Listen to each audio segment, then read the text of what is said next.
One Piece, building the Roxas Empire. Villain, cold, ruthless, murderous, Darius came to the world of One Piece and became a member of the Rox Pirates. When the Rox Pirates disbanded, the future Four Emperors Kaido wanted Darius to be his vice-captain, and Big Mom Charlotte Linlin also wanted to recruit him as her husband. Countless pirates wanted to form an alliance with him. The world recognized strongest single player, the strongest human on the surface. The strongest person who surpassed all pirate emperors, God King Darius. Chapter 1. Darius. In December of the year 1483 of the Sea Circle calendar, a group of pirates arrived at Kurlin Island, the second half of the Grand Line. They were the notorious Rox pirates from the New World. At this time, in the bar on Kurlin Island, it was full of members of the Rox Pirates' second division. The person sitting in the most prominent position was a man over 2 meters tall with long golden hair. He was the captain of the Rox Pirates' second division, Shiki the Golden Lion. Shiki showed a wild and uninhibited smile on his face, raised his glass and said, "Haha, guys, drink as much as you want, eat as much as you want, today is another big victory." Oh! A group of pirates cheered and raised their glasses to drink. Shiki turned his gaze towards a young man with a resolute and cold face not far away and laughed, "You performed very well this time, Darius." "Thank you for the compliment, Boss Ski." Darius also grinned when he heard it. The pirates next to Darius also smiled and said to Darius, "Yeah. I thought it was incredible that we had a monster trainee like Kaido on our ship, but I didn't expect you to be so awesome. You really honored our second division captain." The second division is the most elite division of the Rox Pirates. As a trainee crew member of the second division, I naturally cannot lose face for Boss Ski. Darius was also drinking and laughing carelessly. When Shiki heard Darius's flattery, he came over with a wine bowl and said, "Haha, that's a good point. Come on, let's clink glasses." Soon, Darius and Shiki clinked their glasses, and there was another round of cheers. In fact, Darius is not from this world. 3 months ago, Darius' name was Lu Chuang. When he was playing League of Legends at home, he happened to play the hero Darius, the Hand of Nakus. Then he inexplicably became Darius, came to the world of One Piece, and became a trainee pirate in the Rox Pirates. This year is already 1483. If nothing unexpected happens, next year will be the end of the Rox Pirates. However, Darius was not panicked at all, because after he came to this world, he found that he was also a man with a system called League of Legends. He also had experience points. By killing enemies, he could gain experience points to upgrade, and then learn skills, talents, and summoner skills, etc. A crew member nearby put his arm around Darius' shoulders and teased, "A little tipsy, I can only say that the interns nowadays are really scary. They are even stronger than us old crew members. I wonder who is stronger now, Darius or Kaido?" Kaido is being trained by Captain Rox as a future coder, not an ordinary intern. A crew member nearby reminded. "Ha ha ha ha, no matter what, we have a talented young man in our second squad. Darius, keep working hard. I'm very optimistic about you." After encouraging Darius, Shiki picked up the wine bowl and laughed, "Okay, brothers, let's get drunk tonight." "Oh. I won't go home until I'm drunk tonight. Boss Shiki, I toast to you." Brother Shiki is really magnanimous. Soon, one pirate after another began to toast Shiki. Then, at the same time, several pirates teased Darius, "Good boy. Who would have guessed? You are young, but you can drink quite a lot." Yet. At this time, Kang also walked over drunk and said with a smile, "Darius, it seems that you are not even an adult this year. I didn't expect that a little kid like you can drink alcohol. Shouldn't children drink juice?" Ha ha ha ha. Darius was immediately angrily scolded after hearing this, "Stop talking bullshit, I'm a pirate. And I'm going to be 18 soon. Have you ever seen a pirate drink juice?" Shiki also continued holding the wine bowl and said with a smile, "You are right, what do you mean minors can't drink? We are pirates. No matter we are adults or not, there is no man who doesn't drink. Come on, let's continue drinking. Boss, you have a good alcohol tolerance. You're right, only women and children drink fruit juice. We are all real men, come on, drink." The banquet lasted for 3 hours before it ended. "Okay, brothers, we've eaten and drunk enough, it's time to go. Shiji said to his subordinates while picking his teeth with a toothpick. Oh! After listening to Shiki's words, the pirates stood up drunkenly one by one. Just as the Rox pirates were about to leave, the bar owner came over with the bill trembling. Well, sir, your total consumption was Baileys. Let's give you a discount. Let's say it's 80 million Baileys. Hearing the bartender suddenly come out to ask them for money, the pirates laughed as if they had heard a huge joke. Ha ha ha, he actually asks us for money. I haven't met such a courageous bartender in a long time. Is this after-dinner entertainment? Is this guy an actor hired by someone? You ask us for money. Do you know who we are? The corners of the pirates' mouths curled up ferociously, and the terrifying murderous aura on their bodies pressed towards the wine owner, which frightened the wine owner so much that he fell to the ground. Ordinary people are afraid of pirates, and the bar owner notified the Navy early on. The Navy's request to him was to try his best to stabilize this group of pirates and wait for the Navy to arrive and arrest them. The bar owner also hated pirates very much. These pirates never paid for their meals and also smashed his shop. Naturally, he hoped that these pirates would be brought to justice. As early as the moment they entered the store, the bar owner notified the Navy, and now the Navy should be here soon. Paying for meals, isn't that just a matter of course? The tavern owner also mustered up the courage to say. Ha ha ha, I haven't seen such a courageous guy in a long time. Damn it, we, the Rox pirates, think highly of you by coming to your shabby tavern to eat, and you dare to ask us for money. At this time, one by one the crew members said angrily. No, no, don't kill me, please don't kill me. Facing the murderous aura of these pirates, the inn owner's psychological defense finally collapsed. Even though these pirates did not take action, the terrifying murderous aura still frightened him to the point of losing control of his bladder. Ha ha ha, he was scared to death. I'm dying of laughter. He just had the courage to say that it is only natural to pay for meals. How come he peed so soon? The pirates laughed at the inn owner who was scared to death. Shiji looked at the innkeeper and grinned. Listen, old man, in this sea, strength is the key to everything, and the law of the jungle is the law of this sea. Since you have treated us with all your heart today, I will let you go. Thank you for not killing me. At this time, the owner of the wine shop didn't care about money. The key is to survive. As for the Navy's order, go to hell. These pirates have been drinking here for 3 hours and the Navy hasn't come yet. I don't know if I will be fooled by the Navy. Watching the pirates leave his tavern one by one, the boss sat limply on the ground. After cursing at the Navy for a few words, he decided to close the tavern and never do this business again. The members of the second team walked towards the coast at this time, and suddenly found that the surrounding streets were surprisingly quiet.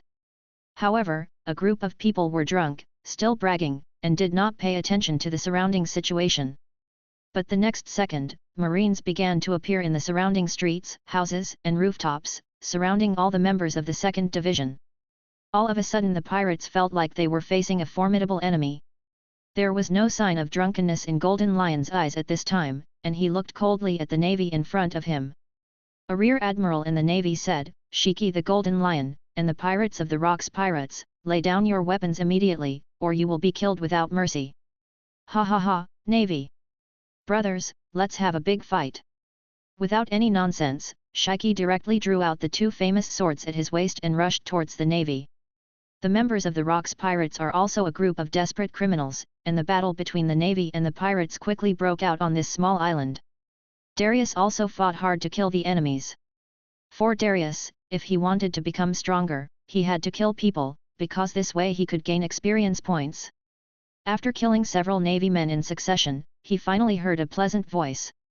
Ding, congratulations to the host, you have reached level 4, unlocked a new skill, Roxas Guillotine, unlocked a new talent, Grasp of the Undying. Hearing this familiar voice, Darius was overjoyed. He had finally leveled up. He then found a corner and opened his attribute panel to check. Darius, 17 years old, current level 4, experience points required to reach level 5, 1/800 experience points, gold coins, 0. Skill, Bleeding, passive skill. When Darius attacks the enemy with an axe, the wound caused by the enemy will bleed heavily and it will be difficult to stop the bleeding in a short time.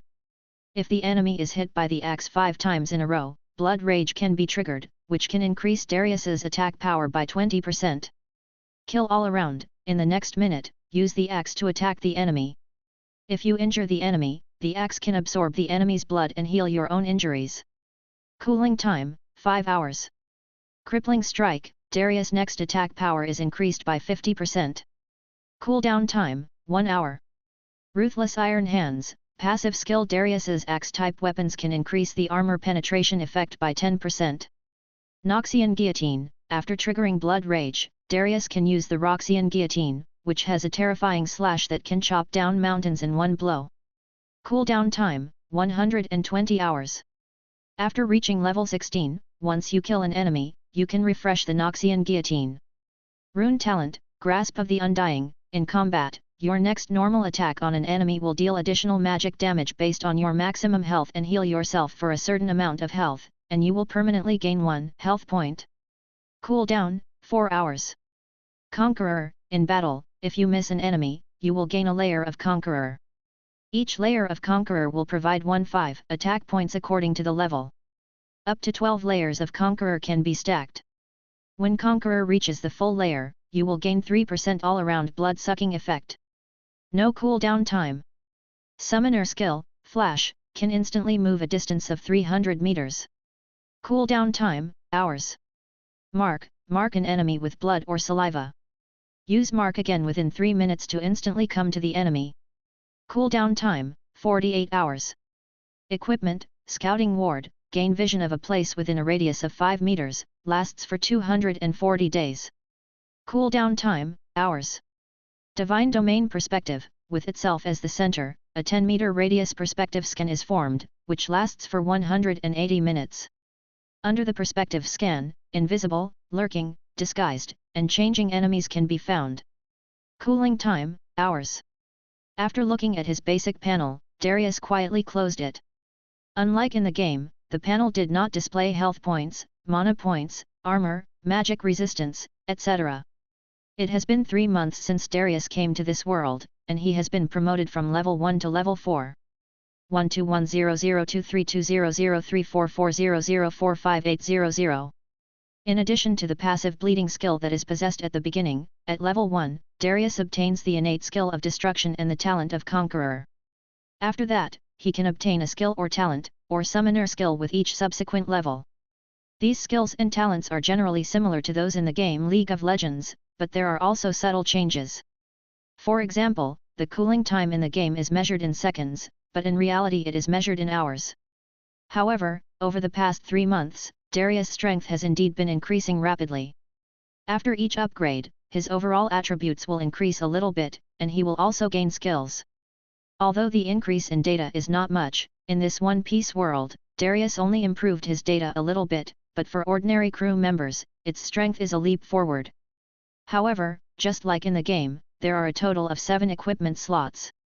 However, here you can buy reconnaissance guards and divine perspective at the same time. The main reason is that these 2 things are free, so Darius can buy them directly, and the rest require gold coins to purchase. The gold coins in the mall are different from those in the game. They cannot be obtained by killing enemies. They need to be exchanged for 500% pure gold.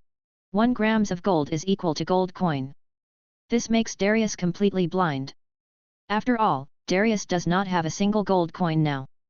Chapter 2. Kaido's Challenge. After several hours of fierce fighting, the captain of the 2nd Division suffered hundreds of casualties, and the Navy also suffered heavy casualties. In the end, they seized a warship and escaped from Kurulin Island. Ha ha ha, this time it's really dangerous. It's really all because of drinking. After making sure that he had shaken off the Navy behind him, Shiji finally breathed a sigh of relief, looking at the fact that most of the crew members on the ship were injured. After all, everyone got drunk last night, and their performance was a little unstable under the drunken state. Indigo, who was Shiki's confidant, was also thankful. Fortunately, the Navy didn't send out strong men like Sengoku and Garp, otherwise we might have been wiped out last night. Shiji didn't care at all and laughed, ha ha ha, brothers, let's have a party to celebrate our escape from death. Oh! All the pirates cheered when they heard this. Even though they almost lost their lives last night because of drinking, they became excited when they heard that another party was going to start. Hey, you still want to drink? Indigo cursed in despair after hearing this. This group of people is simply hopeless. Although Shiki the Golden Lion has a cruel personality, as a pirate he also loves parties very much. He holds a party almost every day on the ship.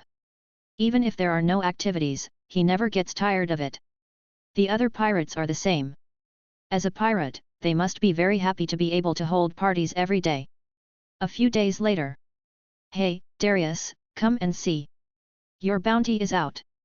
At this moment, a pirate excitedly shouted while holding this morning's morning paper. His name was Erkang, and he was an old man of the second team. For those who sail on the sea every day, newspapers are indispensable. It is also the best and fastest way for them to understand the outside world. Darius was a little surprised when he heard this. He didn't expect that he would get a bounty so soon. But it was normal. After all, in order to gain experience points, he needed to kill monsters or kill people, so he would definitely be offered a bounty by the navy. At this time, Erkang came to Darius with a newspaper in his hand, looking very excited. Look, this is your bounty, asked Darius.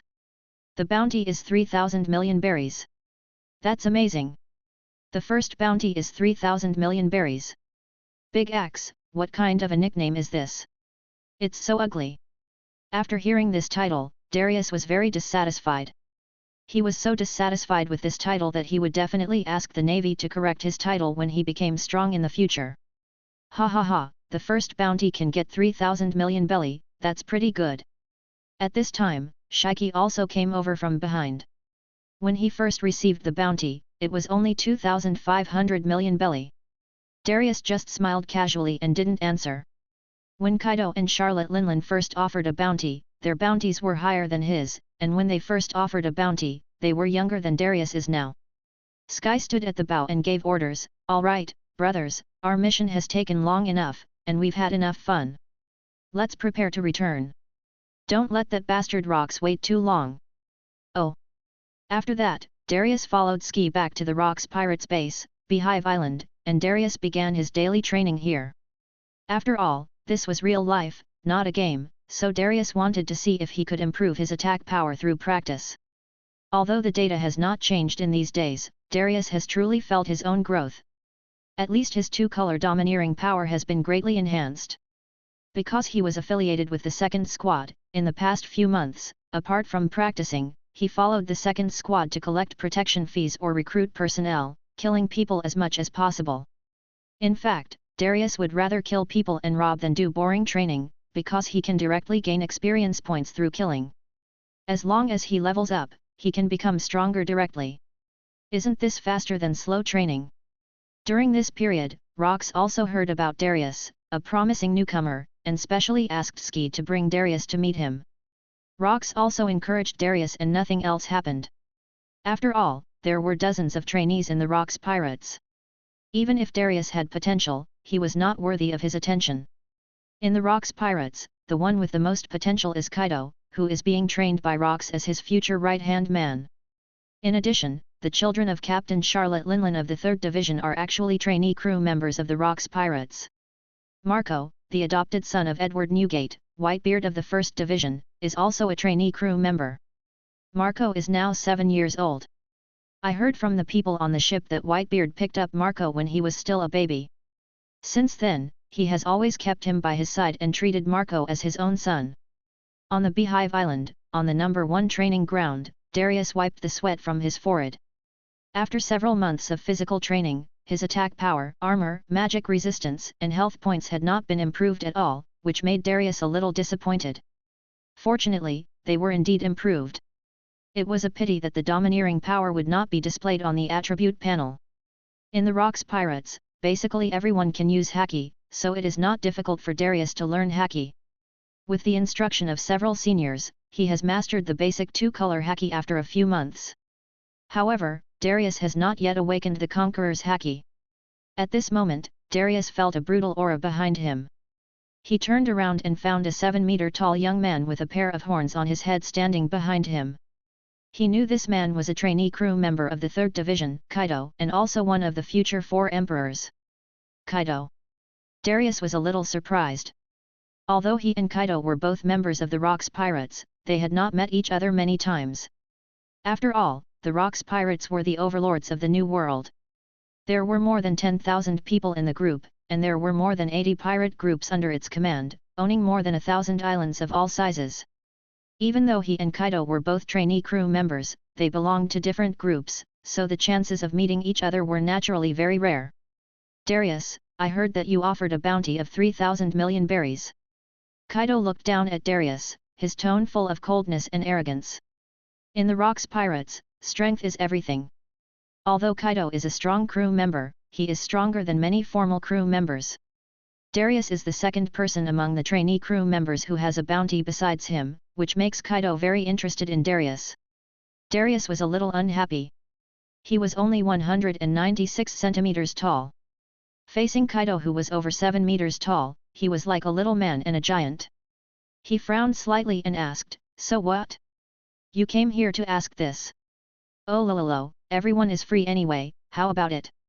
Let's have a fight." Kaido grinned grimly after hearing this. Darius frowned as he listened. In terms of age, Kaido is only 3 years older than him, and he has not eaten the blue dragon fruit in the original work. Darius only knows that this devil fruit was given to Kaido by Big Mom, but Darius does not know the details. In the original work, Darius only watched the anime of One Piece and did not read the manga, so he is not very clear about the plot. After thinking for a moment, Darius agreed and said, "Okay, let's give it a try." Darius also wanted to see how big the gap was between his current strength and the future Four Emperors Kaido, and also to see the results of his training over the past 3 months. Kaido also took off the mace behind him at this time, grinning, "Oh lololo, come on.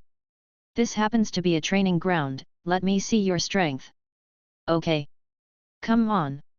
Darius was eager to try at this time. Facing the future 4 emperors of the pirates, the strongest creature on land, sea and air, Darius wanted to fight him. At the same time, he also wanted to test his own strength, so he picked up the black axe next to him.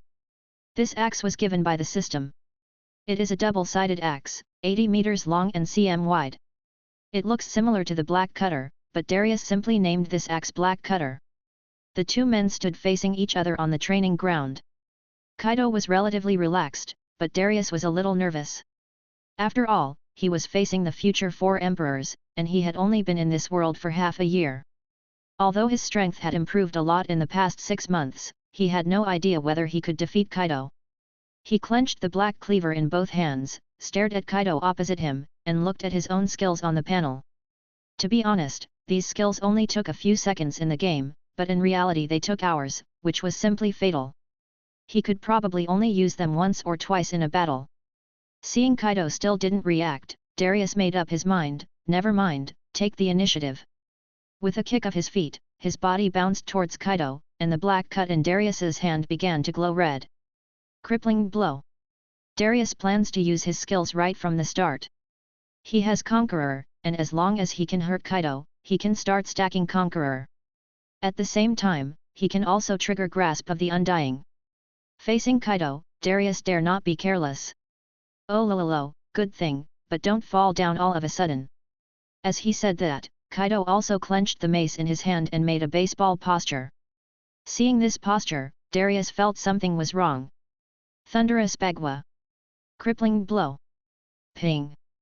With a violent metal collision sound, the black cut, which was hardened by the armament haki, hit the metal black rod, and suddenly there was a sharp metal collision sound.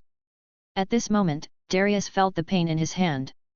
The recoil force made the tiger's mouth seem to crack because of the previous blow. Under one blow, the axe blade and the mace were still colliding, and metal sparks were jumping on it. Now it has become a theoretical competition. What kind of strange power does this guy have? Darius felt the power of the mace, and the stone slab under his feet began to crack. The crippling blow he just used increased his attack power by 50%, but in the end he only managed to tie with Kaido's random attack. "Oh lololo, not bad. You actually blocked my attack." Kaido was very excited when he saw Darius blocked his attack. Darius was 3 years younger than him, and being able to block his attack was enough to make him proud. He exerted force in his hands and forced Darius back. "Come again," Kaido said, and attacked Darius first. Darius immediately stepped back to dodge. Through the simple fight just now, Darius knew that Kaido's strength was superior to his. If he wanted to defeat him, he had to increase his attack power first. The first thing he had to do was to stack up Conqueror. Only with a full stack of Conqueror, might he have a chance to defeat Kaido, but this also meant that he had to hit Kaido 12 times before he could stack it to the full stack. Why are you running? Stop right there! Kaido was very unhappy when he saw Darius chose to escape, and he cursed at Darius. Stop talking nonsense, I'm just looking for an opportunity. Darius cursed back unhappily. Although there is a gap between him and Kaido, the gap is not to the point of despair. At this moment, Darius spat out a mouthful of blood and spit directly at Kaido. Kaido was also stunned, and a mouthful of bloody phlegm was spit directly on his face, which immediately made Kaido feel deeply humiliated. He did not expect Darius to use such a low-class method to wipe the bloody phlegm off his face, and immediately mocked, "Tisk, spitting, are you playing house?" Originally, Kaido thought Darius was a good person, but now he felt a little contempt for Darius. He even dared to spit at him, and even spit on his face. Although this move was not very harmful, it was extremely insulting. Don't think you can escape. Suddenly, Kaido increased his speed, predicted the direction Darius would retreat through his observation haki, and immediately hit him with a stick. Darius looked at Kaido's attack, a smile appeared on his face, and he thought to himself, "Mark." In an instant, Darius' figure suddenly increased dozens of times like a ghost, and he came in front of Kaido as if flying. The black cut, which was hardened by the armament domineering, slashed at Kaido fiercely. What? Kaido was also shocked this time and had no time to defend himself. Hiss! An axe chopped down, and a streak of blood immediately appeared on Kaido's chest. Conqueror level 1, attack power increased by 2, grasp of the undying triggered, passive bleeding triggered. All of a sudden, Darius's health increased by 1 point due to the triggering of grasp of the undying. At this moment, Kaido also felt the pain of the wound, and at the same time, an inexplicable force seemed to penetrate into his body, making him feel a little uncomfortable, but it was not a big deal for Kaido, and he punched Darius hard. Darius in mid-air had no way to dodge and could only defend. Kaido punched him directly and sent him flying. He rolled on the ground for several meters before stopping. Oh lololo, not bad. Darius, I'll remember you. The attack just now was pretty good. I used haki to defend, but it still broke my defense. Kaido suddenly laughed wildly at this time. Although there were many people in the Rocks Pirates who could defeat him, this was the first time that Kaido was injured by someone younger than him, which made Kaido very excited. Come on, let's do it again. Chapter 3. Defeat.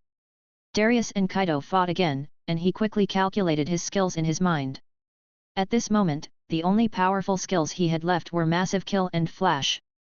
As for Roxas Guillotine, it could only be used after the Blood Rage state was activated.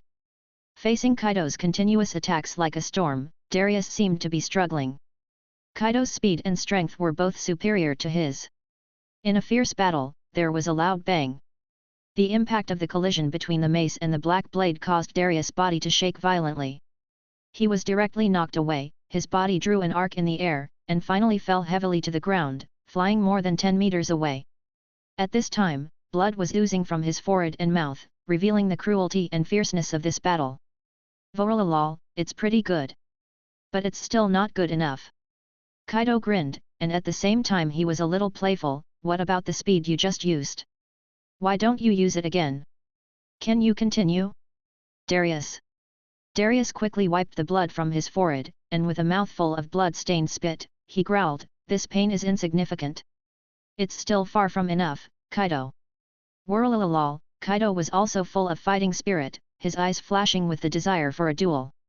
Darius was determined at this moment. He decided to abandon all his concerns and confront Kaido head-on. He must quickly stimulate the blood rage and make the Conqueror's power reach its peak. Only in this way can he have a chance of winning. Continuing to avoid and fear will only accelerate his defeat. Come on! Darius roared and rushed towards Kaido. Whirlalal, interesting, come on! Kaido swung the mace again and hit Darius. However, what surprised Kaido was that this time Darius did not dodge, but instead took his attack head-on, looking as if he was risking his life.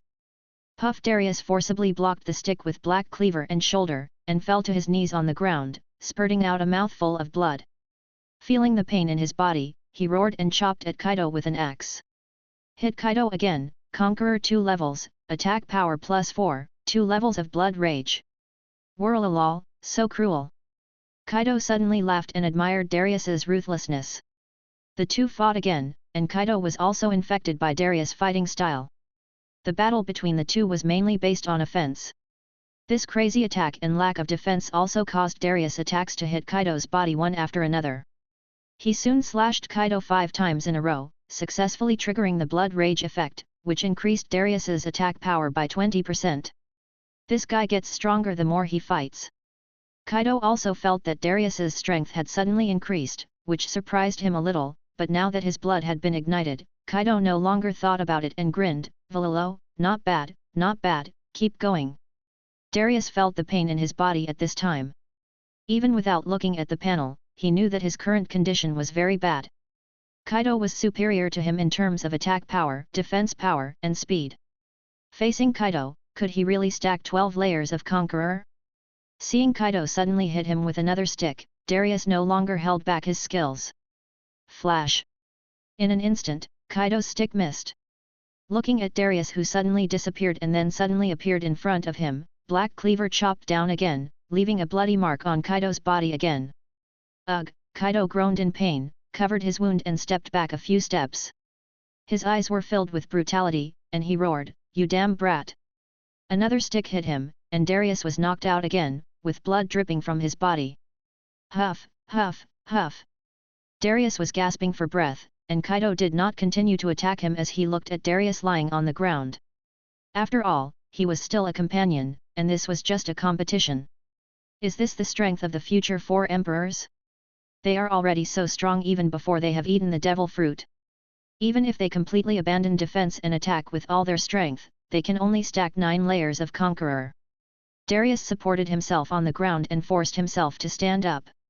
Kaido was also very surprised to see Darius standing up again. He could also see that Darius' body had almost reached its limit after so many attacks from him.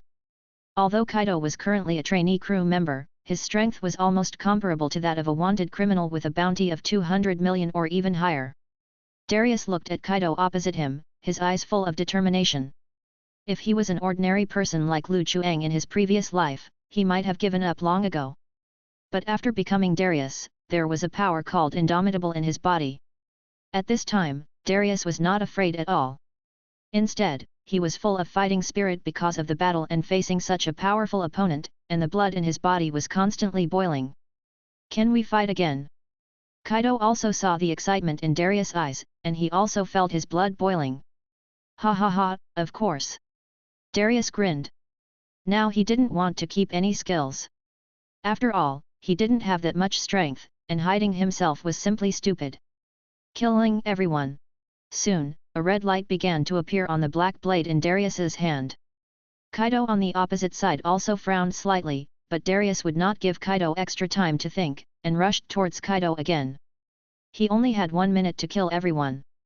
During this time, as long as he attacked Kaido, he could absorb Kaido's blood to recover from his injuries, and at the same time he could also stack the Conqueror. Whirlalol. Kaido was not afraid at all. The two fought again. Just like before, their attacks fell on each other. This time, after Darius's Black Cutter hit Kaido's body, Black Cutter quickly absorbed the splattered blood and began to heal Darius's injuries. At this moment, Kaido also noticed that a faint green light seemed to appear on Darius' body, and the injuries he had suffered before had miraculously recovered a little. What kind of ability is this? Kaido was very surprised. He had never seen this kind of power before.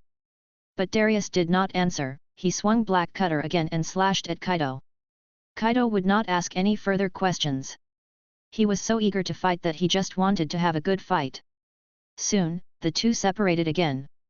A large amount of blood flowed from Kaido and Darius, staining their clothes red, but both of them were full of fighting spirit at this time, and they seemed not to care about the injuries on their bodies. A minute later, Darius finally stacked 12 layers of Conqueror. The fierce battle was in full swing, and Kaido couldn't help but get excited. He roared, "Voroloro, it's shocking. Even though you are seriously injured, your strength is getting stronger. It's really surprising. However, it is this kind of passionate and exciting battle that makes me feel so happy."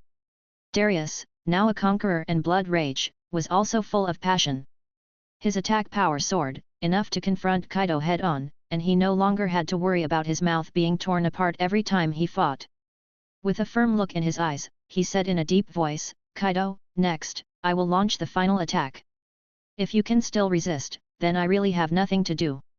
As he spoke, the black blade in Darius's hand shone again, and a faint red light surrounded it, foreshadowing the powerful force that was about to erupt. Any other tricks? Kaido's blood boiled after hearing that. Seeing a layer of red light appear on Darius' axe, he became alert. He clenched the mace with both hands and hardened the mace with his armed color domineering. He would not dodge. It turned out to be Darius' strongest trick, so he would defeat him head-on. "Wolololo, come on!" Darius leaped high, the axe in his hand filled with 1,000 pounds of force, and roared, "Roxas guillotine! Great power, thunderous bagua!" The roar echoed, and the clash of the axe and the mace was like a thunderclap, instantly stirring up a violent hurricane. Under the devastating chop of the Roxas guillotine, the stone slabs under Kaido's feet could not bear the weight and broke one after another. The ground seemed to be torn apart and sunk several centimeters. Under this heavy blow, even a powerful being like Kaido showed obvious signs of effort. The axe had already cut deeply into his shoulder. If he had not resisted in time, this blow would have been enough to make him lose an arm. Kaido roared in anger, and the sound shook the whole area. The tremendous power in his hands surged out like a flood, knocking Darius back fiercely. The latter drew a long arc in the air and finally hit the wall in the distance. The wall collapsed under the huge impact force, and smoke and dust rose up, covering everything around. "Wow! The trainees on our ship are so strong." At some point, a lot of crew members from the Rocks pirates had gathered around, watching the fight between Kaido and Darius, and they were also shocked. "I know Kaido is powerful, but I didn't expect Darius to be so powerful as well. They are both just interns, how can they be so strong? They are simply monsters.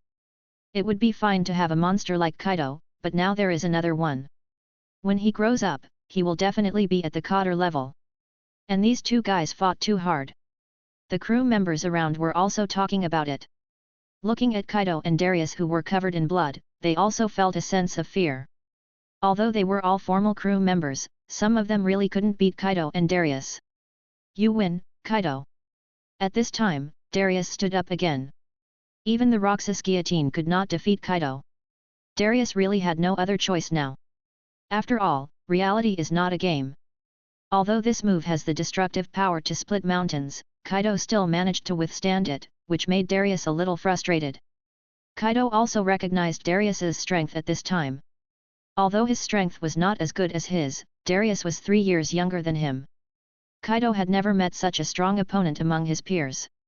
He laughed and said, "Whirlalal, what a powerful attack! I almost couldn't block it. Okay, I enjoyed the fight today.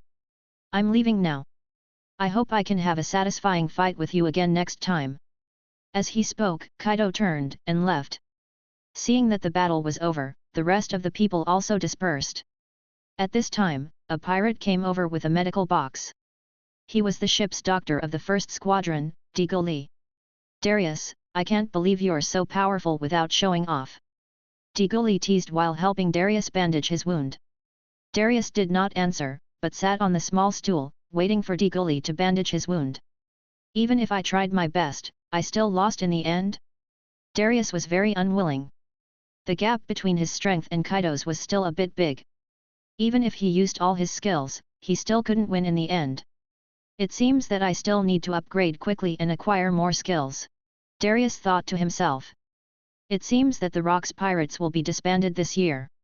After the Rocks pirates are disbanded, he will have to improve his strength quickly. Not only will he have to gain experience points, but he will also have to find a way to get money to buy equipment from them all. Soon, Digoli bandaged Darius's wound, left some medicine, told Darius to remember to take it, and then left. Chapter 4 Knights of God. Half a month had passed since the battle with Kaido, and Darius's injuries had completely healed. As usual, he continued to practice on the Beehive Island every day, and at the same time, he would secretly stack the Grasp of the Undying every day. Grasp of the Undying only requires you to attack the enemy once. It does not necessarily have to be triggered with an axe. It can also be triggered with your fists. However, Darius still often challenges the crew on the ship. Now he is just a trainee crew member, and there are many people stronger than him in the Rocks Pirates, so he can find different people to fight every day. This also allows Darius to learn fighting skills from them, and at the same time he can also improve his domineering, which are skills that cannot be seen on the attribute panel. It's a pity that you can't gain experience points by fighting. There is only one way to gain experience points, and that is to kill the enemy. Only by killing people can you gain experience points. You can't gain experience points by simply defeating people. At this moment, screams suddenly came from outside. Darius, who was training, was also a little strange. After walking outside, Darius was shocked. It's the world government and the navy. Damn it, at this time, when the main forces are not on Beehive Island, the navy and the world government actually come to attack us. We can't win at all, retreat first. At this moment, Beehive Island was in chaos, with 10 navy warships and a world government ship on the coast of Beehive Island, and tens of thousands of navy soldiers began to slaughter the pirates on Beehive Island. At this time, on the world government's luxurious battleship, a red-haired celestial dragon shouted, "Kill all the trash on this pirate island and take back all the stolen money." Yes, Lord Saint Garin. A number of world government officials also saluted and joined in the slaughter of pirates. At this time, Figuranda Galinshen also joined the battlefield. He easily killed several pirates with the sword in his hand and said contemptuously, "Hi, the captain and the captains are not here? It's really disappointing. I thought I could fight with the world's #1 pirate group." At this time, a team leader who was stepped on by Jialin Sheng said angrily, "Damn it! At this time, if there was a team leader here, you wouldn't be so arrogant." Figaland Galinshen sneered, and slashed quickly with the sword in his hand. An extremely sharp slash fell down, and the strong sword pressure passed through the entire island, directly giving the Honeycomb Island a middle part, shocking the surrounding pirates. "Is this the navy? Why are they here?" Darius was shocked when he saw the horrifying slash just now. He also noticed that the navy and pirates around him were fighting together, but now the pirates were at a complete disadvantage. The cotters are not here? It seems that the other party really knows how to choose the time. Darius also felt palpitations at this time. Darius believed that someone inside the Rocks Pirates must have leaked the information. Otherwise, how could it be such a coincidence that the navy attacked Beehive Island at this time when the cotters were not there? Darius would not believe it if no one leaked the information. After all, it is now more than 30 years before the plot of One Piece began, which means that the plots of One Piece that Darius knows are basically useless now, and he has no idea who is on the other side. Damn it! I won't surrender. Darius looked at the navy around him. He would not turn around and run away. And he might not be able to escape. Now Darius was only a few dozen experience points away from reaching level 5. Now there were navy coming. He would upgrade first. As for the future, we'll talk about it later. Soon, Darius joined the battlefield.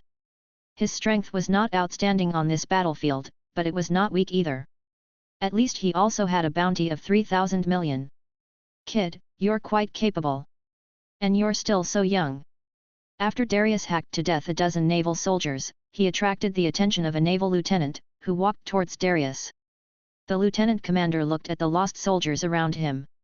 They were all beheaded by the little devil with an axe. These soldiers were not defeated by Darius directly. They were all injured or defeated by other pirates, and then killed by Darius. This made the lieutenant commander a little angry. "You are so cruel and ruthless at such a young age. It seems that I can't let you live." Darius sneered. Now he only needed to kill a few more people to level up. Besides, this was a battlefield. He didn't have to confront the navy head-on. He just had to reap the final blow.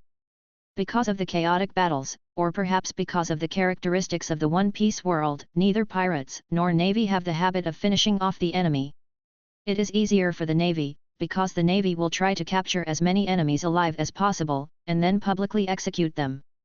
But it is a bit confusing that pirates do not finish off the enemy. As soon as they knock down the enemy, they will immediately look for the next enemy, but the fallen enemy is not necessarily dead, and many are only seriously injured.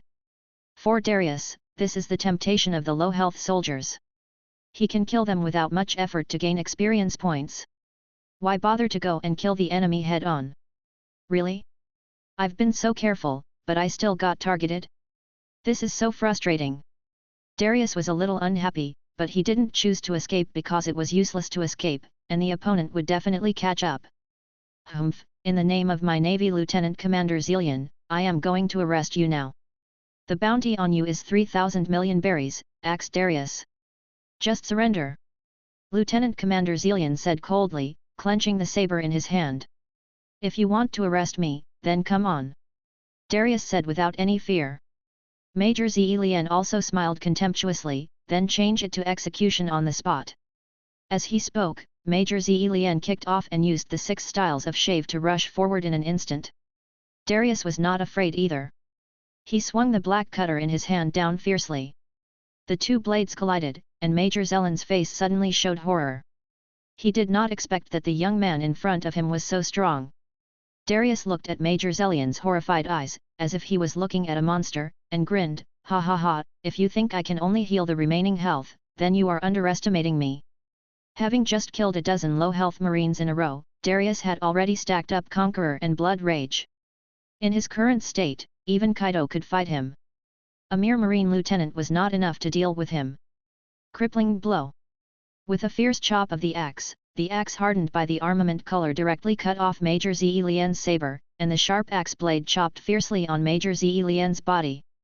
After a scream, Major Zillion fell to the ground. He was frightened and wanted to escape, but Darius stepped on his back and said with a fierce smile, "Go to hell." "No, stop." Major Zillion looked at the black cutlass that Darius raised high. At this moment, fear was greater than everything. All the naval justice was thrown out of the window. Although he shouted every day that justice must prevail and everything is for the people, when it really comes to sacrificing his life, everyone will be afraid. However, Darius paid no attention to his cries for help. He chopped down fiercely with black cleaver and beheaded Major Zillion, instantly gaining the corresponding experience points. Looking at the head rolling on the ground, Darius' eyes were calm and he turned to look for the rest of the navy with low health. On the other side, a CP0 said respectfully to Figand Garanchen, "Lord Garanchen, we have brought back all the treasures on this pirate island, but there are still many pirates on the island." At this time, Saint Smith, a member of the Knights of God behind Saint Figeland Gallon, said, "This island is full of pirates. Just kill these rubbish. Saint Smith, leave this matter to our navy. Please leave for the time being." Vice Admiral Old Te said respectfully. On the other side, a Vice Admiral, Lao Bai, also said respectfully, "Yes. Lord Garin, we should retreat as soon as possible. According to the intelligence we have obtained, the main force of the Rocks pirates has already learned about the attack on Beehive Island. I'm afraid they will come to support soon." Figuranda Galinshen snorted coldly and said disdainfully, "It's just a pirate, is it worth making a fuss about it? He is not one of those pig-like trash celestial dragons." The Figeland family ranks among the top among the 19 celestial dragon families, and the family also conducts elite training from a young age. He, Figeland Galinshen, is the elite among the elites among the celestial dragons. At the age of less than 40, he has already become the leader of the Knights of God. Soon, Saint Figeland Gallon made a decision, "Old Vice Admiral Bai, please order the navy to take back the treasures collected from the pirate island first. I will stay here to see the strength of that rocks." After hearing what Garanchen said, Lieutenant General Lao Bai did not dare to disobey. He did not even dare to disobey the orders of ordinary celestial dragons, let alone Figeland Garanchen, the leader of the Knights of God, who had the power to judge the celestial dragons. Watching Vice Admiral Bai leave, a CP0 behind him said, "Garland Sama, isn't this a bit risky? I heard that the top officers of the Rocks pirates are strong enough to rival the admirals of the navy." "Humph, the Knights of God will never be defeated, and..." Figuranda Galinshen said this, looking at the 9 members behind him with cold eyes, and asked, "Are you afraid of those ants? How is that possible?"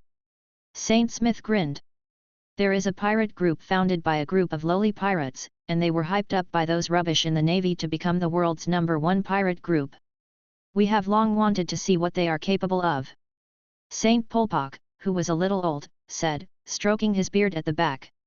The other members of the Knights of God are also looking forward to the upcoming battle. The members of the Knights of God are all elites among the celestial dragons. Although there are not many of them, the weakest one has the strength of a vice-admiral or above. Because the members of the Knights of God are positioned according to the standards of a Navy admiral, they enjoy the best resources and the most scientific training methods from birth, and can obtain the most advanced weapons and equipment from the world government. They are the sharpest sword that has enabled the celestial dragons to maintain the world for 800 years and remain standing. Report. At this moment, a Navy officer came over, half knelt on the ground and said, "My lords of the Knights of God, a total of 12 pirate ships have been spotted approaching in the southwest and northwest. Among them, the leaders of the Rocks pirates have been spotted, including the captain of the 1st Division, Edward Newgate, the captain of the 5th Division, Silver Axe, the captain of the 6th Division, Wang Ji, the captain of the 9th Division, Guroliosa, and several pirate groups under their command." Figand Galinshen and the other members of the Knights of the Nine Lives were a little excited when they heard this. Is it finally here? Where's Rox? Isn't he here? The messenger also bowed his head and did not dare to look at the face of the celestial dragon, and reported, "Captain Rox and the other officers have not been found yet." "Humph, never mind. We can give it a try with just a few of them." Figaland Galinshen smiled coldly. At this time, Whitebeard on the Whitebeard was also very angry. He had just received a temporary mission and had to go out for a trip, but he didn't expect that the Honeycomb Island would be invaded by the Navy. He now only hoped that Marco could hide well and not be discovered by the Navy. As for the treasures on the Honeycomb Island, he was not interested in them. "Humph, this speed is too slow. I'll go first." As he said that, Whitebeard leaped up and stepped on the moon steps in the air directly towards the Honeycomb Island. He didn't care much about the lives of the other people on Beehive Island, since they were basically villains anyway. However, Whitebeard was worried about his son Marco, and now he just wanted to rush over to confirm Marco's safety. Chapter 5. Whitebeard vs. Garin. "Lord Garin, it's Whitebeard, he's coming this way." At this moment, Vice Admiral Olto shouted in a panic. Who wouldn't be afraid of Whitebeard? This is a pirate with a bounty of over 15 billion. So strong, just like a wild beast. At this moment, Jialan Sheng's mouth curled up with a hint of fighting spirit. Looking at Whitebeard who was coming with moon steps, he drew out the sword Divine Punishment at his waist, and also walked towards Whitebeard with moon steps. "Oh, here comes a pretty powerful guy." Whitebeard looked at Garin Sheng who was rushing towards him, and the corners of his mouth curled up. He held the Kusakyum Kyrie in both hands, and the blade was wrapped with armed color domineering and domineering color domineering. "Ha ha!" With a roar, a violent blow chopped down. The roar was deafening. The two sharp blades, Kuskameki and Divine Punishment, were each wrapped in domineering haki. There was no substantial collision between the blades, but the majestic domineering haki they released pierced the sky like lightning, covering the entire sky above the Beehive Island in majesty and oppression. This domineering haki wave swept around like a violent storm. Whether it was the Navy or the pirates, the weaker ones could not stay awake under the impact of this domineering aura. They fell to the ground one by one like ears of wheat blown down by the wind. The two men fought, and were both knocked back by one blow, falling heavily to the ground. At this moment, beads of sweat oozed from Whitebeard's forehead. He thought that his opponent was just a slightly stronger person, and he planned to win with one blow, but he didn't expect that the opponent had the qualifications of a king, and was even surrounded by the domineering color. He underestimated his opponent, and didn't expect that there was such a master hidden inside the world government. Meanwhile, Garin Sheng on the other side also tightly grasped the Divine Punishment in his hand, with beads of sweat dripping down his forehead. He also did not expect that the strength of Whitebeard, the captain of the 1st Division, would be so strong, far beyond his expectations. It seems that even the smallest ant cannot be ignored in its potential power. Cool, this is really shocking. There are actually such powerful people in the world government. I have never heard of them before. Tell me your name. I will not kill nameless people. Whitebeard is also well informed, having been a pirate since childhood, which made him have a very good character.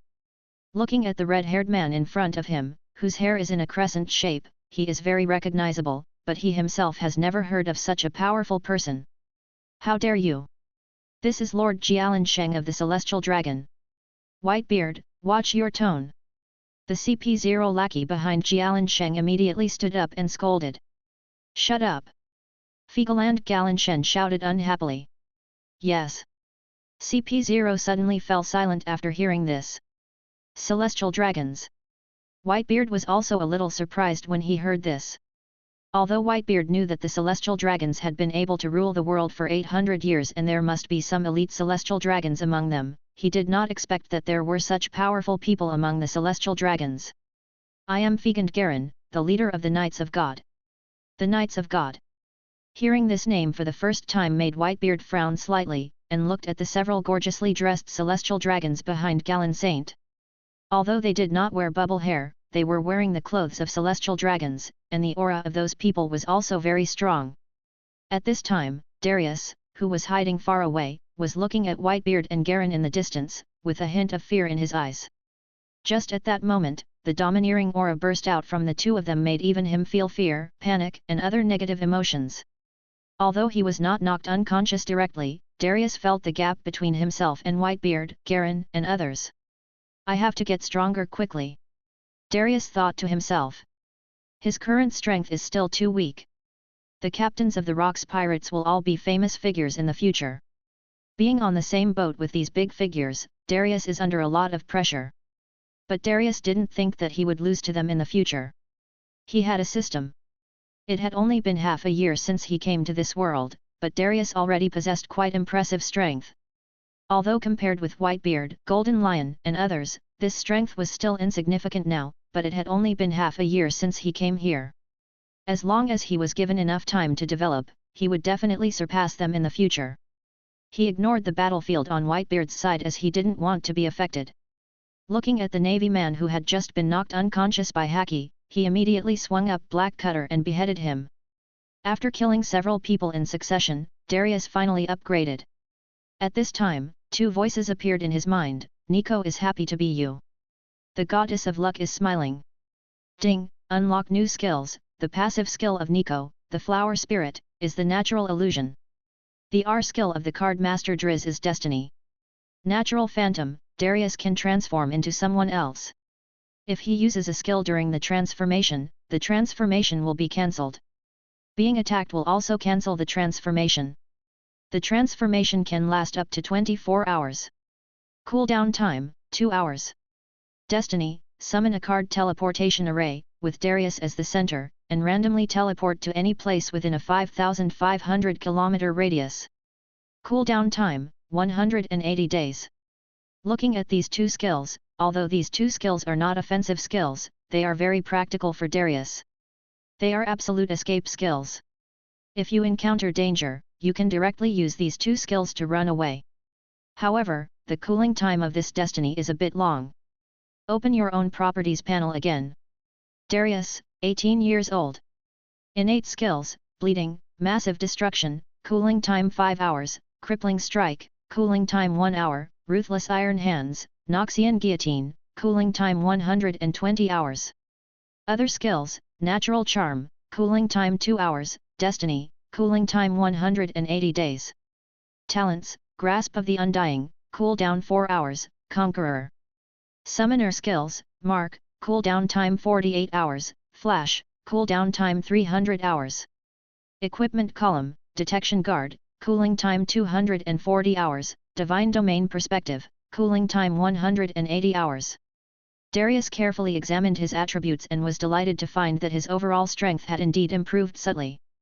When his eyes fell on the experience points, he secretly sighed, as expected. Nowadays, it takes up to 5 experience points to advance from level 6 to level 1600, and the experience points required will double after each upgrade. Faced with such a steep upgrade curve, Darius couldn't help but feel daunted by the road to reaching level 18, and could only take it step by step. This time I didn't get any talents or summoner skills, but I directly got the skills of 2 heroes, which is also pretty good. Let's continue to harvest the remaining soldiers. If Whitebeard has defeated the navy, then use destiny to teleport away. Anyway, the Rocks pirates won't have many good days left. After making up his mind, Darius ignored the fight between Whitebeard and Garen Sheng. He couldn't get involved. There were many navy soldiers who were stunned by the conqueror's haki just now. Now he tried to kill as many as possible. On the battlefield, Whitebeard and Garen fought back and forth. Garen's swordsmanship had reached the level of a great swordsman, and he was proficient in the 3 colors of haki. Whitebeard was also proficient in the 3 colors of haki. The officers on the other 12 ships of the Rocks pirates also joined the battle, and the two sides were evenly matched. However, after the Knights of God joined the battle, the situation quickly became one-sided. Each member of the Knights of God possessed the strength of an elite Navy Lieutenant Admiral or even a substitute Admiral. Except for cotters such as Silver Axe and Wang Ji who could face the Knights of God without being at a disadvantage, it was difficult for the others to fight against the Knights of God alone. At this time, even the strongest man on Beehive Island, Edward Newgate Whitebeard, was somewhat suppressed when facing the leader of the Knights of God, Figaland Galen Saint. He had a hideous wound on his body caused by the opponent's sword energy. And Galen Saint on the opposite side was not at an easy time either. Facing such a strong man like Whitebeard, he also had a blood mark on his body. However, even though he was injured, Whitebeard was not afraid at all. He laughed loudly and said, "Cool, you are awesome. I haven't met such a strong opponent in a long time." Saint Fegand Galen also said contemptuously, "Humph, as a bug, you can actually injure this saint, you should be proud of it. Cool, the attitude of you so-called creators is really annoying. Do you really think you are gods? If so, then what I am going to do today is to kill gods." Whitebeard roared angrily and swung his sword fiercely and domineeringly again. A red light flashed in Figalanda Galen's eyes, and his figure was like a ghost. He quickly distanced himself from Whitebeard. Whitebeard's powerful sword missed again, and Figalanda Galen seized the opportunity and slashed at Whitebeard again, forcing Whitebeard to retreat again and again. "Damn it!" Whitebeard covered his wound with an ugly expression. This weird situation happened again. His observation haki was completely unable to predict the other party's actions. He said coldly, "What kind of ability is this? Why can't I sense your breath?" Fegand Galen said coldly, "This is called observation killing, a special breathing method that specifically restrains the observation haki." Observation haki. Upon hearing this name, Whitebeard's face looked a little ugly. He couldn't help but sigh at the methods of the world government. There was actually a observation haki that could restrain the observation haki. You are indeed very good. Without any guidance from anyone, you can cultivate the 3-color domineering to such a level by relying solely on your own talent. It would be a pity to kill someone like you. Saint Fegand Galen looked at Whitebeard and also had some admiration for his talent. He said in a cold voice, "I will give you a chance. Kneel down and declare that you will always submit to me. I can promise you to become a member of CP0 and grant you supreme wealth and honor." Hearing this, Whitebeard was stunned at first, then he laughed out loud and said, "Cool, this joke is funny." Cool. Saint Figarand Galen thought that Whitebeard didn't believe him. After all, Saint Figarand Galen looked very young, but in fact he was already 42 years old. Moreover, he was the leader of the Knights of God. In the world government, even the 5 elders had no right to order him around. Only that adult could order him around. He spoke again, "Do you think I am joking? Although you are a wanted criminal now, as long as I give an order, I can directly revoke your bounty." Cool, I'm a pirate. I would rather die in battle than be a dog for your world government. As he said that, Whitebeard swung the Kusukami key again and slashed towards Figaland Galen.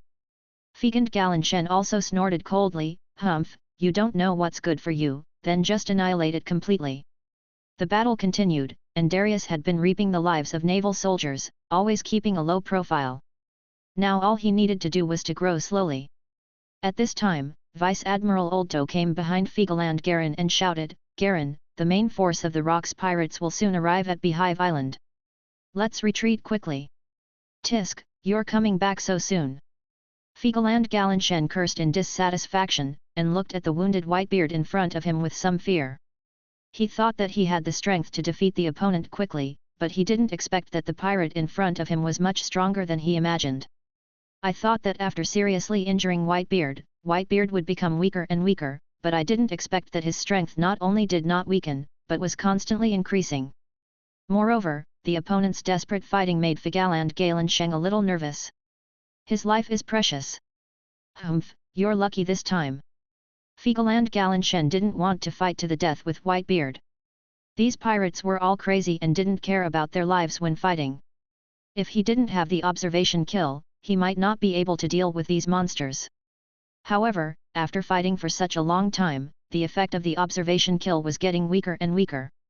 If he continued to fight, the observation kill would become ineffective, and then he would be in trouble. Cool, what, you want to run away? I haven't had enough fighting yet. Whitebeard laughed heroically. Through the battle with Figaland Galinshen, he was also trying to explore the mystery of the observation and killing, wanting to see if he could learn it. But unfortunately, the battle lasted less than 2 hours, so he couldn't learn the observation and killing from the battle at all. Humph, lowly pirate! Figaland Galinshen cursed unhappily, and then ordered, retreat. Chapter 6, The Valley of Gods Incident. Faced with the retreat of Figaland Galinshen and others, Whitebeard did not try to stop them, and he could not stop them, so he let them leave. At this time, Darius was hiding in a corner and bandaging his wounds alone. There were too many casualties on Honeycomb Island this time. Darius was lucky enough to have only suffered minor injuries. Although Darius is only a trainee of the Rocks Pirates, there are still many people on Beehive Island who are weaker than Darius. Beehive Island is not only the base camp of the Rocks Pirates, but also the favorite place of the 93 pirate groups under the Rocks Pirates, because it is the richest island among all the territories of the Rocks Pirates. Darius's strength is indeed not outstanding in the Rocks Pirates, but if compared with the minions in his pirate groups, he is very strong. By the time the main force of the Rocks Pirates returned to Beehive Island, the ships of the Navy and the Celestial Dragons had already left, leaving Rox with no place to vent his anger. This time, the Rocks Pirates suffered heavy losses. Beehive Island was their base camp, and all the wealth of the Rocks Pirates for more than 30 years was kept here, but it was all taken away by the Navy. This made Rox want to attack the Navy headquarters directly. But after being persuaded by his subordinates, Rox gave up the idea. Darius, as a trainee, was assigned to the lookout for guard. After all, as a trainee crew member, he basically had no say in front of the old crew members of the Rocks Pirates and could only obey orders. Beehive Island, meeting hall for senior officials. The Golden Lion Shiki said in a somewhat mocking voice, "Ha ha ha ha, Newgate, I heard that you were beaten badly by that celestial dragon today." Whitebeard was a little dissatisfied when he heard Ski's voice. He was indeed wrapped in a lot of bandages. He wanted to refute something just now, but Stussy, who had always admired Whitebeard, immediately retorted, "Ski, Newgate is dealing with the leader of the Knights of God. If it were you, you would have died long ago." Humph! Shiki snorted coldly. He was very clear about Newgate's strength. Although Shiki had never been convinced by Newgate, his strength was still slightly inferior to Newgate if they really fought. However, I didn't expect that there are such elites among the Celestial Dragons. Whitebeard also sat down at this time, and said solemnly, "Indeed. After all, the Celestial Dragons have ruled the world for 800 years, and there must be some elites among them." At this time, Rox saw that everyone had arrived, so he came out and grinned, "Ha ha ha ha. They're all here." Then, Rox said seriously, "Newgate, Silver Axe, Wang Ji, I called you here mainly to ask about the Knights of God that you fought today. I have never heard that the world government actually has such a powerful force. In order to conquer the world in the future, we still need to learn more about this team." After hearing this, everyone was silent for a moment. Locke asked directly, "Newgate, tell me. The guy you fought seemed to be the leader of the Knights of God. To be able to injure you like this, that guy must be very powerful. Very strong." Whitebeard said solemnly, "That guy is called Fergalund Garen. In the Rocks Pirates, the only ones who can deal with him are me, Shiki, Wang Ji, Silver Axe, John, and Lingling. Of course, there is also the captain. The rest of us will have little chance of winning against him." Wang Ji also spoke up at this time, "I can prove this point. The one who fought with me at that time was a celestial dragon named Smith Saint. He was the user of the superhuman speed fruit and a very difficult guy." Silver Axe also spoke up, "The guy I dealt with at that time was called DeMarco Saint. He was the user of the superhuman Zan fruit. He was also very powerful, and he was also a master of the three-color domineering. That Saint Smith is also a powerful man with 3 colors of domineering power." Wang Ji also added at this time. Rox was also a little surprised when he heard it, "Oh, so many powerful people with kingly qualities? It seems that this Knights of God are really not simple. In the future, this Knights of God may become a major obstacle for our Rocks Pirates to conquer the world." After the Navy's attack on Beehive Island, the Rox pirates became alert, and Darius began training as usual, stacking the grasp of the immortal every day and frequently challenging members of the Rox pirates to hone his domineering power. If there were missions and jobs, he would do them as well, but as a trainee crew member, he would usually be accompanied by old crew members to perform missions. In this era, the Rox pirates are the only overlords of the New World. Even the Roger pirates are no match for the Rox pirates. So Darius has no intention of leaving the Rox pirates now. Unless he joins the Navy, the Rox pirates have influence in every corner of the New World.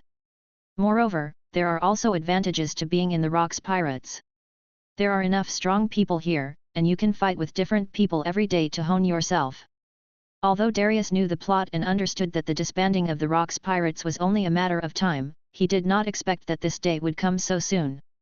Less than a month after the attack on Beehive Island, Kang came over and shouted, "Darius, Boss Ski is calling us to assemble for a new mission." "New mission? Senior Kang, what is the new mission?" Darius asked curiously. Kang was a middle-aged man in his 30s with a bounty of 7,200 million Baileys. He was the one who guided him in many trainings and knowledge of the two-color domineering.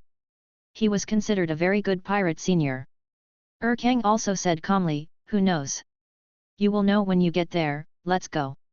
Soon, all the members of the second squad gathered together. Shiki looked at his men and said, "Guys, there is a mission next. Captain Rox and the other captains will also be on this mission together." Kang asked, "Boss, what exactly is the mission this time?" Shiki grinned and said, "The intelligence department has received news that the celestial dragons seem to be holding some kind of competition in the West Sea God Valley. There are a lot of treasures. It is probably the treasure that the Navy took from the Beehive Island last time. Rox is going to take them back." Hearing this, the pirates were all excited. "Are we going to take action against the Navy and the Celestial Dragons? Last time they dared to sneak attack our Beehive Island, this time we must also return the favor." And Shiki continued, "This time, in addition to the treasure, I heard there seems to be a devil fruit. No matter what, there will definitely be a big battle next, so get ready. Okay, stop talking nonsense and let's go." Oh! The pirates were also excited after hearing this. As pirates, they all loved treasures very much. Darius, who was standing behind him, was stunned. Is it finally here? The God Valley incident was followed by the dissolution of the Rox pirates. However, from what Shiki said, it seems that the Celestial Dragons are holding some kind of competition there, and there are also devil fruits. However, Darius is more interested in treasure than devil fruits.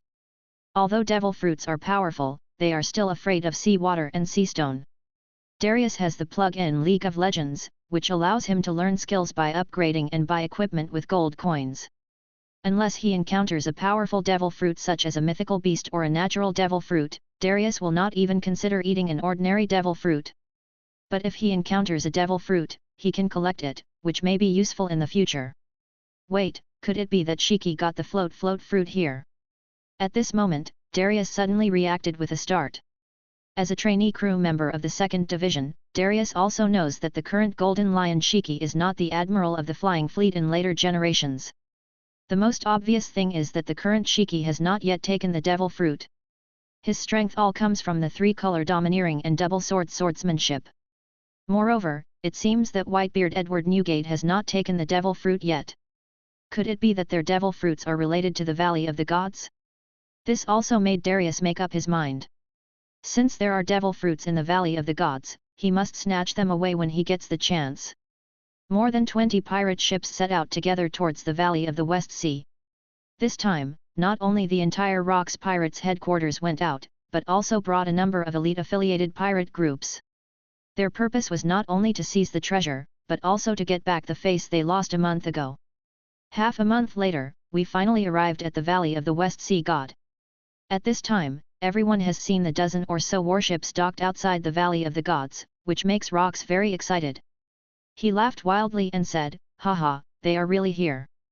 That's great. Brothers, prepare to land on the island, destroy the navy, and grab all the treasures." Oh! After hearing Rox's order, the pirates on more than 20 pirate ships cheered. Kang was also very excited, but looking at Darius behind him, he also reminded him, "Hey, kid, don't rush too far forward in the battle later. Listening to Kang's caring words, Darius also smiled and said, don't worry. I won't be stupid enough to fight against those enemies that I can't defeat yet. I will definitely develop slowly. Okay, let's go. Chapter 7. Devil Fruit. After getting off the boat, Kang and the other pirates rushed towards the Valley of Gods. Darius, who was behind them, looked at Kang and whispered, I hope you can survive. Darius still hopes that this senior who has taken good care of him can survive this war. Now the people of the Rocks Pirates are very excited, because this time not only the entire Rocks Pirates are dispatched, but also more than 20 affiliated pirate groups. It can be said that most of the strength of the Rocks Pirates has been dispatched. No matter whether it was Rox or Golden Lion and the others, no one thought that the Rocks Pirates would lose, but Darius knew very well that the Rocks Pirates would suffer a crushing defeat. According to the plot, Captain Rox will be defeated by Garp and Roger in this battle. At this point, the Rocks Pirates will quickly fall apart. Therefore, after this war, Darius was ready to leave the Rocks Pirates directly. However, before that, he still had to fight for the treasures and devil fruits on this island. Soon, the Rocks Pirates and their subordinate pirate groups, totaling tens of thousands of people, rushed into the Valley of the Gods, and soon encountered the Navy CP0 organization and the Knights of God. Cool, I didn't expect to meet you here. Whitebeard was surprised to find that he met an acquaintance here, Figaland Galinshan. The two of them were like old enemies reuniting, and the spark of battle was ignited immediately. Jialan Sheng roared angrily, you lowly reptile, you dare to disturb our joy, you are simply courting death. Facing Garan Sheng's accusation, Whitebeard responded grimly, joy? What you call joy, is it the wanton slaughter of innocent civilians? Although I knew that the celestial dragons had fallen, I never expected them to fall to such a level. Before coming here, as the captain of the first squad of the Rocks Pirates, he already knew what happened on the island and was extremely angry. Figuranda Galan said contemptuously, humph, it is an honor for those lowly people to have the honor to please the creator of this world. You lowly pirates should not have come here, but you are here today, so don't even think about leaving here alive. On the other side, Shiki the Golden Lion was killing people all the way. His goal was very simple. He heard that the celestial dragons had prepared 6 powerful devil fruits for this crappy indigenous clearance competition. So his goal was very clear, which was the devil fruit. Not only Golden Lion, but also Big Mom, John, Wang Ji and others had this idea. Ha ha ha, I found it, this is it. Golden Lion Shiki quickly found a luxurious treasure chest in a room guarded by a CP0. At this moment, several CP0 agents who were defeated by Shiki lay helplessly on the ground, watching the devil fruit they swore to protect fall into the hands of Shiki the Golden Lion. Their eyes were full of reluctance and anger, and some even grabbed Shiki's trouser legs tightly, shouting angrily, shameless. Put it down quickly, that is a treasure belonging to the great creator, you despicable pirate don't deserve it. Upon hearing this, Shiki laughed out loud, his voice full of sarcasm, ha ha ha, what a loyal dog. It's a pity that your master probably can't witness this scene at the moment. After that, he suddenly stabbed the CP0 agent's chest with the dead wood in his hand, sending him to the underworld without mercy. After doing all this, Shiki opened the treasure chest and saw a devil fruit with a blue pattern inside. Looking at this devil fruit, Shiki recognized it instantly. After hearing about the existence of devil fruits in God Valley, Shiki, like the others who had not eaten devil fruits, checked the devil fruit illustrations and recognized this devil fruit at a glance. You lowly pirate, put down the devil fruit in your hand. At this moment, 2 Knights of God appeared and shouted angrily at Shiki. What a pity! You are a little late. Shiki grinned and ate the devil fruit directly. The 2 Knights of God were also shocked. They didn't expect that someone would dare to disobey their orders, which made them very angry. As the celestial dragons, the creators of this world, no one has ever dared to disobey their orders. How dare this lowly pirate do that, and even ate the devil fruit that was given as a prize this time. You damn pirate! 2 Knights of God rushed towards Shiki angrily. After Shiki ate the devil fruit, he instantly felt a surge of power in his body, and his body immediately floated into the air to avoid the attacks of the 2 people. Oh, it really flew up. Is this the power of floating? Shiki felt that he could fly freely in the sky now. This feeling of freedom made him very happy. He grinned and said, ha ha ha, I'll use you to test my new power. On the other side of the battlefield, Rox was not at all inferior to the siege of Vice Admiral Garp and pirate Roger. He cursed, "Roger, you are really a disgrace to pirates. You actually teamed up with the Navy." Roger also said coldly, "I have no intention of joining forces with the Navy, but, Rox, your ambition to conquer the world is too dangerous, and you have troubled us several times before. Now that we have met you today, don't blame me for being ruthless." "Very good, little brat, since you want to die so badly, just die with this Navy," Rox said, an endless dark power burst out from his body. That's right, Rox is also a devil fruit user, and the most evil natural dark fruit user. His ability is the nemesis of all devil fruits. Swallow. The powerful dark force spread around, plunging all the buildings, houses, navy, and even pirates into darkness. "No. Lord Rox, we are still here too. Please spare my life. Captain Rox. Run away, quickly escape from Captain Rox' attack range." The members of the Rox pirates around were frightened by Captain Rox' indiscriminate attacks and fled everywhere. Suddenly, with Rox as the center, the area within thousands of meters around turned into darkness. Roger, Garp, Rayleigh, 2 members of the Knights of God, and several CP0 members stepped on the protruding rocks and fell onto them, thus avoiding being swallowed by the darkness. Is this the strength of Rox? The people of the Knights of God were also shocked when they saw this strength. On the other side of the battlefield, the fight between Whitebeard and Saint Figurand Galen was also going on. Whitebeard suffered a great loss at the hands of Saint Figurand Galen last time, so he had to be much more cautious in the battle this time. Even though Saint Figurand Galen had the magical skill of seeing and killing, it would be difficult for him to seriously injure Whitebeard this time. "Lord Saint Garen, it's bad, the devil fruit has been stolen." At this moment, a member of CP0 suddenly ran over and shouted. "What did you say?" Figuranda Galanshen was immediately annoyed. The 6 devil fruits used as prizes this time were all top-grade devil fruits. Losing any one of them would be a huge loss, especially since there was one devil fruit that he really liked among all the devil fruits this time. "Whitebeard, we'll decide the outcome next time." After saying that, Figurand Galanshen swung out a sword and then retreated directly and ran back. When Whitebeard saw Figurand Galen running away, he did not chase him. The other party's strength was not inferior to his. Moreover, Whitebeard was now more concerned about the devil fruit. With Whitebeard's strength, he is actually not very interested in devil fruits. His strength is second only to Rox in the Rox pirate group, but he wants to find a devil fruit for Marco, but Marco's strength is too weak now. The Rox pirates are a place without any humanity. Everyone obeys the law of the jungle. It's okay when I'm with Marco, but I can't always be with Marco. And this time is a good opportunity.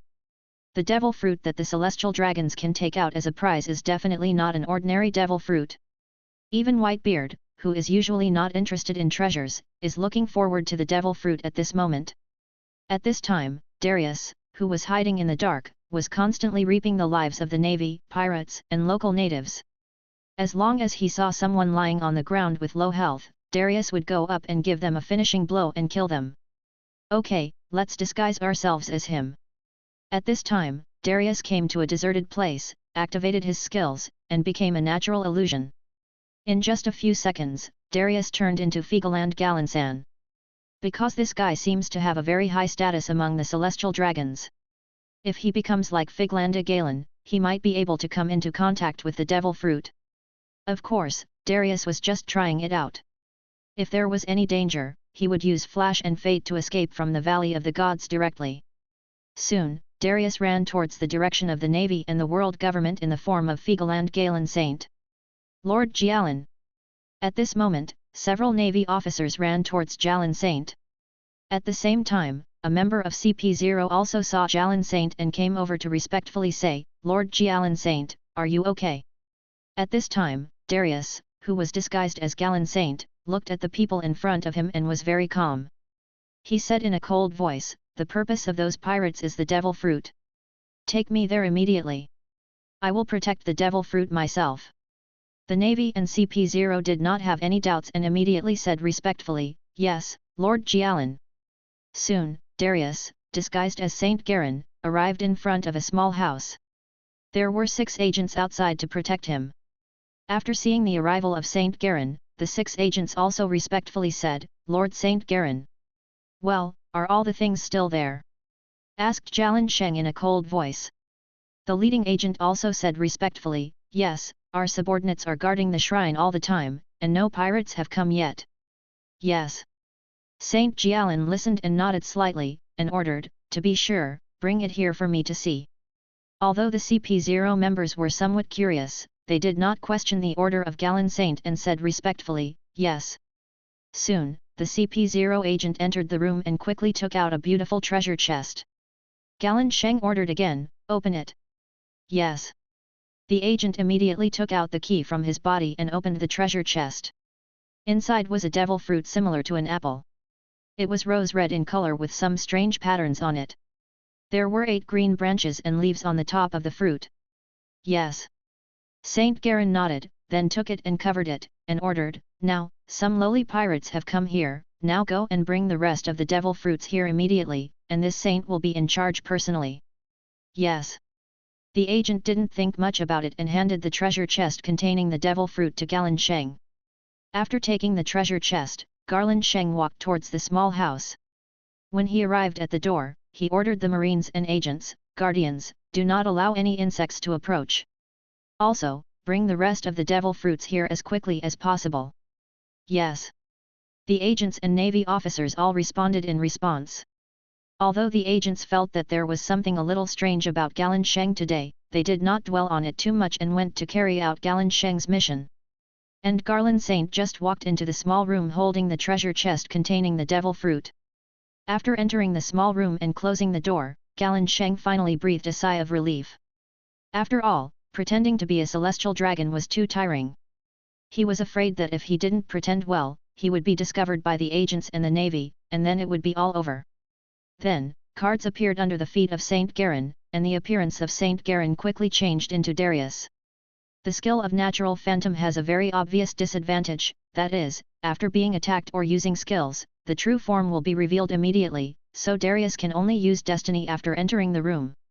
In a few seconds, fate took effect, and Darius disappeared directly in the room and was then teleported to somewhere in the ocean.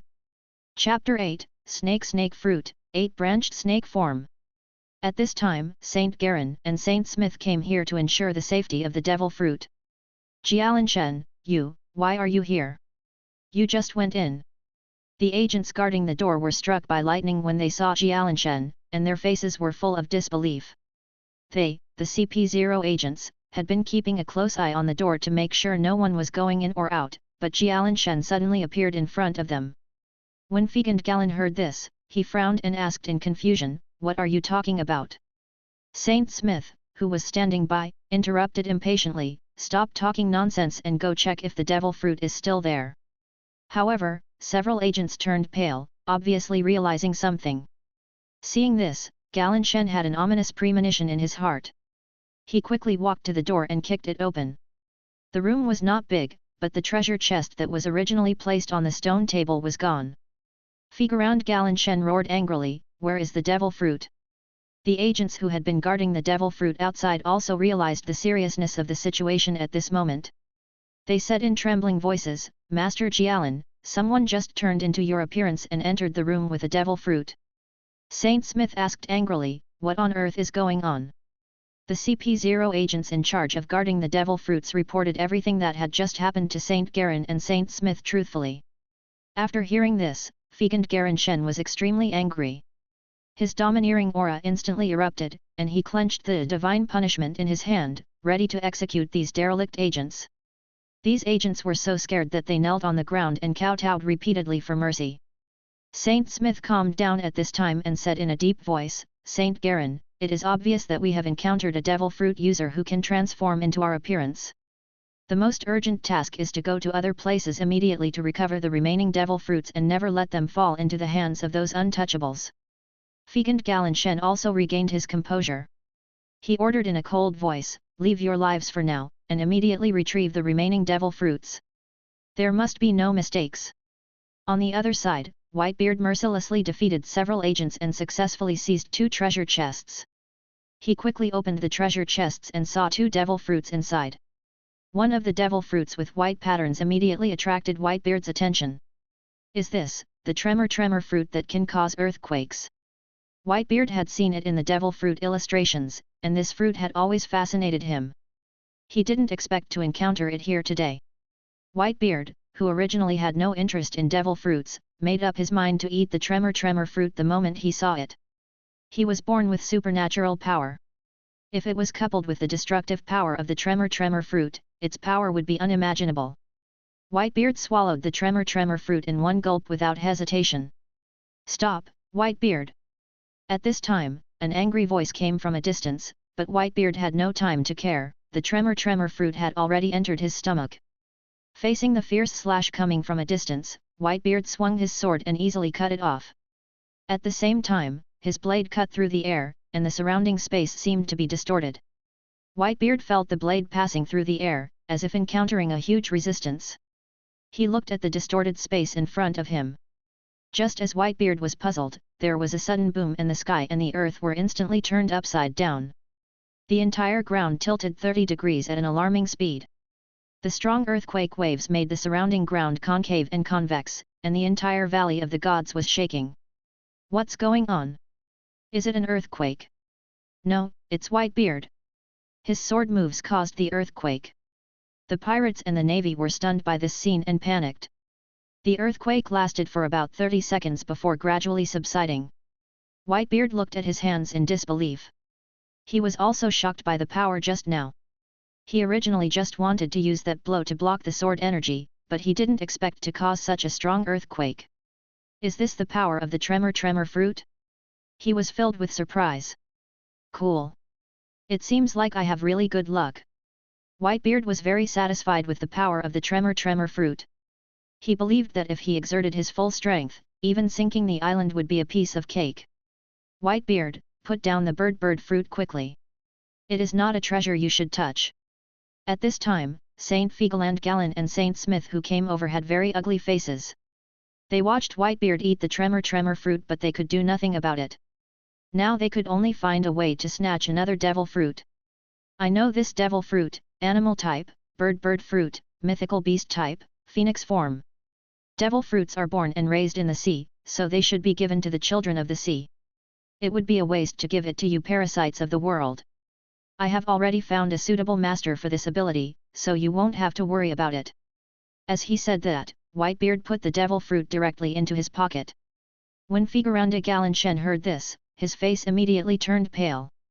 This was a devil fruit of the mythical beast type, which was even rarer than the natural type. He said coldly, "Then, don't even think about leaving here alive today." Whitebeard was not afraid at all. His strength was not weaker than that of Feigerand Garen Saint. It was just that the opponent's observation kill was a little tricky. However, he now obtained the extremely destructive tremor fruit, which made Whitebeard fearless. He said proudly, "Cool, if you want to kill me, then come and try. I can use you to test my new earthquake power." Far away, Darius landed on an uninhabited island isolated in the sea. He climbed to the top of the island. Although it is called the highest peak, its altitude is only more than 100 meters.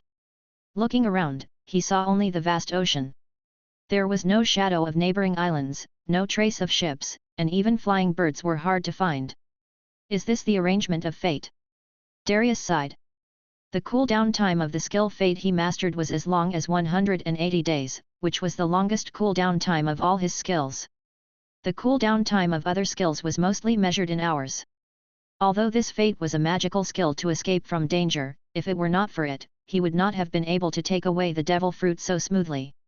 Next, Darius could only wait for the right time, hoping that a ship would pass by within half a year. Otherwise, he would have to rely on the Fate skill again to leave.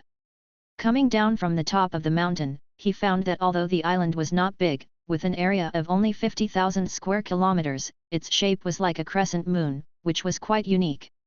He had found a mountain spring on the island, so at least he had no worries about drinking water. Moreover, there were no ferocious beasts on the island, and even small animals were extremely rare, which made it difficult for Darius to gain experience points through hunting. However, since there was fresh water, he could go to the sea to fish to satisfy his hunger. At this time, Darius stared at the treasure chest in his hand. The devil fruit inside had been confirmed through the illustrations, and it was the animal series snake fruit mythical beast Yamata no Orokai form. This devil fruit was taken by Kurozumai Orokai in the original work. Although it was a mythical beast, it did not show dazzling abilities. The only thing that attracted attention was its characteristic of having multiple lives. Darius hesitated whether to swallow the snake fruit. If it was an ordinary animal-type fruit, he might not consider it, but this was a mythical beast. Even though in the original work, Kurozumai Orokai was very poor in the development of this devil fruit, it did not mean that the Yamata no Orokai fruit itself was not valuable. In other words, even a loser like Kurozumai Orokai can rely on this devil fruit to save his life several times in a row, which shows that this devil fruit is extraordinary.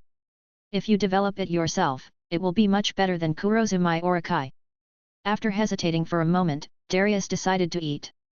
Anyway, there were no large wild monsters on this island, and he couldn't gain experience points by farming the wild monsters.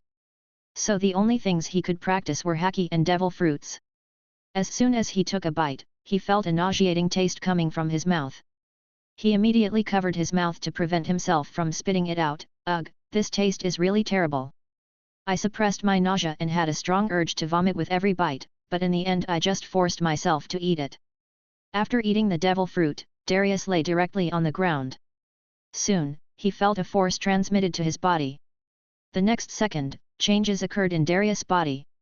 Suddenly Darius created 8 snake heads, each of which could be controlled individually.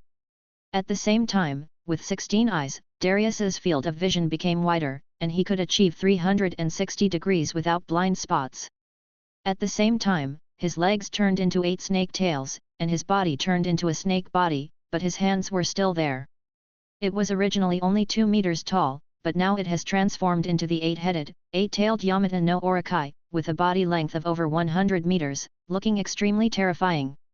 The color of Darius's Yamata no Orokai is somewhat different from that of Kurozumai Orokai's Yamata no Orokai in the original work. In Darius' Yamata no Orokai form, the snake's body is white, a completely white snake, with white snake scales all over its body. Chapter 9. Destiny. A few days later, a shocking news swept across the ocean.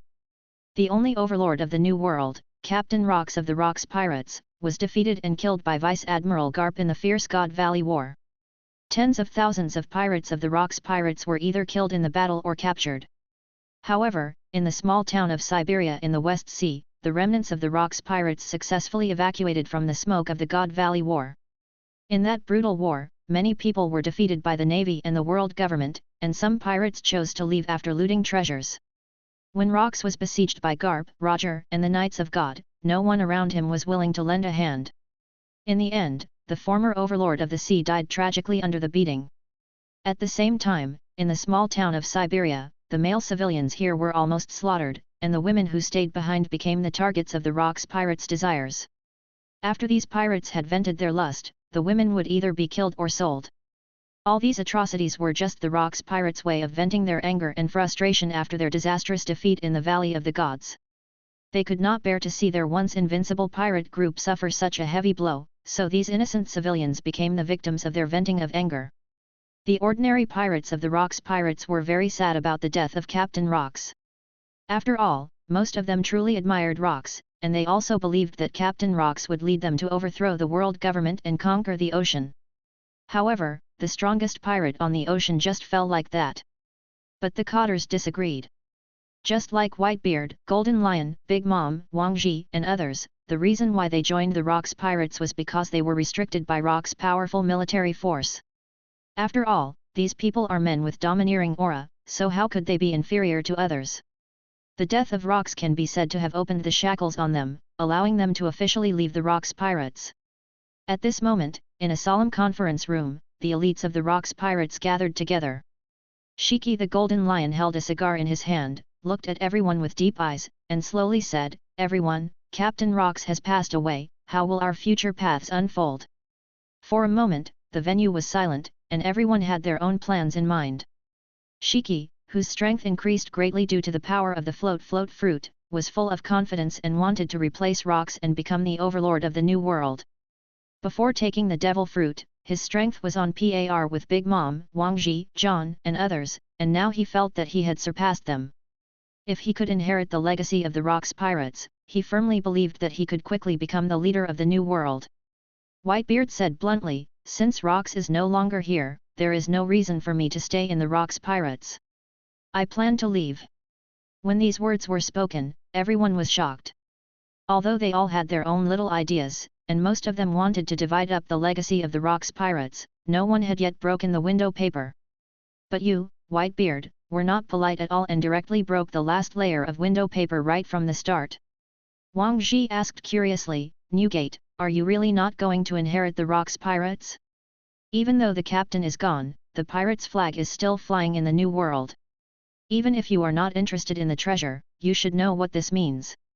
Whitebeard responded calmly, "What I desire is never power, but family." He picked up the bottle, drank it all, then smashed the empty bottle to the ground and turned away. Seeing this, Shiki hurriedly shouted, "Newgate, you got 2 devil fruits in the Valley of Gods. You have already taken one of the tremor fruits, but where is the other one? Since you are leaving, leave that one behind." Whitebeard smiled and said, "You mean the phoenix fruit? I gave it to Marco a long time ago." As soon as these words came out, several cotters became angry. "What do you object to?" Whitebeard's eyes flashed with the aura of a tyrant, and the pressure of the tyrant's aura made everyone's heart tremble. They knew Whitebeard's strength very well. Even if he had not taken the devil fruit, he was enough to be feared. Now that his strength has greatly increased, no one dares to provoke him easily. Seeing this, Shiki had no choice but to give up. "Forget it, since the devil fruit has been taken by Marco, then forget it. Do you plan to take Marco away with you?" Whitebeard replied coldly, "Of course." Shiki continued to ask, "So, what are your plans next? Are you ready to return to the new world?" "No, I plan to travel the 4 seas first," Whitebeard said bluntly. He knew that after Rock's death, the pirate group's territory would be reshuffled. He didn't want to get involved in the dispute, and he didn't want to put Marco in danger. Therefore, he planned to make plans after accumulating strength in the Grand Line and the 4 seas. Shiki and the others heaved a sigh of relief when they heard this.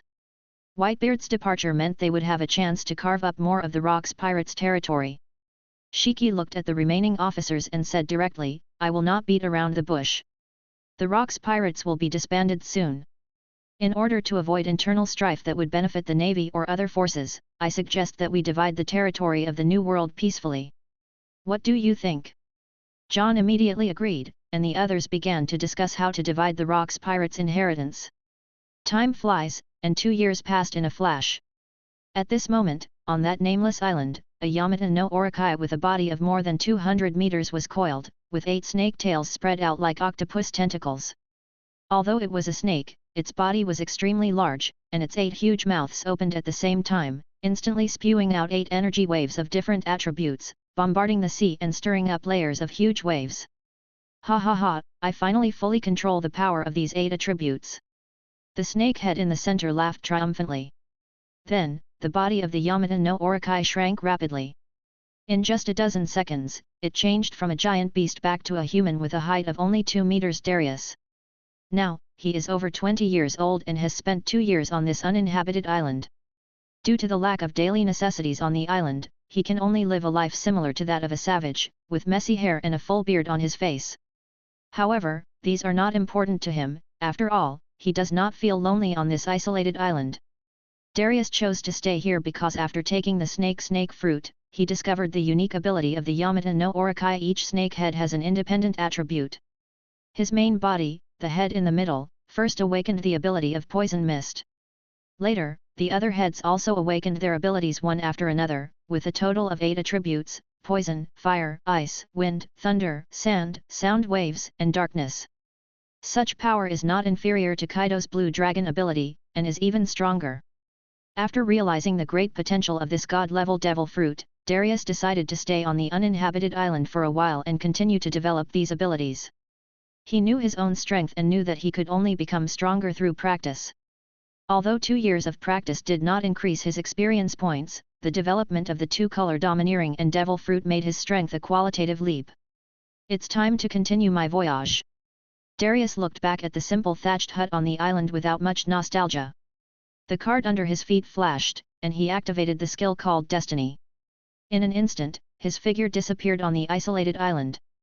However, when the light of the card faded, Darius found that he did not appear in other places as expected, and there was still a vast ocean in front of him. He was shocked to find that although he successfully activated the destiny skill to teleport, he seemed to have been teleported to another isolated island. This skill is too unreliable. Darius couldn't help but curse. He originally expected to leave this isolated island, but he was trapped on another isolated island again. However, he quickly calmed down and ran to the highest point of the island and began to observe the situation of this new island. Although this island is slightly larger than the previous one, it may be about 70,000 to 80,000 square kilometers, and the shape is different from the previous island. The shape of this island is oval. However, Darius' eyes narrowed because he discovered that there seemed to be traces of human life on this island. After using his observation haki again, Darius confirmed that there were indeed people on the island, which made Darius overjoyed. Chapter 10. Snake Island. As Darius hurried down the mountain, he discovered a detail that he had not noticed while climbing up the island was full of snakes. He saw dozens or even hundreds of snakes entwined on the branches, forming a huge snake swarm. This scene made Darius exclaim, "Is this a snake island?" He carefully observed these black snakes and found that they all seemed to be of the same species. Darius quickly activated his observation haki to capture the surrounding atmosphere. He clearly sensed several human auras and was sure that there were other people on the island besides himself. At this time, in a hidden cave on the isolated island, a man lay pale in a haystack, with 3 women beside him taking care of him carefully. Half a month ago, their cruise ship encountered a shipwreck, and 4 people escaped to the lifeboat. There were originally 10 people on the boat, but due to the shipwreck, only 7 people survived and came to this island, and the other 3 died in the sea. These 7 people were both lucky and unfortunate, because this island is a snake island, and there are countless black vipers on the island. 3 men were bitten by venomous snakes while catching black vipers and eventually died. 2 days ago, the last man was also bitten by a black viper while looking for food. Although he successfully killed the venomous snake that bit him and made it into snake soup, the snake venom had spread all over his body in just 2 days. "How is Rossi doing now?" a woman asked anxiously. The other 2 women shook their heads helplessly, tears on their faces, and said in despair, "His breath is getting weaker and weaker. 3 people have died in just half a month on this snake island. Rossi may not survive tonight. The black viper is extremely poisonous. No one can survive more than 3 days after being bitten. They are just ordinary people. Even if they can kill a few poisonous snakes occasionally, there are countless poisonous snakes on this snake island. Once bitten by mistake, it will be a dead end. Now, they have lost their boat and cannot contact the outside world. They are trapped on this island full of poisonous snakes. What awaits them is despair and death. When the food runs out, they will have to go out to find food themselves, and the most abundant thing on this island is deadly poisonous snakes. Faced with such a predicament, they have fallen into deep despair. Found it. I didn't expect there are still people alive on this snake island." Just when they were almost desperate, a man's voice suddenly sounded, which surprised the 3 women. They all looked towards the cave where the voice came from. They saw a man with ragged clothes and a full beard, who looked like a beggar, but his tall stature made people dare not underestimate him. This was Darius, who had lived alone on another isolated island for 2 years. The long-term life in the wild made him look almost like a savage. "You?" The 3 women looked at Darius with surprise in their eyes. They didn't expect that there would be humans on this snake island, and they didn't expect that his appearance would be so rough. However, Darius became interested in their looks. Although they looked a little haggard and listless, he could still see that these 3 women were extraordinary. A trace of desire flashed in his eyes. He hadn't touched a woman for 2 years. Now after seeing the woman, the fire of desire suddenly appeared in his eyes, but he quickly covered it up. It seems that the unfortunate guy will not live long. Darius noticed the pale and weak man lying on the haystack, and sighed in his heart. One of the women anxiously asked Darius for help, "Please, save Rossi, he was bitten by a poisonous snake." Darius shook his head and said bluntly, "There's nothing I can do." It's not that he didn't want to help, but he really had no way. "You've been on this island for so long, is there no solution?" the woman asked anxiously.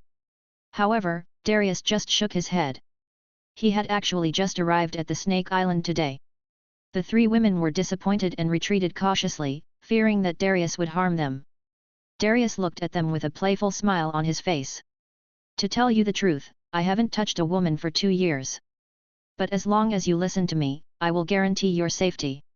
When the three women heard this, their faces suddenly changed and they glared at Darius. They were all daughters of nobles or wealthy businessmen. How could they accept having a relationship with a savage? What do you want to do? Let me tell you, the navy will come to rescue us soon. If you dare to come over, we will never let you go. The three women picked up wooden sticks and prepared for battle. Darius saw this and chuckled, since you don't want to, I won't force you. Then he turned and left. However, halfway through, he suddenly turned around and picked up some clothes on the ground, which frightened the three women and they shouted loudly. Darius comforted them, don't worry, I'm just taking something. Then he turned and walked out of the cave. After leaving the three women, Darius tied up the sleeves and collar of his clothes to make a simple bag. He walked into the woods and saw black vipers everywhere on the trees and the ground. He sneered and thought to himself, are these snakes considered wild monsters? Darius decided to test his idea. After all, he had caught a big fish on an isolated island and gained experience points. He quickly grabbed a black viper and tore off its head. Although the snake was still twisting, Darius stomped it mercilessly. At this time, a semi-transparent group of words experience points plus 0.1 appeared in front of him, which made him overjoyed. The black viper was indeed regarded as a wild monster. Although each snake only provides 0.1 experience points, Darius knows that there are a large number of venomous snakes on this snake island. Even if each snake only provides the minimum experience points, the accumulated experience points are enough for him to level up. He did not rush to act because the black viper posed no threat to him. He had the armed color domineering, which was enough to resist the attack of the snake's fangs. Darius quickly hardened his hands with armament haki, reached out to grab the snake knot, and threw it into his homemade bag. Although there were snakes trying to attack him during this period, he reacted quickly and immediately used armament haki to protect his body, making the poisonous snakes helpless. Soon, he filled several bags and returned with a full load. In a deep and dim cave, three women sat around a fire, with little snake meat left in their hands. When the last bit of food was consumed, they knew that if they wanted to survive, they had to bravely walk out of the cave and go out hunting. However, the island was occupied by poisonous snakes, and every negligence could lead to death. The atmosphere in the cave was extremely depressing, and the three women fell into silence. No one cared about Rossi, the dying man. They were more concerned about their own survival, and each of them had complicated thoughts in their hearts. Suddenly, a sharp hissing sound broke the silence. They were all very familiar with this sound, it was a snake crawling. The women looked over in horror and saw a snake moving slowly a few meters away. There's one over there too. A woman screamed and pointed to the other side. There's one here too. After a closer look, they were surprised to find that the cave was full of snakes. They wanted to escape, but the entrance to the cave was blocked by more snakes. The three women were so scared that they screamed again and again. What is going on? Why are there so many snakes? Fear and despair spread in their hearts. At this moment, Darius walked out of the darkness holding a bag. He reached in, grabbed a few more black vipers, and threw them at the three women without mercy. There are still a lot here. The three women were so scared that they ran around, screaming one after another. Darius followed closely behind, throwing out poisonous snakes continuously, and the three women became even more panicked. He looked at their terrified expressions and couldn't help laughing. Ha ha ha, have you thought about it? Do you want to be obedient? The three girls had no way to retreat, so they could only beg for mercy. We are obedient, we are obedient. Please get rid of these snakes quickly. I will listen to you in everything. Me too, we will listen to you. Darius was satisfied when he saw how scared they were. That's good. He summoned the axe called Black Cleaver and swung it at the black viper on the ground. This axe was given to him by the system and had its own system space. With just a thought, he could control Black Cleaver freely. At this moment, he was just like cutting vegetables, chopping off the poisonous snakes with the axe. Seeing this, the fear in the hearts of the three women finally dissipated a little. After killing all the poisonous snakes, Darius looked at his experience points and smiled with satisfaction. This snake island was much more interesting than the previous isolated island. Although there were no large monsters, at least there were small monsters like poisonous snakes that could give him experience points. Although each venomous snake has only 0.1 experience value, there are venomous snakes everywhere on this island. What we can see are only a small part of them. There must be more venomous snakes hiding in the dark. Rosie. At this moment, the three women looked at the unlucky man lying on the haystack. He was very unlucky when the poisonous snake came in just now. He was bitten several times by the poisonous snake. This time he was completely dead. Darius looked at the three women and grinned, well, forget about that man. There's so much snake meat here. Let's light a fire and get ready to eat. The three women looked at Darius with some fear at this time. Darius was different from the men they had been with before, but on this snake island, the law no longer had any binding force, so they had to listen to him obediently. Chapter 11. Black Spear. Afterwards, Darius also learned about the situation of the three people. They were tourists who were preparing to visit the food city on a cruise ship, but they encountered a shipwreck. They fled to the Snake Island on a yacht, but the yacht had been scrapped. The youngest girl among them was only 19 years old. Her name was Sarah Mason. She was an aristocratic girl.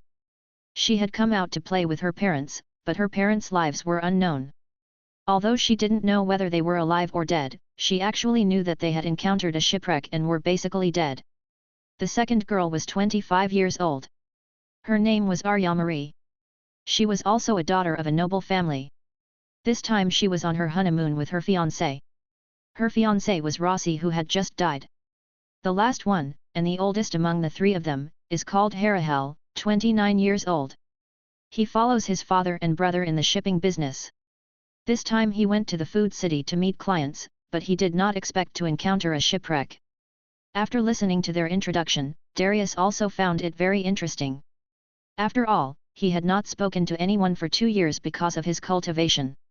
Now Darius would have to stay on this snake island for at least half a year. With the company of three beauties, he was naturally very happy. By the way, what's your name? We don't even know it yet. Sarah Mason asked at this time. Darius.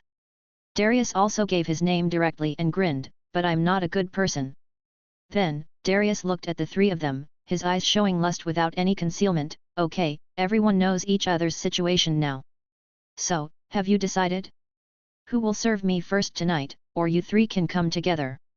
Hearing this, the three women's faces turned pale, but they were already very afraid of Darius. They had just seen Darius kill so many poisonous snakes easily. Several poisonous snakes had clearly bitten Darius, but there were no wounds on his body. Can I ask you something first? The oldest one, Herakle, asked. I clearly saw the snake bite you just now, but you seem to be fine. Hearing this, Darius also explained, oh, snake fangs can't bite through my skin. If you want to delay time and wait for me to die from the poison, I'm sorry to disappoint you. This snake island is full of dangers for you, but it poses no threat to me. Then, Darius burst out with terrifying murderous intent, and said coldly, or are you biting me and breaking the agreement? Just now you said you would listen to me obediently, so I helped you get rid of those poisonous snakes, and I also invited you to eat snake meat. Suddenly, under Darius's murderous intent, the flowers growing in the three greenhouses could not withstand such murderous intent and trembled. Sarah mustered up the courage to say, it was obviously you who put those poisonous snakes in, and you basically ate all the snake meat. Darius showed a cold smile, oh, do you think I am too gentle? Can't tell the difference between the big and small kings. No, we are not going to break the agreement. Helahel immediately stood up. She was the oldest, so she could see the current situation clearly.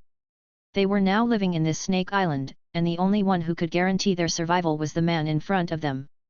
She said respectfully, Lord Darius, if you don't mind, please let Hel serve you. Ha ha ha, it turns out that sister is the most sensible. Darius walked straight up and hugged Herachel in his arms. Helicher smelled the masculine scent on Darius. Since Darius had not taken much shower on the previous isolated island, his body was very dirty, which made Helicher feel disgusted. However, he could not break free from Darius's strong arms no matter what, so he had to accept his fate in the end. From then on, Darius lived a very comfortable life. Every night, three women took turns to serve him. At the beginning, they were not very willing, but on this isolated island, Darius had plenty of ways to deal with them. During the day, Darius went hunting black vipers. These black vipers not only provided experience points but also provided food for them. Darius also found honey and asked the 3 women of Helihur to spread the honey on the snake meat and then air dry it. Darius also started to build a raft in his spare time. This time, Darius made preparations for both situations. He built a raft, stored food and fresh water, and sailed away from the island. Although he had no recording needle and compass and could only drift with the wind, it was better than staying on the island. In case he encountered a ship or an island, he could be rescued. Of course, there is also the possibility of encountering a shipwreck after going out to sea, or of running out of food and fresh water without encountering any islands or ships. At that time, Darius will choose destiny to teleport randomly again. After all, when he was on an uninhabited island before, Darius thought that he could use destiny to directly escape from the island, but he didn't expect that the random teleportation of destiny only teleported Darius from one uninhabited island to another. This forced Darius to make preparations for both situations. For 3 consecutive months on Snake Island, what he had to do every day was to hunt black vipers, practice, and then satisfy the 3 women. Sarah and the other 3 were very afraid of Darius at first, but after getting along with him for a few months, they became more dependent on Darius.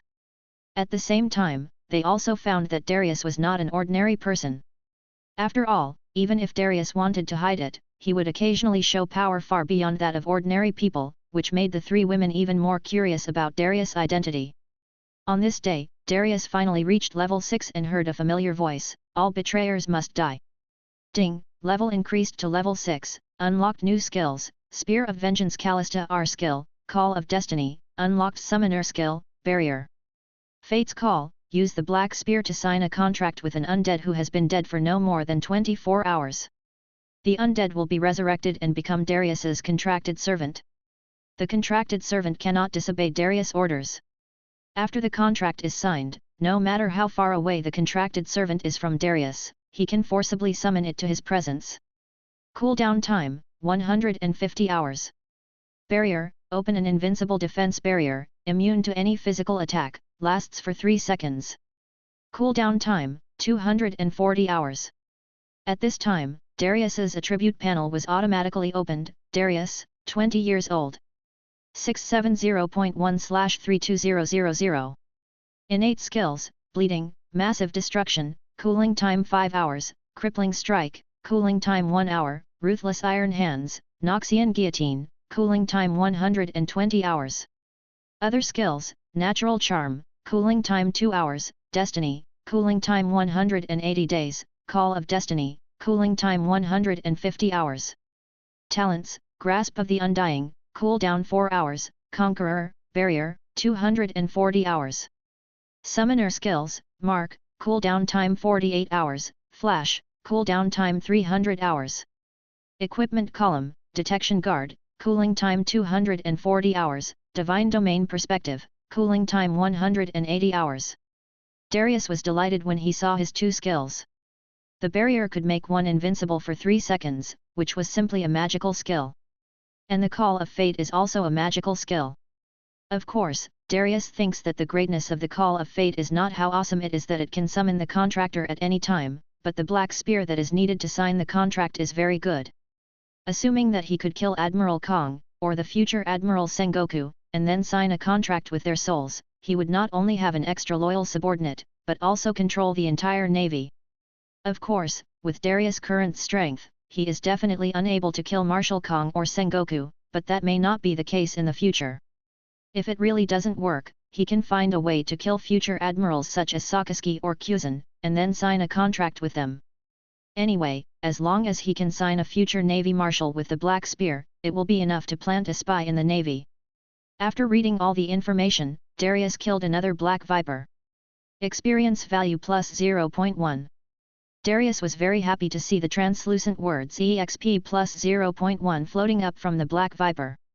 He thought that after reaching level 6, he would no longer gain experience points by killing Black Vipers, but he still gained experience points, which made Darius very happy.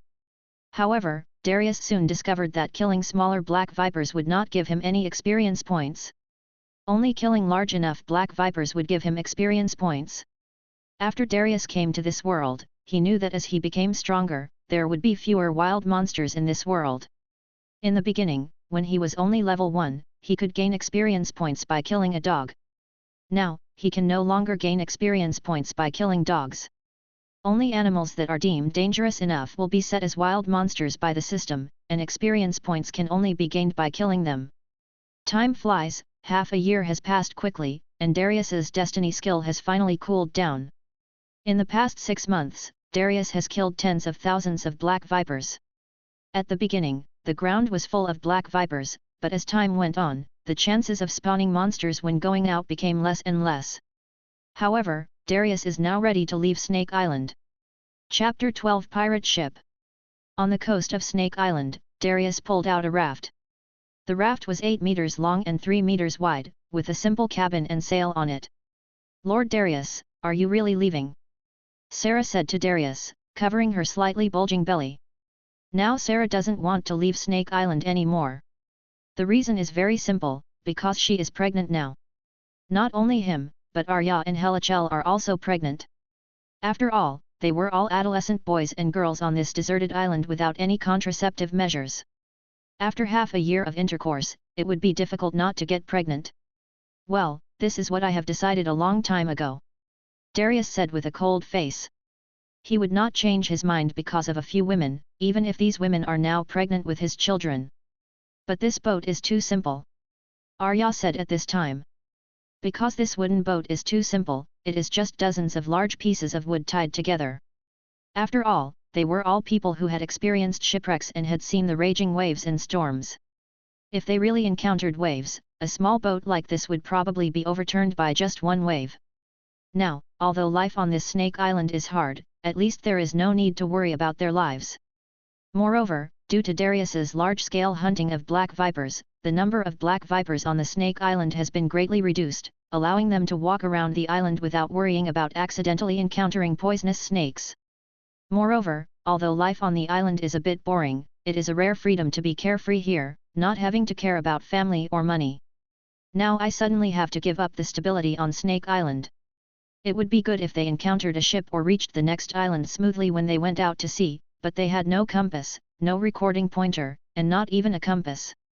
After going out to sea, they were in the vast ocean and couldn't even find the direction. Wouldn't that be a dead end?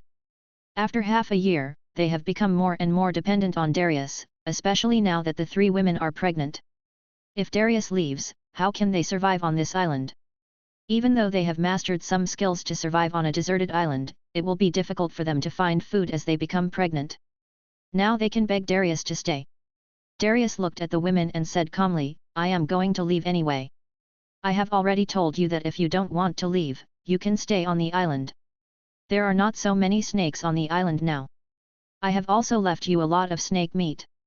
If you want to wait for rescue on the island, you can." The 3 women fell silent again after listening. Although they had finally adapted to life on Snake Island after half a year and learned the techniques of how to catch snakes without hurting them, and now most of the black vipers on the island had been killed by Darius, the threat to them was much smaller. They really didn't want to leave this comfort zone, or they didn't want Darius to leave. Not to mention that going out to sea is too dangerous, and secondly, they are all pregnant now, how can they leave? Darius looked at the 3 women. After half a year of getting along with them, he had some feelings for them. However, Darius always had his own ambitions and could not be trapped on a deserted island forever. Finally, Heliher spoke first, "Okay. If we really have to die in the end, we have to die together." After hearing what Helichel said, Sarah and Arya nodded with determination. After all, if Darius left, even if they had some hunting skills, they would be unable to hunt due to the delivery period, and eventually they and their children would die. They might as well take a gamble. If they win, they can return to the human world. If they lose, they will be buried in the sea. Seeing the expressions of the women, Darius nodded slightly, because Darius understood that after he left, the women who stayed on the island would basically die a slow death. Of course, if Darius had stayed to take care of them, they wouldn't have died, but it was impossible for her to live that kind of ordinary life.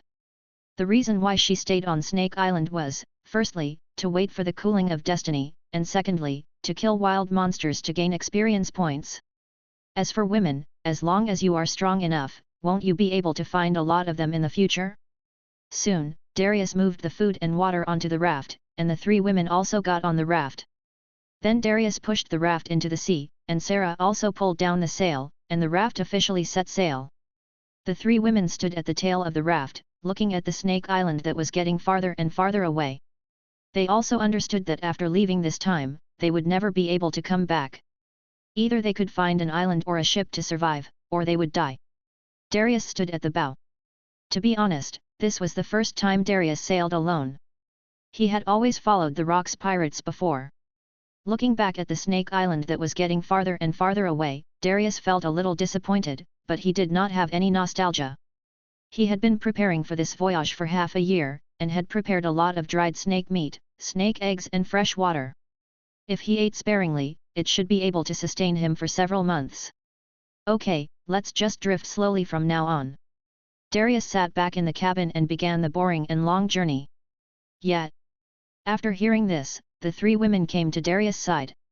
After all, they were already out to sea and there was no turning back. They could only move forward. Time passed day by day, and Darius did not encounter a shipwreck, but he drifted on the sea for 2 months. The days on the raft were extremely difficult.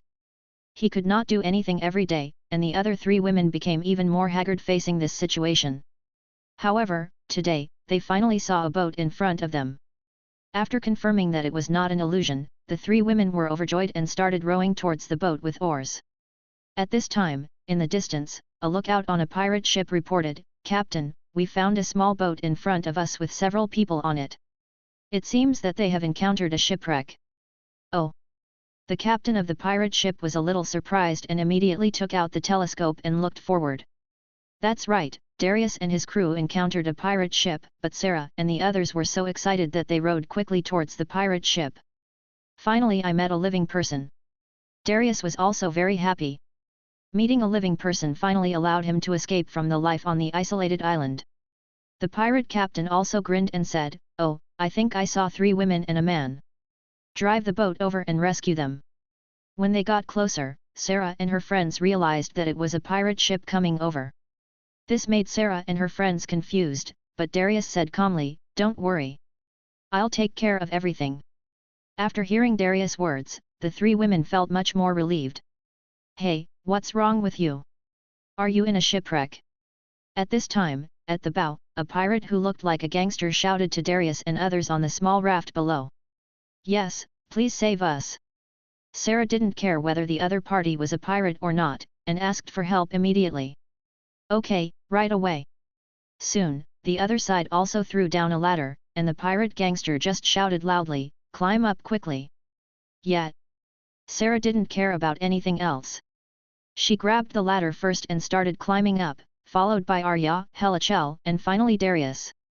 After several people boarded the boat, a fat man with a face full of flesh and a height of more than 4 meters came over, grinning and looking at the 3 girls with a somewhat obscene face and said, "Ladies, you have encountered a shipwreck." The 3 Sarah girls looked at the wretched appearance of the man in front of them and shuddered, "Yes, thank you for saving us." "Ha ha ha, it's no big deal."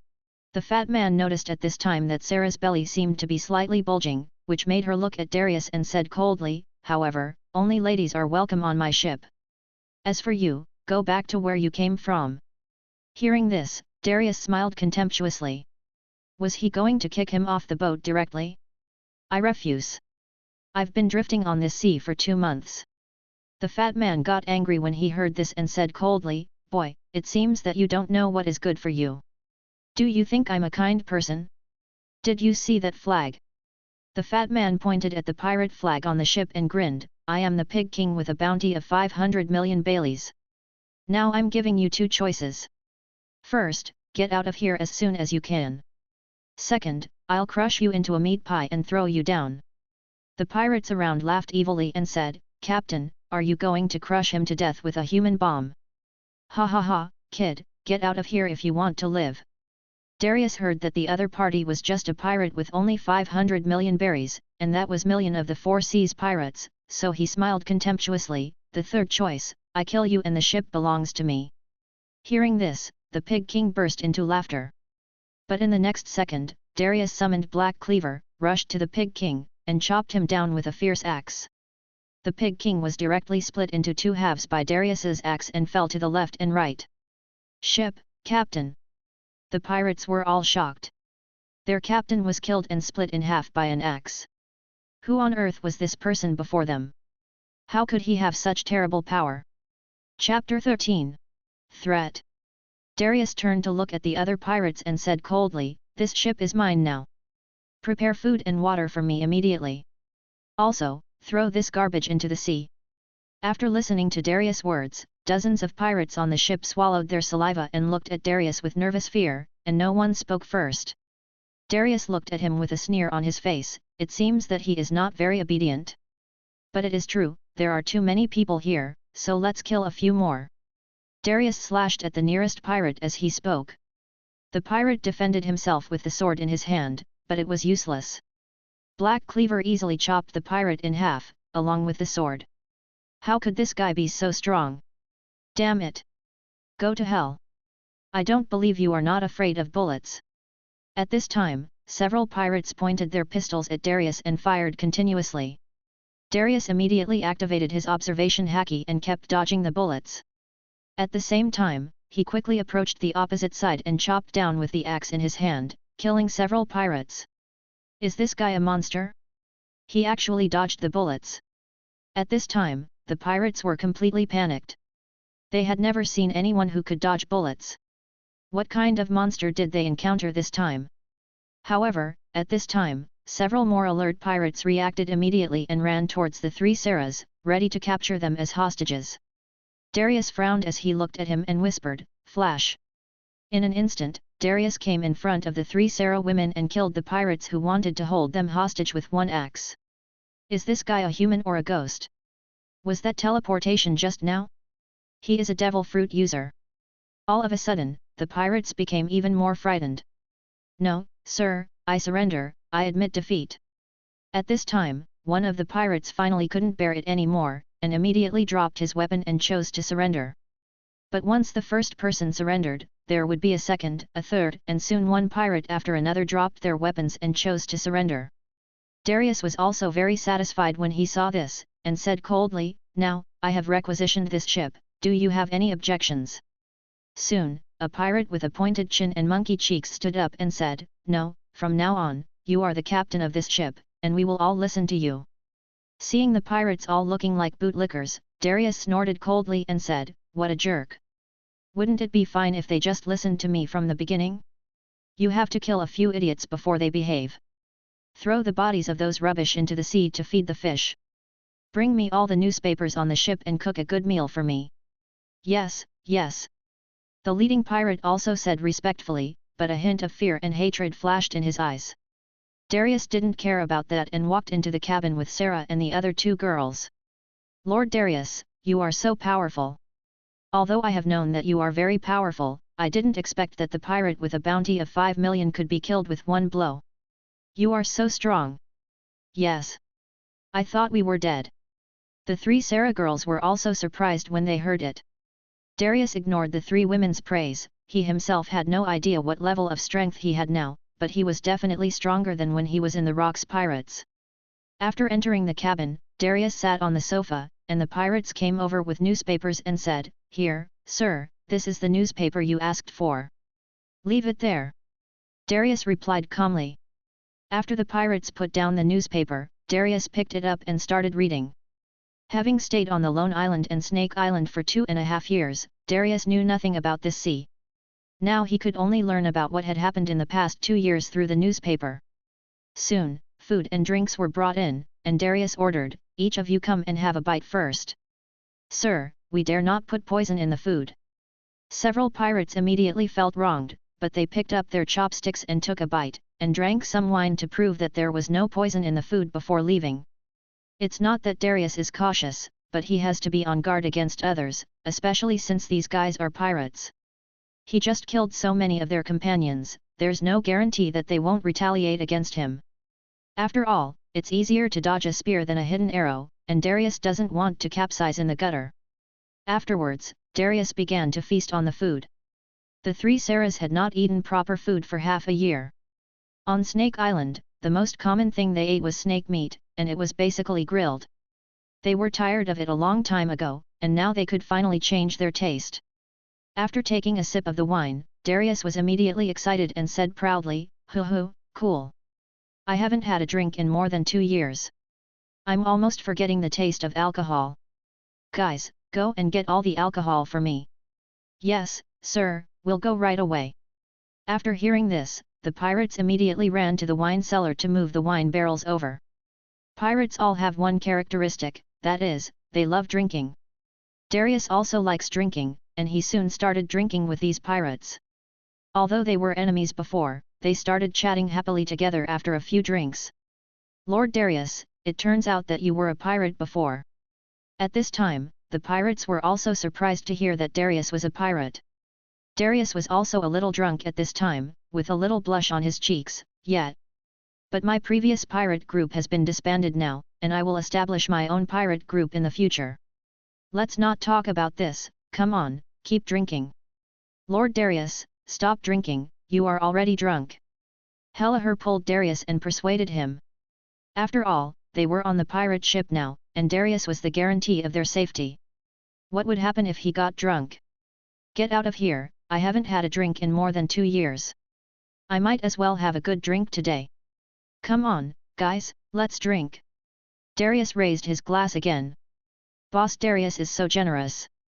"Big sister, the boss is drinking in a really good mood now. Please don't disturb the boss's mood." The other pirates watched and pulled Sarah and the other girls apart, and then a group of pirates started to drink with Darius. "Come on, let's continue, the banquet shouldn't stop."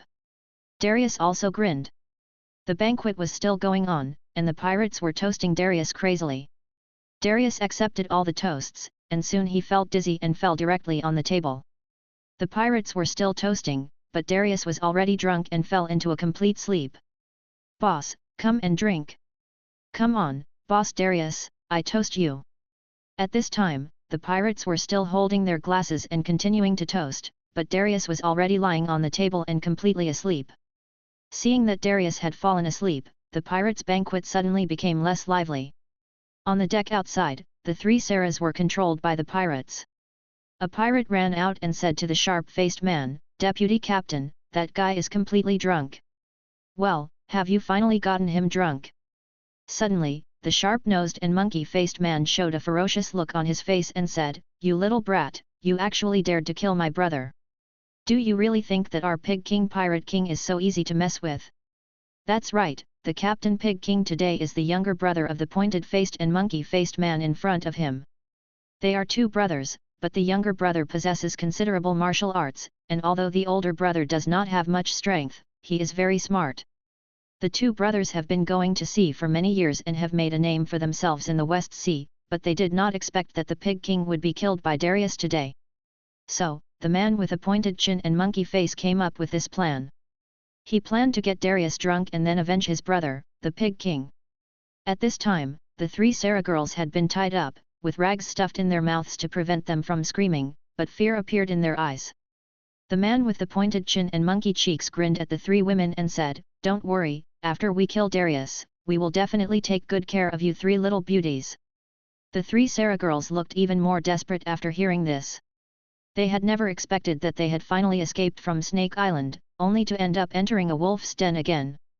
Darius was obviously powerful enough, but he was so stupid that he fell into the enemy's trap easily. "Ah!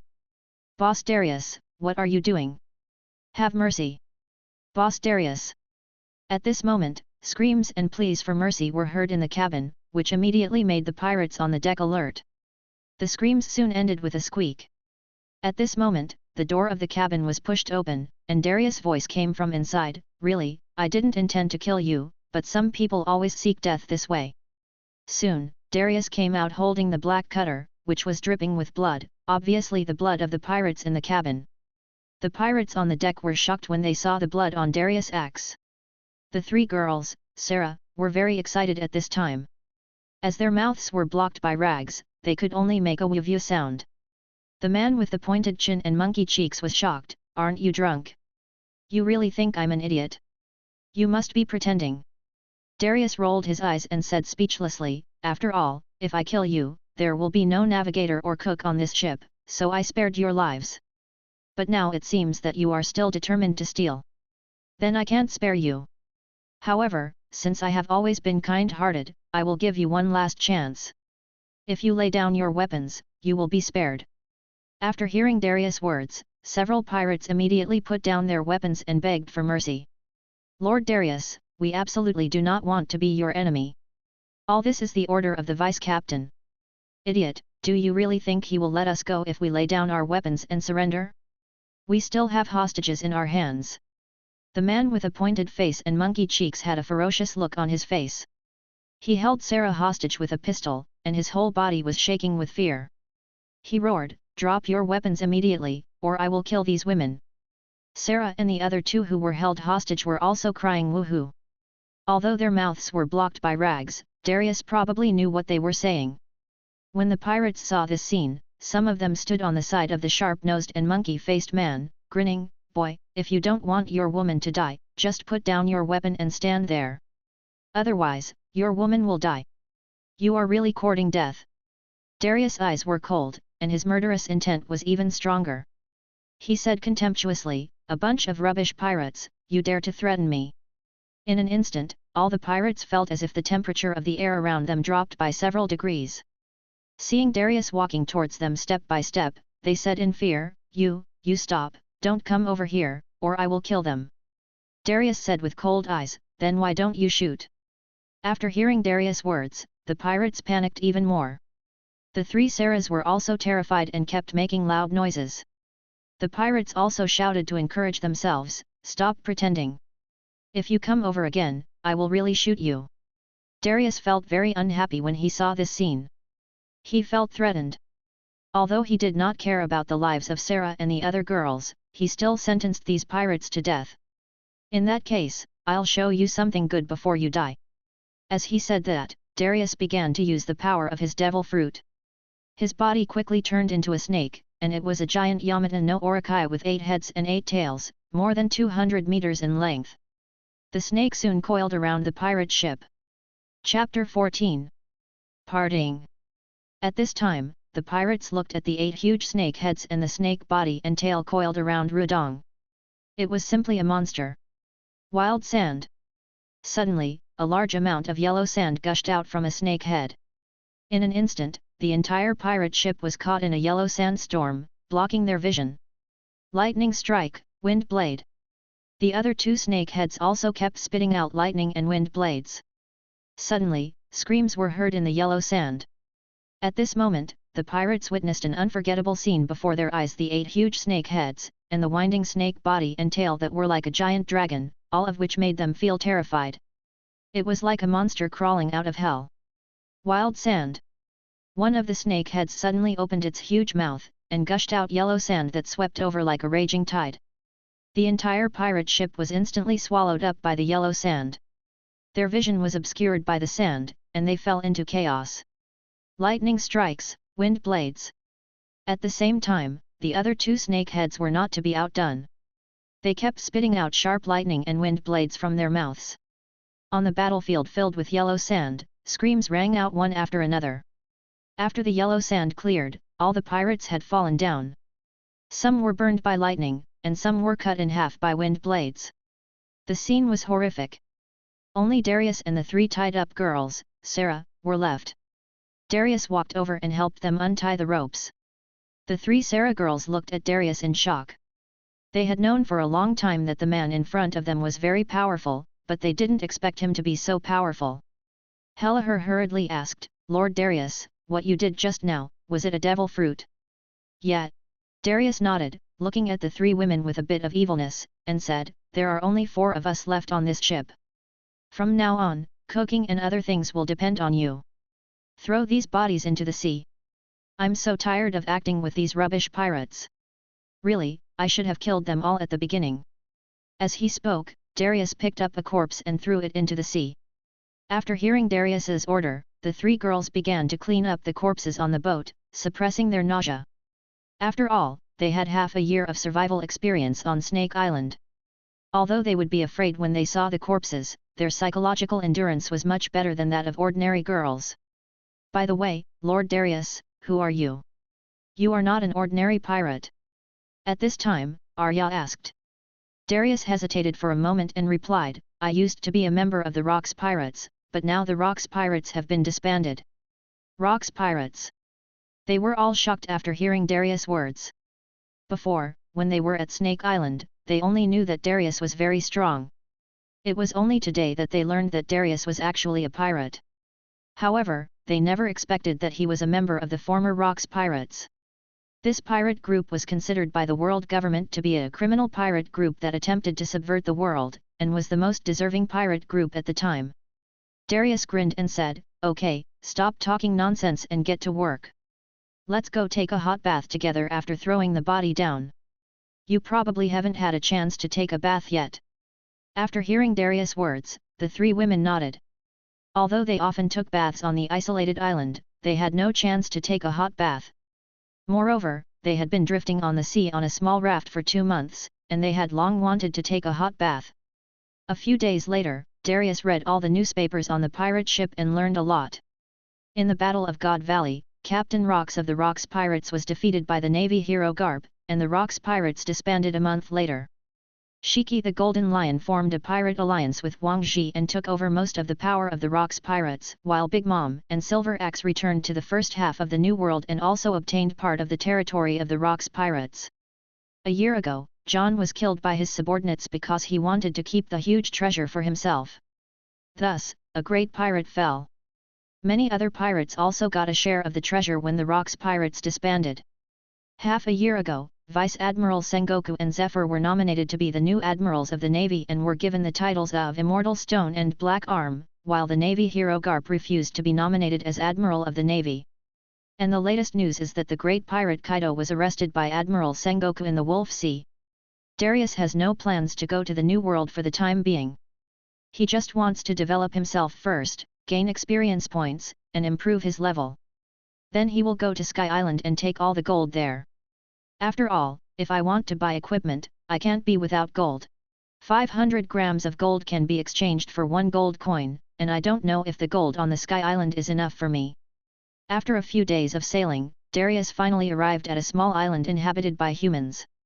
Sarah and the other 2 girls were very excited. Darius looked at them seriously and said, Okay, let's separate here. From now on, go and enjoy your own lives. Lord Darius, we can be together. I will definitely find a way to let the Navy help Lord Darius to cancel the bounty. Sarah said anxiously at this time. After more than half a year of getting along, Sarah has fallen in love with Darius, and now Darius is very handsome. Now Darius no longer looks like a savage. After combing his hair and shaving off his beard, the 3 Sarahs saw a different Darius. Darius looked at the 3 women and grinned, Don't be ridiculous. We are just friends with benefits at best. Sarah looked at Darius with tears in her eyes. The man in front of her was very cold, except when they were making love.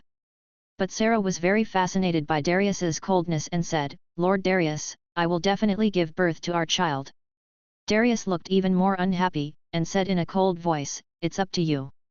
It's your freedom to give birth to the baby or abort it. Don't have anything to do with me in the future. If you don't want to be targeted by the Navy. After listening to Darius' words, the 3 Sarah girls fell silent, with some sadness in their eyes. They had long known that they and Darius were definitely not the same kind of people, but when the time really came to part, they still felt reluctant in their hearts. After all, they had been together for more than half a year. After placing the 3 women on the island, Darius did not stay there for too long. After all, he and Sarah were not of the same kind, so naturally he had no attachment to them at all. After the ship left the island, Darius said coldly, Next, upgrade as soon as possible. I have wasted too much time training the devil fruit on the isolated island for 2 years. Now I have to make up for it as soon as possible. The 3 Sarahs who stayed on the island felt sad as they watched Darius' ship sailing away. Although Darius left them a lot of money on the ship, this man left without any mercy. Okay, Sarah, let's go. Kelleher patted Sarah's shoulder and said, Maybe we'll have a chance to meet again in the future. On the pirate ship, Darius looked at the permanent pointer in his hand. The target on this pointer was Burrow City, a paradise for criminals. This is also Darius' goal this time. Yes, he is going to the Flower Kingdom in the West Sea, Burrow City. The Kingdom of Flowers can be said to be one of the most powerful countries in the world. This country has a very strong military force. In this world where island countries are scattered across the ocean, the Kingdom of Flowers is much larger than other small countries. The country's territory is even larger than the desert country of Alabasta, and its population is larger. However, precisely because the territory is large enough and the population is large enough, bandits and gangs emerge in large numbers. It is a powerful country, but it is full of chaos and violence internally, especially in Burrow City, which is full of gangs and the local police simply cannot handle it. For a pirate like Darius, this kind of chaotic place is good, because this place is within the territory of the Kingdom of Flowers, and the navy is generally not allowed to enter at will. Chapter 15, Burrow City. The Kingdom of Flowers, Burrow City, Jubeo Port.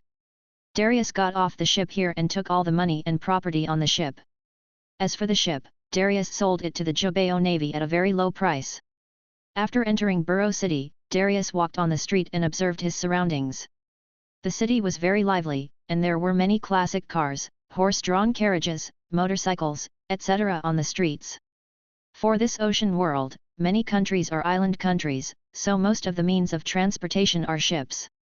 Only countries with a relatively large land area, such as the Kingdom of Flowers, have vehicles. The shops on both sides of the street sell a wide variety of goods, but there are also a large number of homeless beggars begging on the streets. Darius sniffed, and although the smell was very faint, he still smelled a little bit of blood. Where is the bloody smell coming from? Darius was a little curious, but then he thought, this is known as the most chaotic city in the West Sea, isn't it normal to have a little bloody smell? Although it looks like a wealthy city now, who knows how much darkness is hidden in this city? Let's go to a tavern and have a drink first. Then go collect some information. Darius made a decision quickly. There are usually a lot of gossips in places like taverns, and you can get some useful information more or less.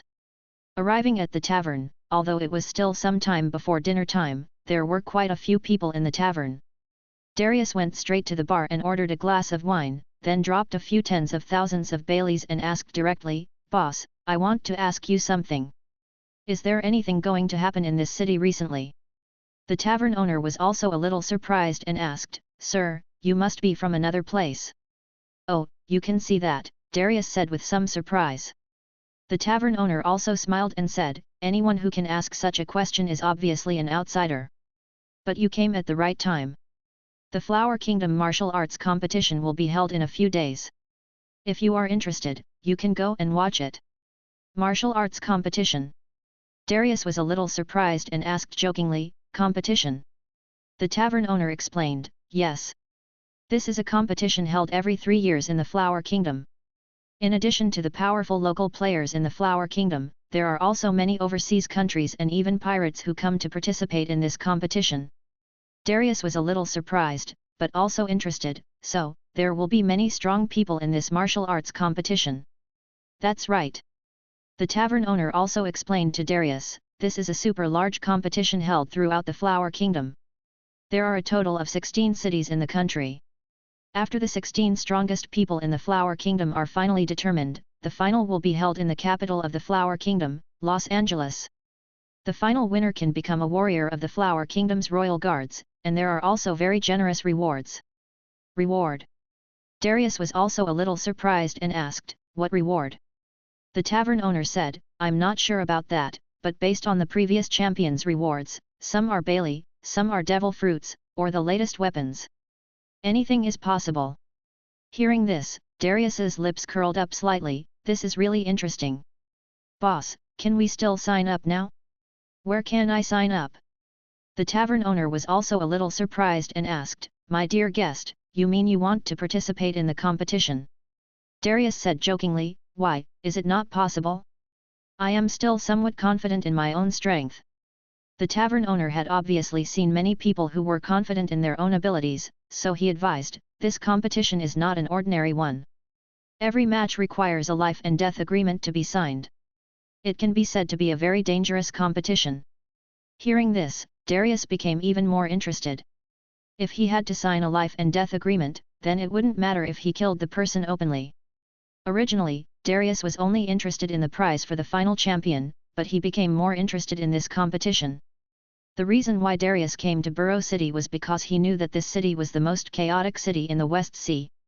As long as there was enough chaos and darkness, he could constantly gain experience points to level up here.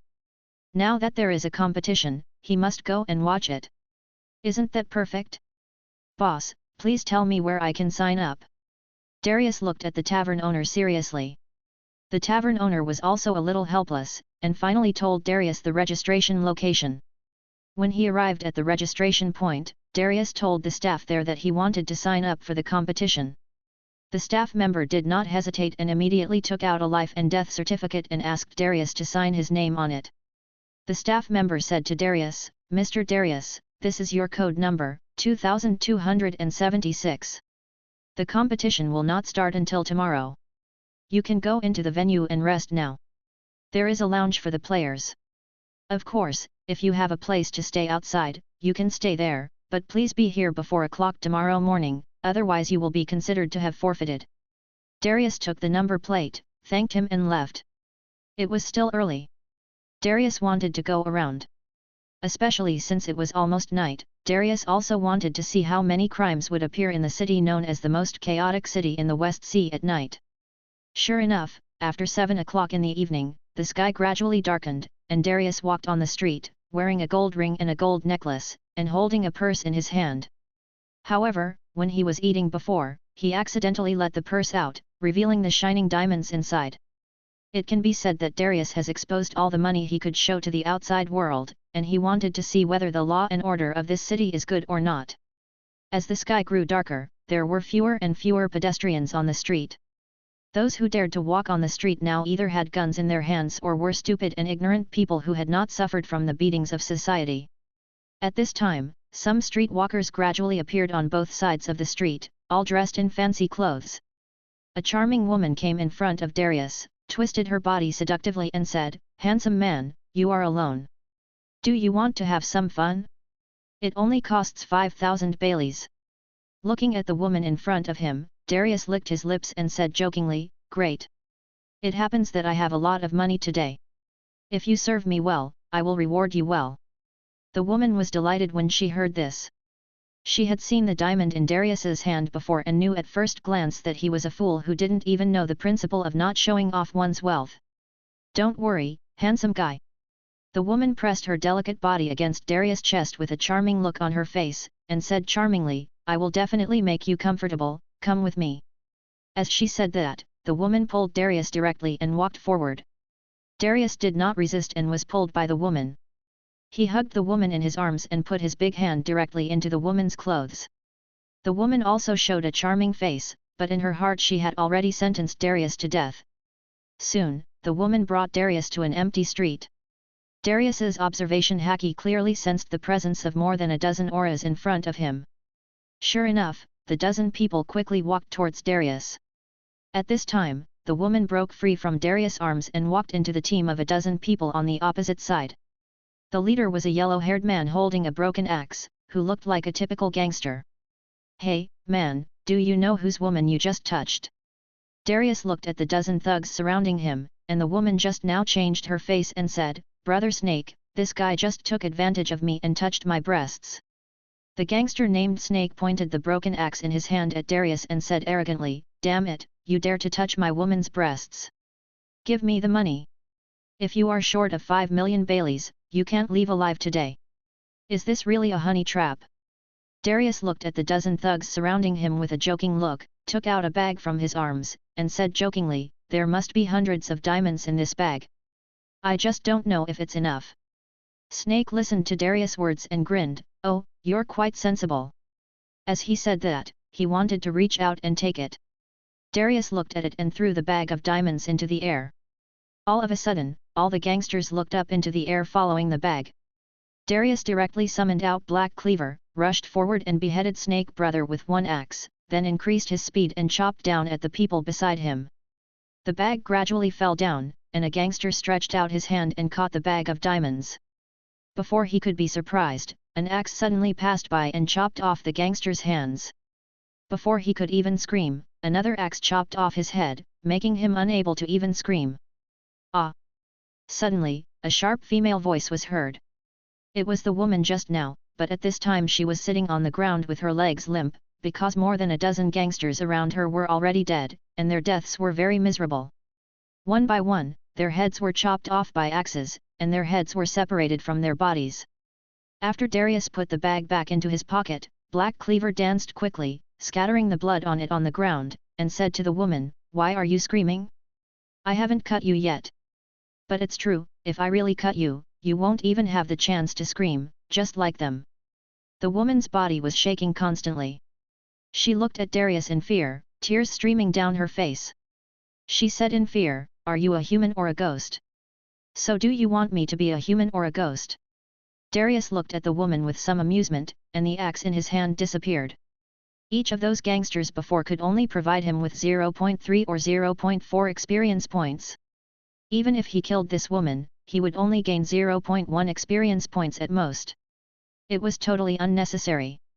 Seeing the weapon in Darius's hand disappear, the woman tried to put on a flattering smile, "Sir, please don't kill me. I know I was wrong. These guys forced me to do it. Please don't kill me. I will definitely behave well. Give me a chance." "Okay.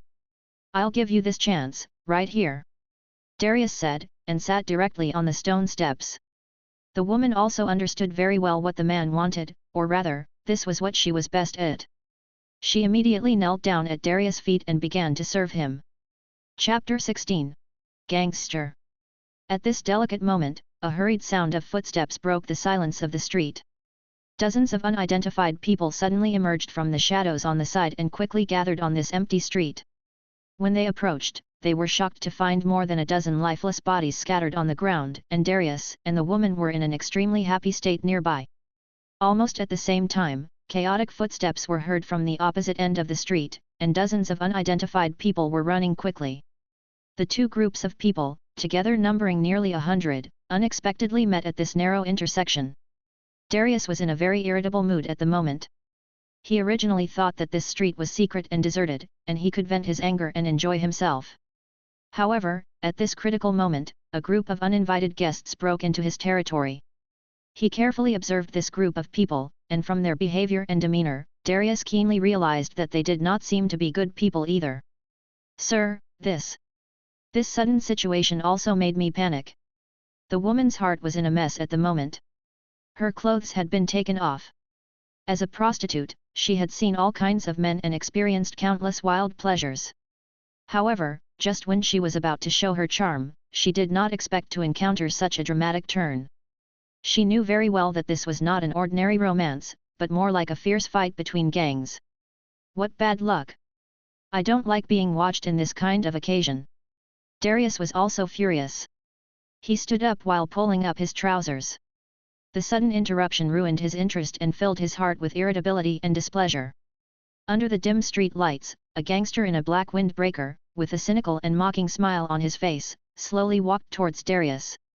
He laughed sarcastically, "Hey, young man, I'm sorry to disturb your elegant mood. However, it doesn't seem to be a decent behavior to make such a fuss on the street in the middle of the night." He was no ordinary man, but a cadre of the Axe Gang, one of the 8 major gangs in Boluo City. Tonight, he came here with his brothers to wipe out a branch of the murderous gang and take over a dozen prosperous streets controlled by the other side. "Boss, why are there so many bodies here?" one of his men asked cautiously, his eyes full of anxiety and curiosity. He glanced around and found that all the bodies on the ground were wearing the uniforms of the Viper Gang without exception. In his eyes, these people were all faces he had seen before. These people seemed to be from the Viper Gang. He answered in a deep voice, frowning, as if he was trying hard to recall something. "How could it become like this? It looks like it was cut in half by a sharp blade." Another person exclaimed with disbelief in his tone. The Axe Gang leader's eyes flashed with a hint of coldness, and he said slowly, "Anyone who can do such a thing is definitely not an ordinary person. It seems that there must be something fishy behind this." At this time, the members of the Axe Gang also noticed the tragic scene on the ground. Although they usually licked blood on the edge of the knife, they couldn't help but feel palpitations when facing such a bloody scene. The air was filled with a strong smell of blood, which made people shudder. At this time, the Axe Gang Cotter looked at Darius solemnly. There were dead people here, and the young man in front of him could actually do such a thing with that woman here. Could it be that all the people from the Viper Gang were killed by this young man? The gang had already noticed the dozens of bodies on the street, which were still warm, but they didn't pay much attention to it. In a place like Boluo City, if there weren't dozens or hundreds of people killed at night, it would be considered a miracle. Every morning, sanitation workers would find some broken limbs in the trash cans, and they were no longer surprised. The gang is doing business, all outsiders please leave immediately.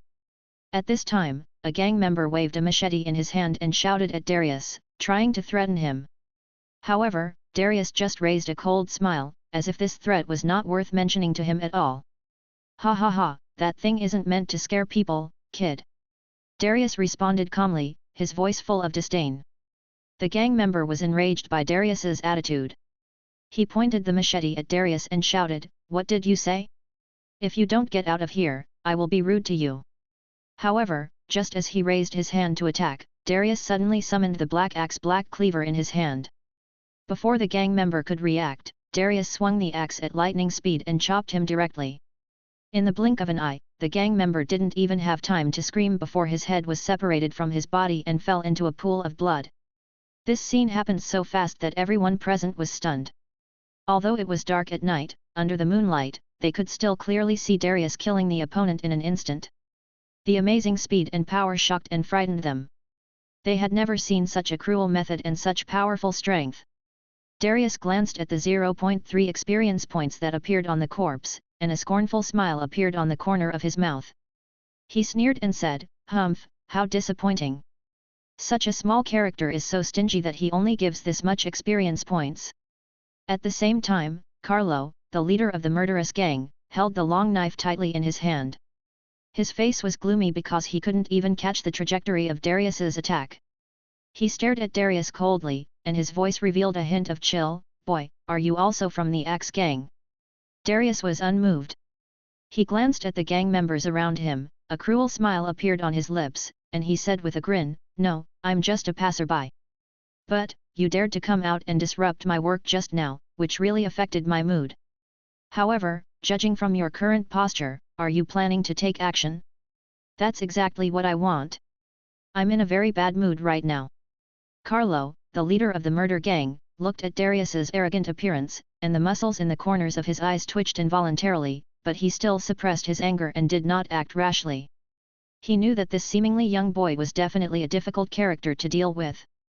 At this moment, a burly, muscular man stood beside the mess of corpses on the ground, staring at Darius sharply, with a questioning tone, "Boy, these people, are they all your masterpieces?" Darius was unmoved. He glanced at the corpses on the ground and responded coldly, "These bastards overestimated their own abilities and tried to snatch my treasure from me. This is what happened." Darius pulled out a bag of sparkling diamonds from his backpack, shook it in front of everyone, and said provocatively, "How about you try to kill me? I still have a lot of treasures on me. If you think you have the ability, just come and grab them." Chapter 17, The Evil Gang. After hearing Darius's answer, the crowd around him raised their voices of surprise. The muscular man in front of him had a cold expression and his eyes twitched a little. "You're so crazy. Boy." Darius was unmoved. He just wanted to kill these people, and continued to provoke. "What, you still want to continue? Or are you just a group of cowards without courage? However, even if you beg for mercy now, I will not give you any more chances. After all, you bastards have disturbed my pleasure. You little brat, you are so arrogant." The members of the gang were enraged by Darius' words and started shouting. The leader, the muscular young man, also known as Brother Snake, stood up angrily and said, "Do you think you are invincible just because you killed a dozen of us? I have seen many ignorant guys like you. Brother Snake, kill him. Kill him and avenge our brothers." The members of the murderous gang shouted. Darius just glanced at Brother Snake calmly, with a hint of teasing in his eyes. "It seems that you are very confident in your own strength." Snake held a long knife and glared at Darius. "Humph, kid, you killed our people. Now I give you a chance to join our gang, otherwise." Darius sneered, he picked up the black cleaver in his hand and slowly walked towards Snake Brother. I'm not interested in joining a gang made up of dead people. Then prepare to die. Snake roared, swung the long knife in his hand, and slashed at Darius fiercely.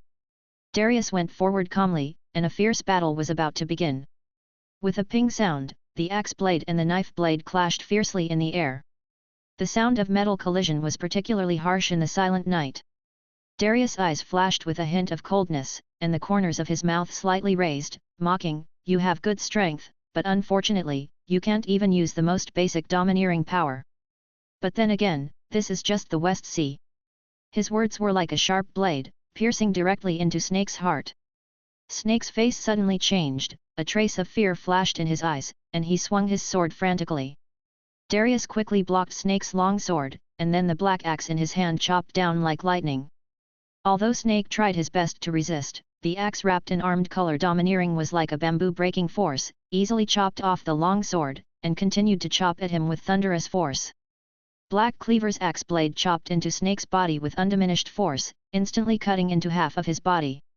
However, Darius's power did not cut Snake in half, but instead plunged him into endless pain. Ah! Ah! Snake let out a heart-wrenching scream that echoed in the night sky, making people shudder. If Darius had killed Snake with an axe, perhaps he would have been relieved, but now he was like a tortured beast, in unbearable pain.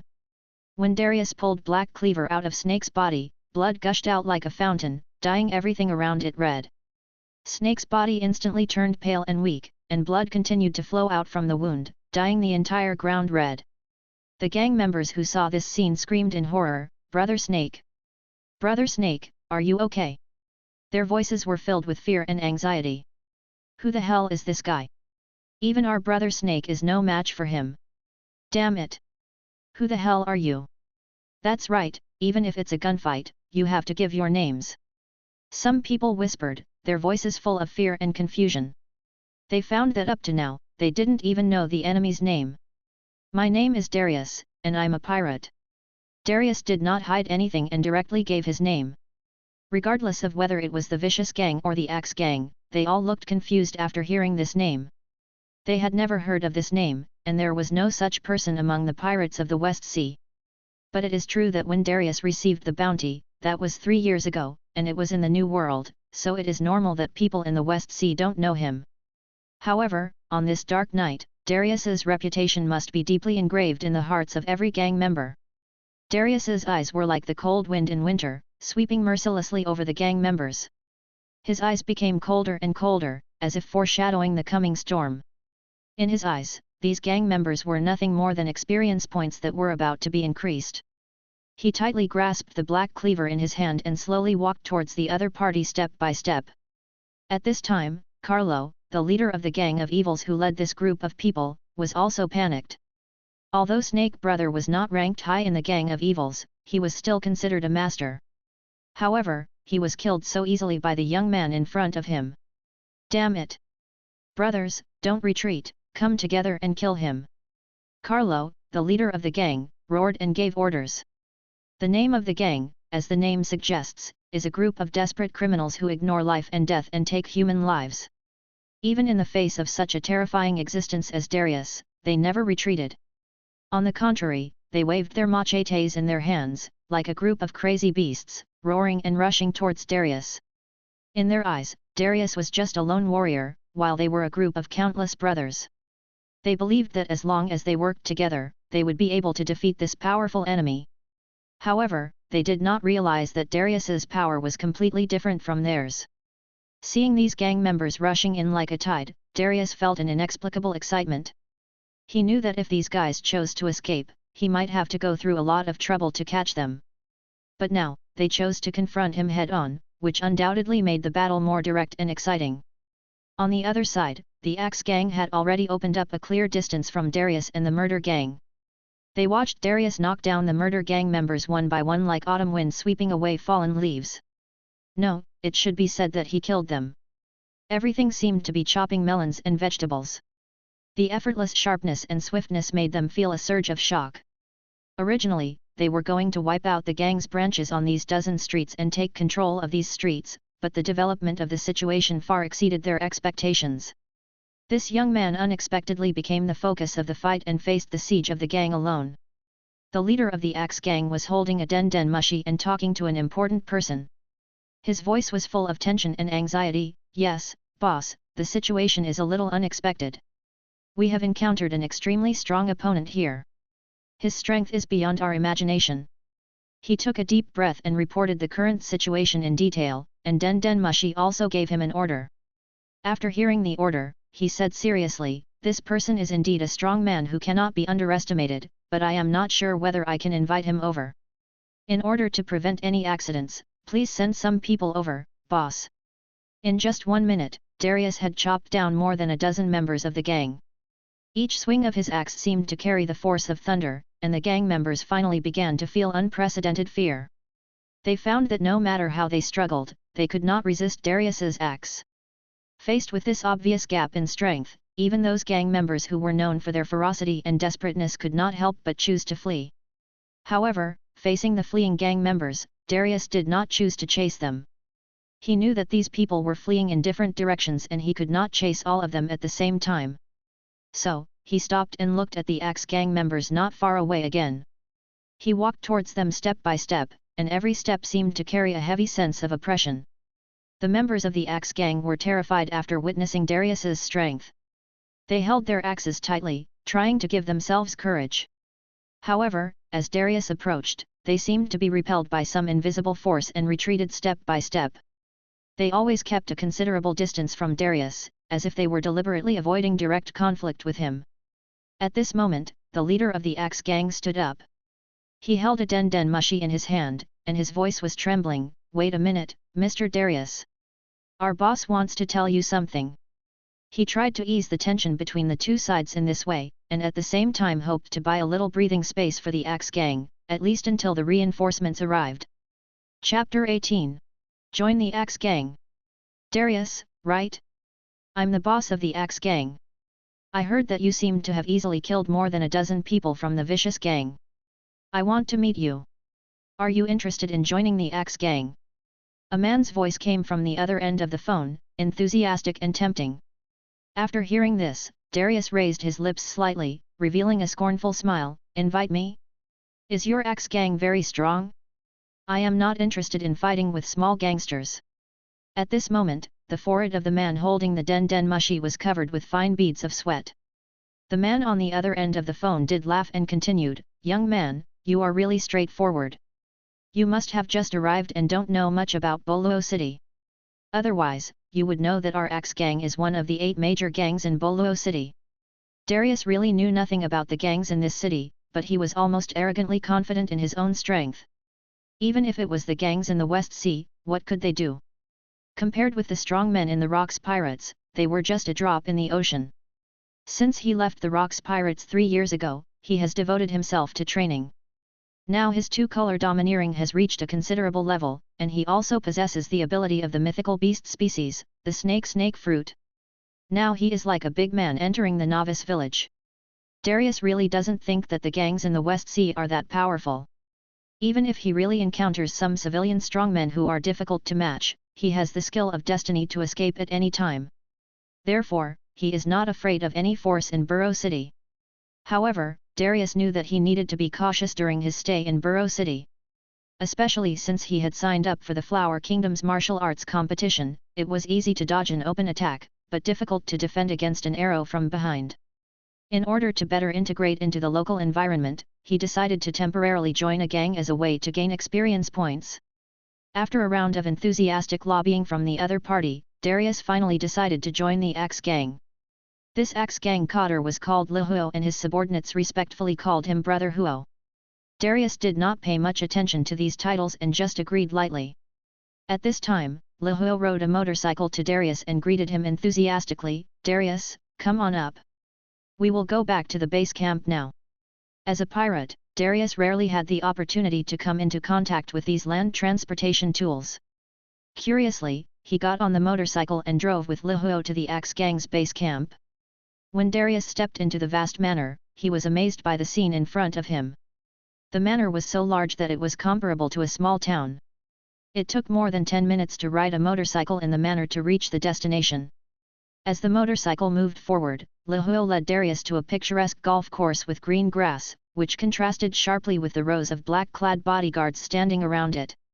After arriving at the center of the court, Lihuo bowed slightly and said respectfully to a middle-aged man with extraordinary demeanor in front of him, "Boss, the person has been brought here." The middle-aged man, whom Lihuo respectfully called boss, was sitting leisurely on an exquisite rattan chair at this moment. After hearing Lihuo's words, he slowly turned his head and cast a sharp gaze at Darius behind him.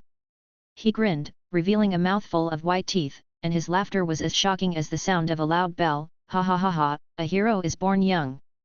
Ahuo has already told me about you. Not only is you very powerful at a young age, but you are also a pirate. To be honest, I admire pirates very much. They are different from us land gangs. After all, the dangers on the sea are not comparable to those on land." His words were full of praise and admiration for Darius. Darius was skeptical about the words of the Axe Gang's boss, and he could not confirm their authenticity. His eyes were calm as he quietly looked at the middle-aged man in front of him. The man was about 1.7 meters tall, not a big man, but with a face full of flesh, making it difficult to judge his true strength. However, as the leader of a gang, he must have some extraordinary qualities. After all, the rules of gangs are completely different from those of pirates. In the world of pirates, the cruel law of the jungle prevails, the strong prey on the weak, and the strong are respected. Some powerful pirates are enough to destroy a country with their own strength. Their power is so terrifying that it makes people shudder. However, gang members are completely different.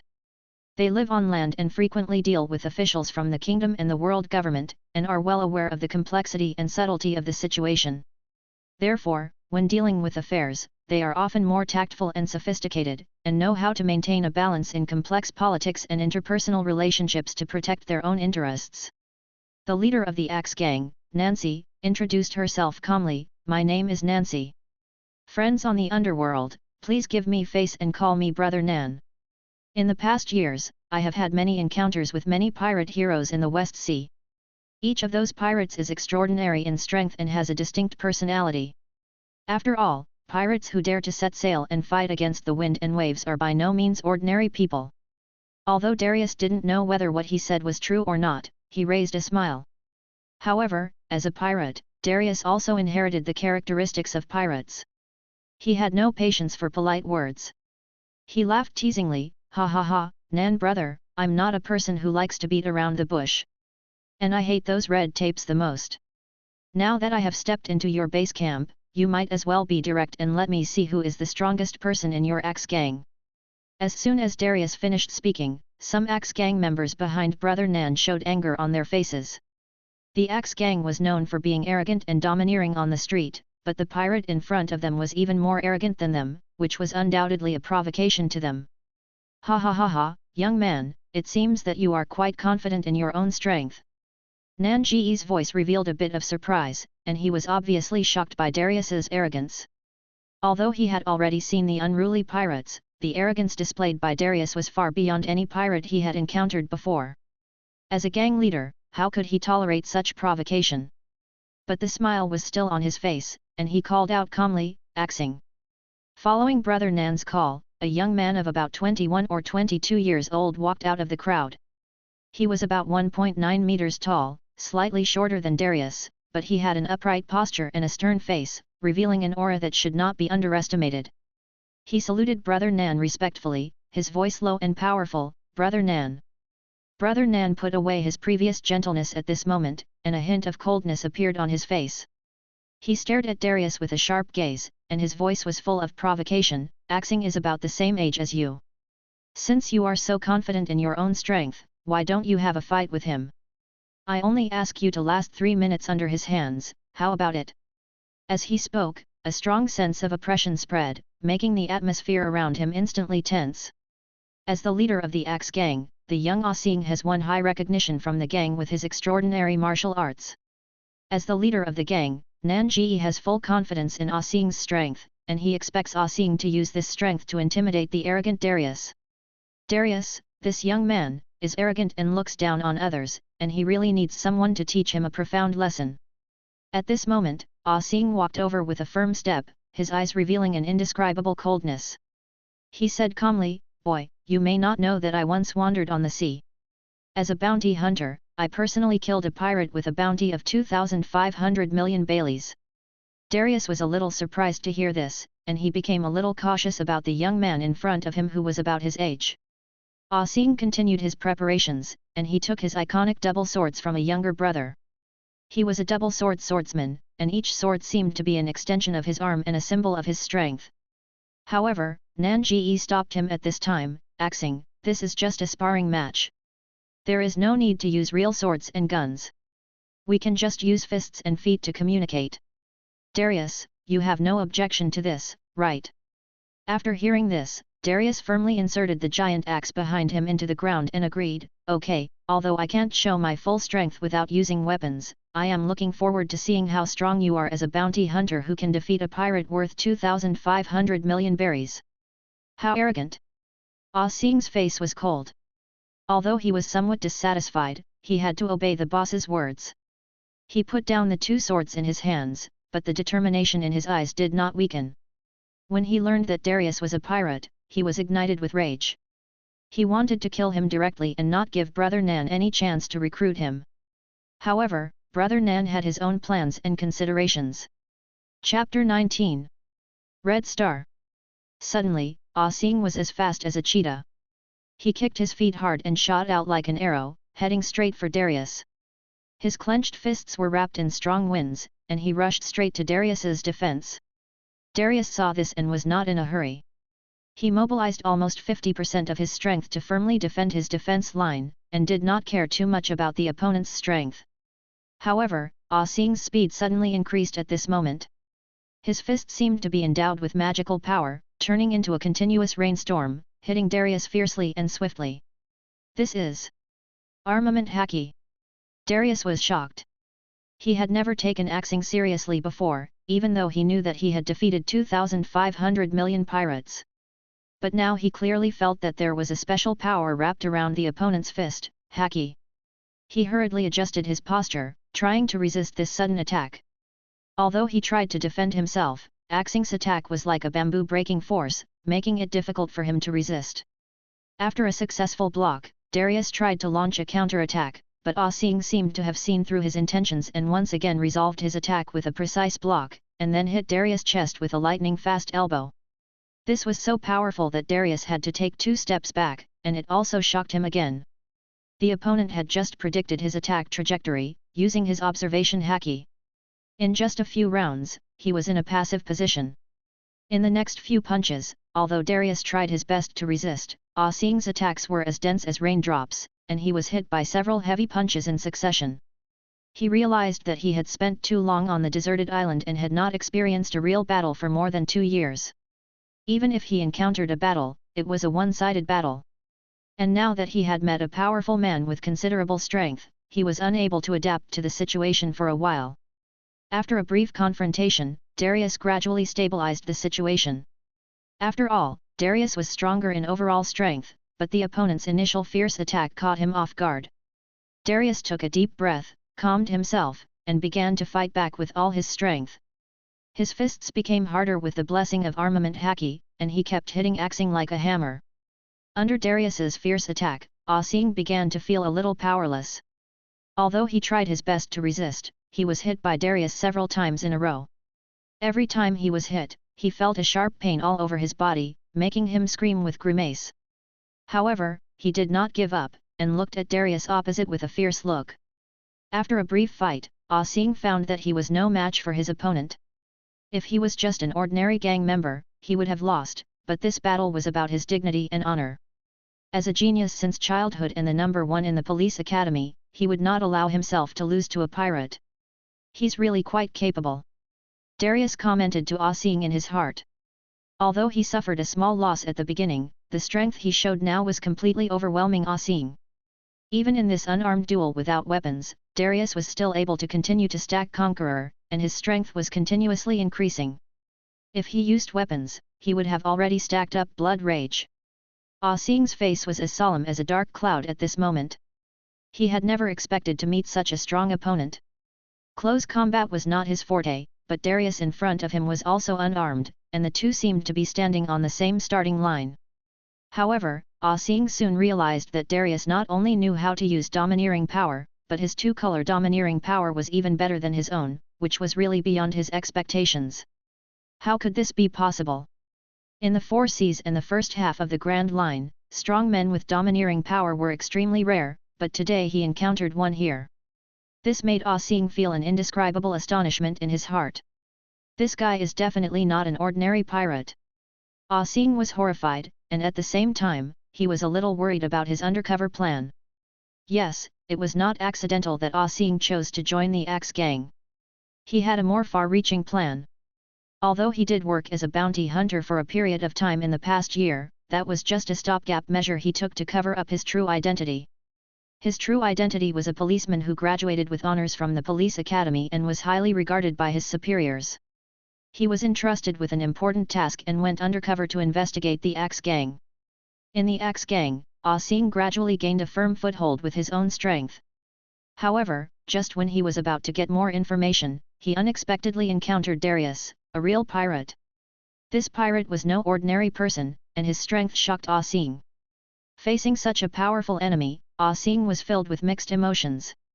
He was eager to notify the Navy to arrest Darius, but he was worried that this move would expose his undercover identity and affect the progress of the entire mission. Moreover, Burrow City is an illegal place, belonging to the Kingdom of Flowers. Even if there are pirates here, it is usually the army of the Kingdom of Flowers that is responsible for arresting them, not the Navy. Unless the Kingdom of Flowers actively invites the Navy to enter Burrow City, it is difficult for the Navy to carry out arrest operations here. However, Ah Sing is well aware of the corruption and incompetence of the Flower Kingdom army. Except for a few important economic cities, most cities have the phenomenon of collusion between officials and bandits to exploit the people. This is especially true in Burrow City, which is almost completely ruled by gangs and the order is in chaos. Therefore, he does not have much hope that the Flower Kingdom army can successfully arrest Darius.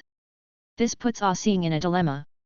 What he learned in school makes him want to fight for justice, but he is also worried about his own safety and the success or failure of the mission. Darius saw that the other party was standing there without reacting, and a sinister smile appeared on the corner of his mouth. He said provocatively, "What, you don't plan to take the initiative to attack? Then I won't be polite." Before he finished speaking, Darius swung his fist and rushed towards Axing. Facing Darius's violent attack, Ah Sing could only defend passively.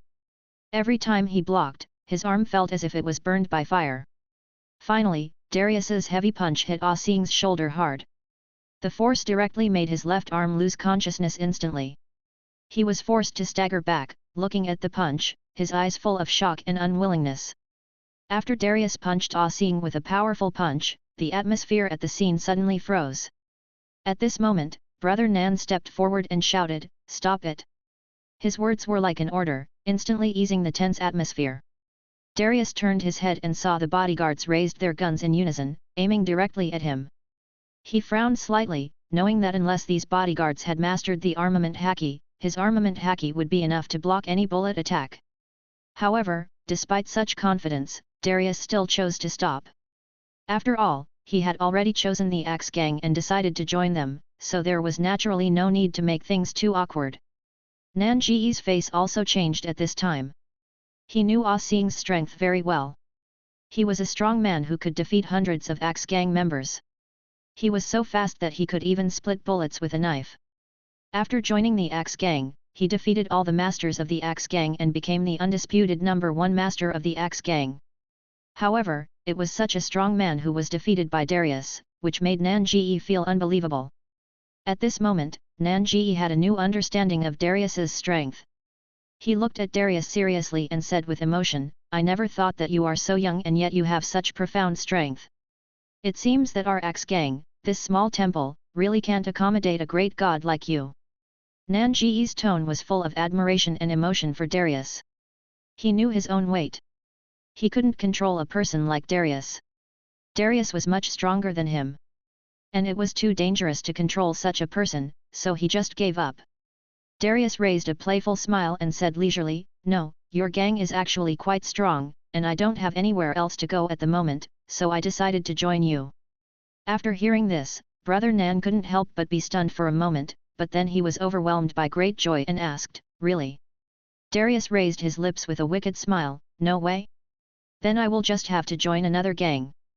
Brother Nan walked quickly to Darius, hugged his shoulders warmly, and laughed, haha, no, brother, I'm just too happy. Brother Darius, welcome to join us. Brothers, get ready quickly, we are going to hold a grand banquet for Brother Darius tonight to welcome him back. The bodyguards around him smiled happily when they heard this. They gathered around and expressed their welcome to Darius. Darius smiled and responded to everyone, but his eyes accidentally swept over Ah Sing, the young man who had just fought with him. He was bleeding from the corner of his mouth and endured the pain, but his eyes were shining with an unyielding light. Darius thought to himself, this guy is indeed quite strong.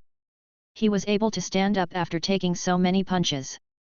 But if Brother Nan hadn't called a halt, it would not be difficult to defeat him. Nan Ji had already walked aside, and the shock in his heart had not yet subsided. He had never thought that Darius was so powerful, which was undoubtedly a huge surprise for him. Although most pirates have rough personalities and are difficult to control, Nan Ji knows that as long as they can be used well, they can become the sharpest blades.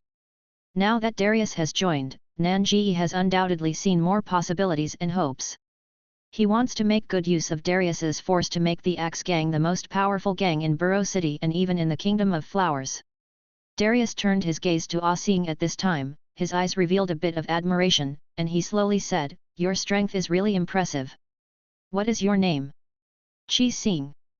Chi Sing endured the pain in his body and tried to appear calm. Seeing the other person trying to endure the pain, Darius felt a little amused, I'm sorry. I was a bit too heavy-handed just now. If there is a chance, I really look forward to sparring with you and seeing how superb your swordsmanship is.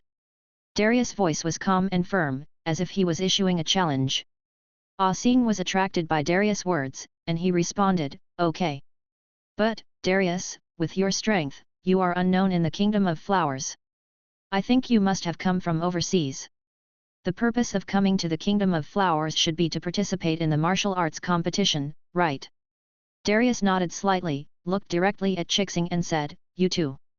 Although the question was asked in the form of a question, his tone was full of affirmation. The previous battle with Chixing gave Darius a deep understanding of Chixing's strength. After all, Chixing was an expert who had defeated a bounty hunter with a bounty of up to 2,500 million.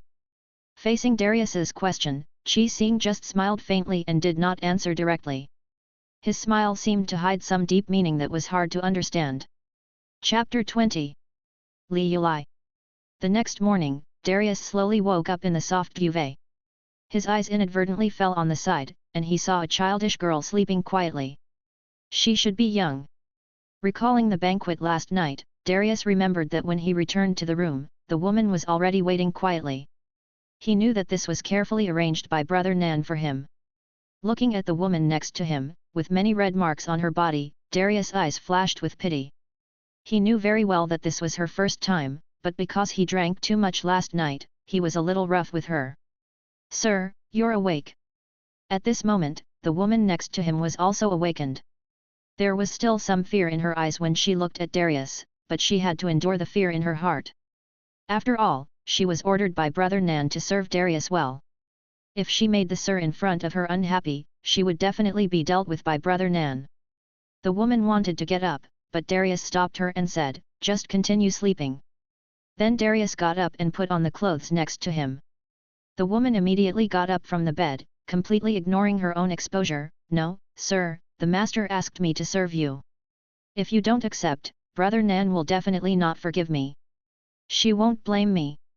Darius said calmly, looking at the girl in front of him and said, Li Yulai, this is your name, right? Yes, sir, Li Yulai said respectfully. Looking at the red marks on Li Yulai's body, Darius felt a little guilty and asked, how old are you? 15 years old. Li Yulai said timidly. Darius was a little surprised. Although he knew that the other party was not very old, he didn't expect him to be so young. I'm going to have breakfast now, do you want to join me? Darius invited. Yes. Li Yulai put on her clothes immediately after hearing that. During this time, Darius was a little curious and asked, by the way, Li Yulai, why are you here? Where are your parents? Are they also members of the Axe Gang? Li Yulai also showed a sad look when she heard this. My family is very poor, and my father owed money to the Axe gang, so. Darius listened and continued, so they sold you to pay off the debt. Why is it always this old-fashioned plot? Li Yulai listened in silence. Darius felt that he had gone too far and said, okay, let's go. Walking out of the room with Li Yulai, a uniformed guard stood straight outside, the gun in his hand glowing coldly in the sun. The guards of the manor should not be underestimated, and each guard is equipped with a gun, which is enough to show that Brother Nan attaches great importance to the safety here. Darius walked towards the restaurant of the manor and saw Chixing already having breakfast there. In addition, there were several Axe gang cadres whom he had met at the banquet last night. They sat around the table, chatting and laughing. When they saw Darius coming, they greeted him and Darius also exchanged a few words with them. Darius, come here, sit here. Chixing's voice revealed a relaxed and friendly tone, and he waved to Darius. Darius nodded slightly, holding the breakfast in his hand, and walked over calmly, and Li Yulai followed Darius obediently. He sat down steadily next to Chixing. Chixing had a playful smile on his face. Looking at Li Yulai who was sitting next to Darius, he asked in a teasing tone, Hey, brother, how did you sleep last night? Darius put down the cutlery in his hand and replied lightly, Fortunately, I slept well. There was no emotion in his words, as if he didn't care about Chixing's ridicule. However, Chixing's eyes became complicated at this moment, and his eyes stayed on Darius's face for a moment, as if he was exploring something. At the banquet last night, Nan had asked Darius about his past, especially which pirate group he had been in. Darius did not hide anything and directly told Nan that he was once a member of the Roxas pirates. At that moment, the atmosphere in the entire banquet hall froze, and everyone was so shocked by the news that they were speechless. At this moment, Nan Ji was holding a glass of milk, the sweet smell of milk filled the air, and he walked over with steady steps. He greeted Darius and Chi Xing, Haha, brother Darius, and Ah Xing, how was your rest last night? Darius remained calm and composed, not showing much emotion even when facing the nominal gang leader. He simply responded, not bad. Nan Ji didn't care about Darius's indifferent attitude. Yesterday, after learning that Darius was a member of the Roxas pirates, Nan Ji knew that the Axe gang, a small temple, might not be able to accommodate a giant like Darius. Even though Darius was now his nominal younger brother, Nan Ji never dared to truly treat him as his younger brother. At this moment, Li Yulai saw brother Nan coming. She stood up in a panic, lowered her head slightly and said, Master.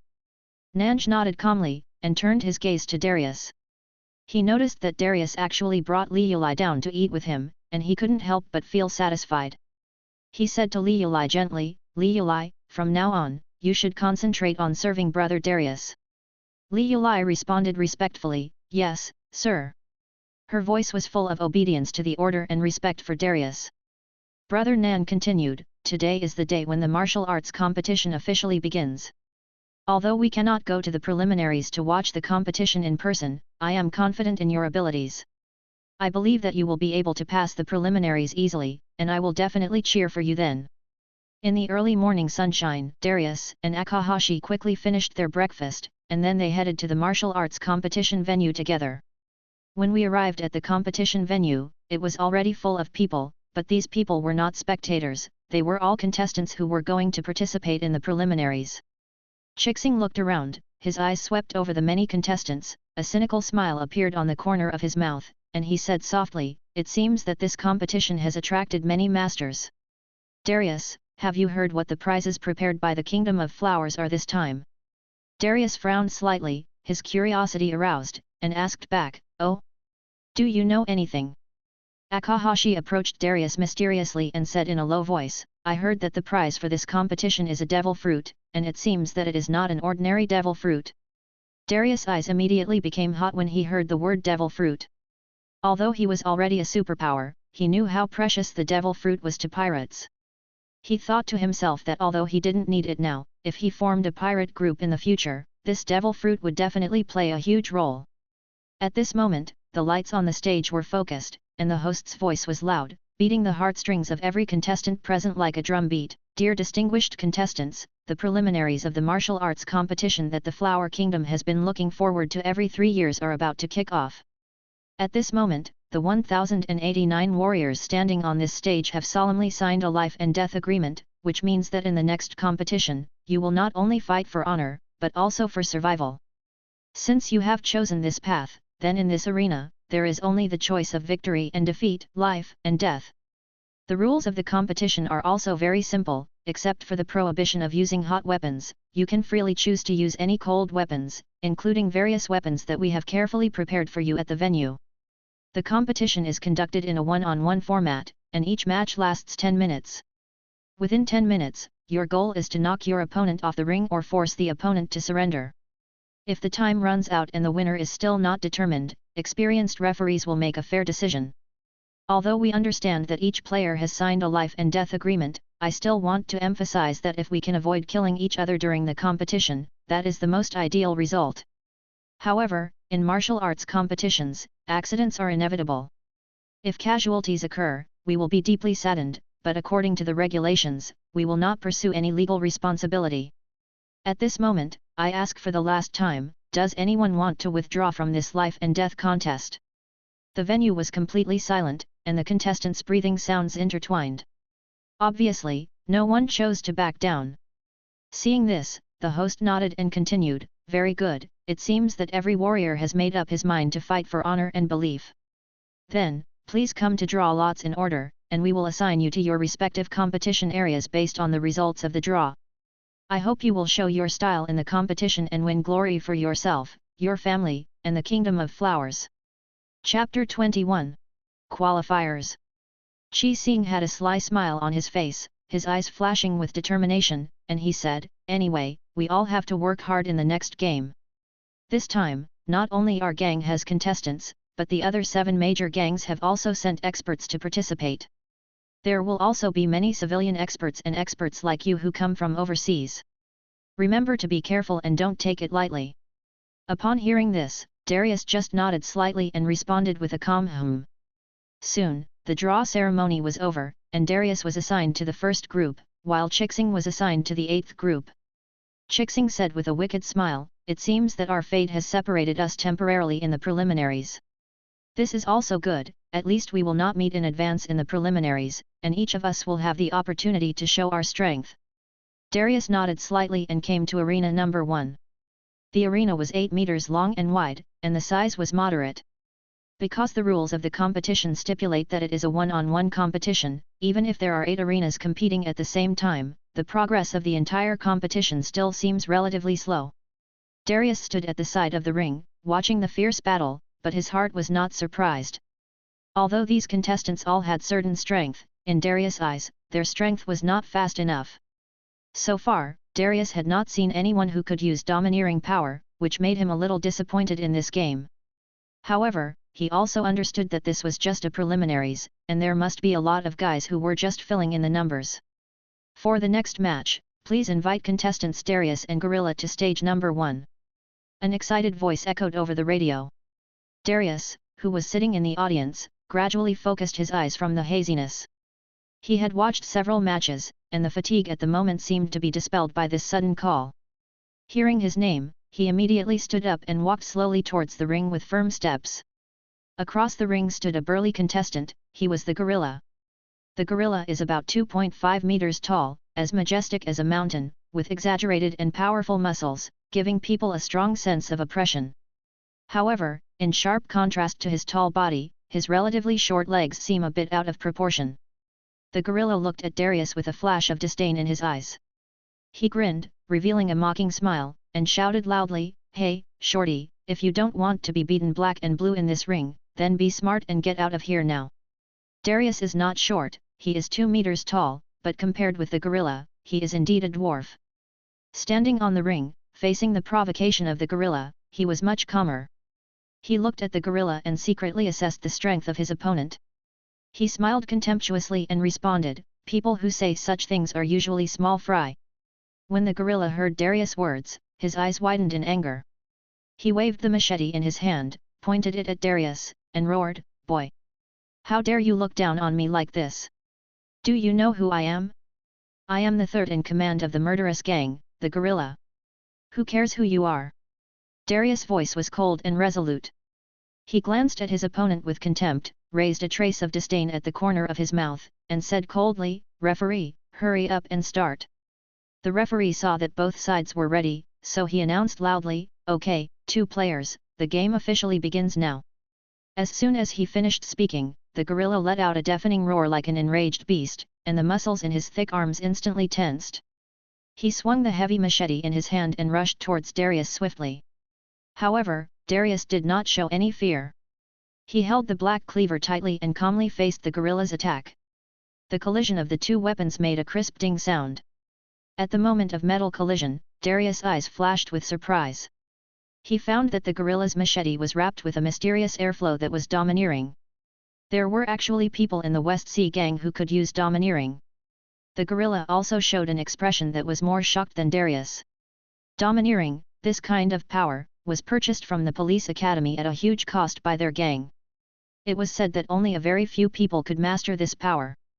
At this moment, this young man in front of him actually had this kind of power. The gorilla thought, "Who on earth is this guy? It took me several years to barely master this power, and this man showed the same ability so easily." The gorilla knew very well that his elder brother had used a lot of money and connections to get the manual on how to practice domineering from the police academy. It was said that the practice of domineering was only available to very outstanding geniuses in the police academy. After one move, the 2 separated. The gorilla tightly grasped the heavy machete in his hand, frowned, and asked, "You can be domineering? I'm the one who's surprised. A plain-looking guy like you actually knows how to be domineering." Darius responded with a grin, his smile revealing a kind of unruly and arrogant attitude. The gorilla's palms were shaking, which were the marks left by the clash with Darius's thunderous axe. He thought he could compete with him in terms of strength, but reality cruelly told him that he was wrong. Darius' eyes were as cold as ice, and he swung the black cleaver again, slashing at the gorilla. The blades of the 2 men collided violently with the axe blades, sparks flew everywhere, and every collision made the gorilla feel more exhausted. Blood began to seep from the gorilla's mouth, and a noticeable gap appeared on his machete. He roared, and poured all his strength into this attack, slashing at Darius again. However, Darius did not dodge, and his left hand was instantly hardened by the armament haki, as hard as steel, and he directly grabbed the gorilla's machete. "This!" The gorilla's eyes widened, unable to believe what he saw. His machete was clearly wrapped with armament haki, but at this moment, it was like being attracted by a magnet, and Darius held it tightly. "Your strength is far from enough," Darius said coldly. He raised the black cleaver high, and a ball of fiery red light condensed on the axe blade. "Skill, crippling strike." "Stop, referee, I." Before the gorilla could finish his words, Darius's axe had already chopped down. The gorilla's armament haki seemed so fragile in front of Darius, and his body was split in half by the blow. Blood gushed out like a fountain. Although the gorilla's body was cut in half, his consciousness still remained. He wailed in pain, and the sound was creepy. This scene was bloody and shocking. Even the audience present were all strong men in Burrow City, and they were deeply shocked by this scene. Orangutan was the 3rd in command of the Gang of Heroes. He was very powerful, second only to the 2nd in command of the Gang of Heroes. However, he was defeated so miserably by Darius. The referee was stunned for a moment before announcing, "The winner is Darius." The players around witnessed this scene and started whispering to each other. "Who on earth is this guy? He doesn't look like someone from Burrow City." Someone speculated. "Is there any need to say this? The other party doesn't know the gorilla, and the gorilla doesn't know him either. If he is a strong man from Burrow City, we should have heard of him." Another person analyzed. "Maybe he is a master from overseas." Everyone's eyes were focused on Darius. After all, the Flower Kingdom martial arts competition attracted not only local warriors, but also many top masters from all over the world. Darius turned a deaf ear to the discussions around him and walked directly off the stage. Sure enough, not long after, the system prompted him that he had gained 28 experience points, which proved that the gorilla did have some strength. It could only be said that Darius was too strong. Not long after, Akahashi also finished his game. The 2 exchanged a few brief words and decided to leave the noisy arena together. In the camp of the evil gang, the atmosphere was extremely heavy. When the leader of the gang, Ape, learned of the death of the 3rd brother, he was filled with anger and grief. He sighed and said, I have warned him many times not to participate in this competition. There are not only the top masters from Boluo City, but also strong men from overseas. If he can't win, he should just admit defeat earlier, and he won't end up like this." The second in command, Crocodile, added angrily, "Brother, we can't just let this go.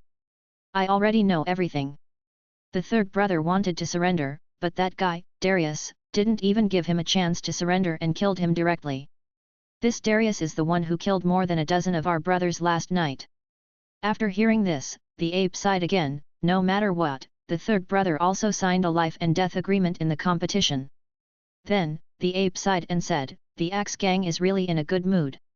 First, that monster Red Star joined, and now there's Darius. Second brother, go and investigate in depth to find out who Darius is." The second in command, Crocodile, replied respectfully, "Yes, big brother." Chapter 22, Red Star's Purpose. In the next few days, Darius and Chixing participated in the competition during the day and won victory after victory. When night fell, they returned to the gang disputes. Nanji was also a very smart man. Now that the Axe Gang had the strong man Darius joining, he also began to expand outward, recruiting those small gangs and forces, and gradually encroaching on the territory of the fierce gang. The evil gang would naturally not sit idly by. After all, Darius had killed their third in command, the gorilla, in the game, which was undoubtedly a great humiliation and provocation to the evil gang. Although killing the gorilla was Darius's personal act, the gang viewed it as a humiliation to them. Moreover, Nanji was also an ambitious man. As the last of the 8 major gangs, he would take the initiative to attack now that Darius had joined. During this time, Akahashi was by Darius' side, and after a few days of getting along, the relationship between the two had become very good. As a pirate, Darius liked to be straightforward and did not like to beat around the bush, while Akahashi was also young and frivolous, and he got along very well with Darius. These days, through Chixing's introduction, Darius has a deeper understanding of the gang forces in Burrow City. There are 8 major gangs in Burrow City, namely the Snake Gang, the Fierce Gang, the Dragon Gang, the Phoenix Gang, the Axe Gang, the Bird Gate, the Rat Gang and the Thunder Gang.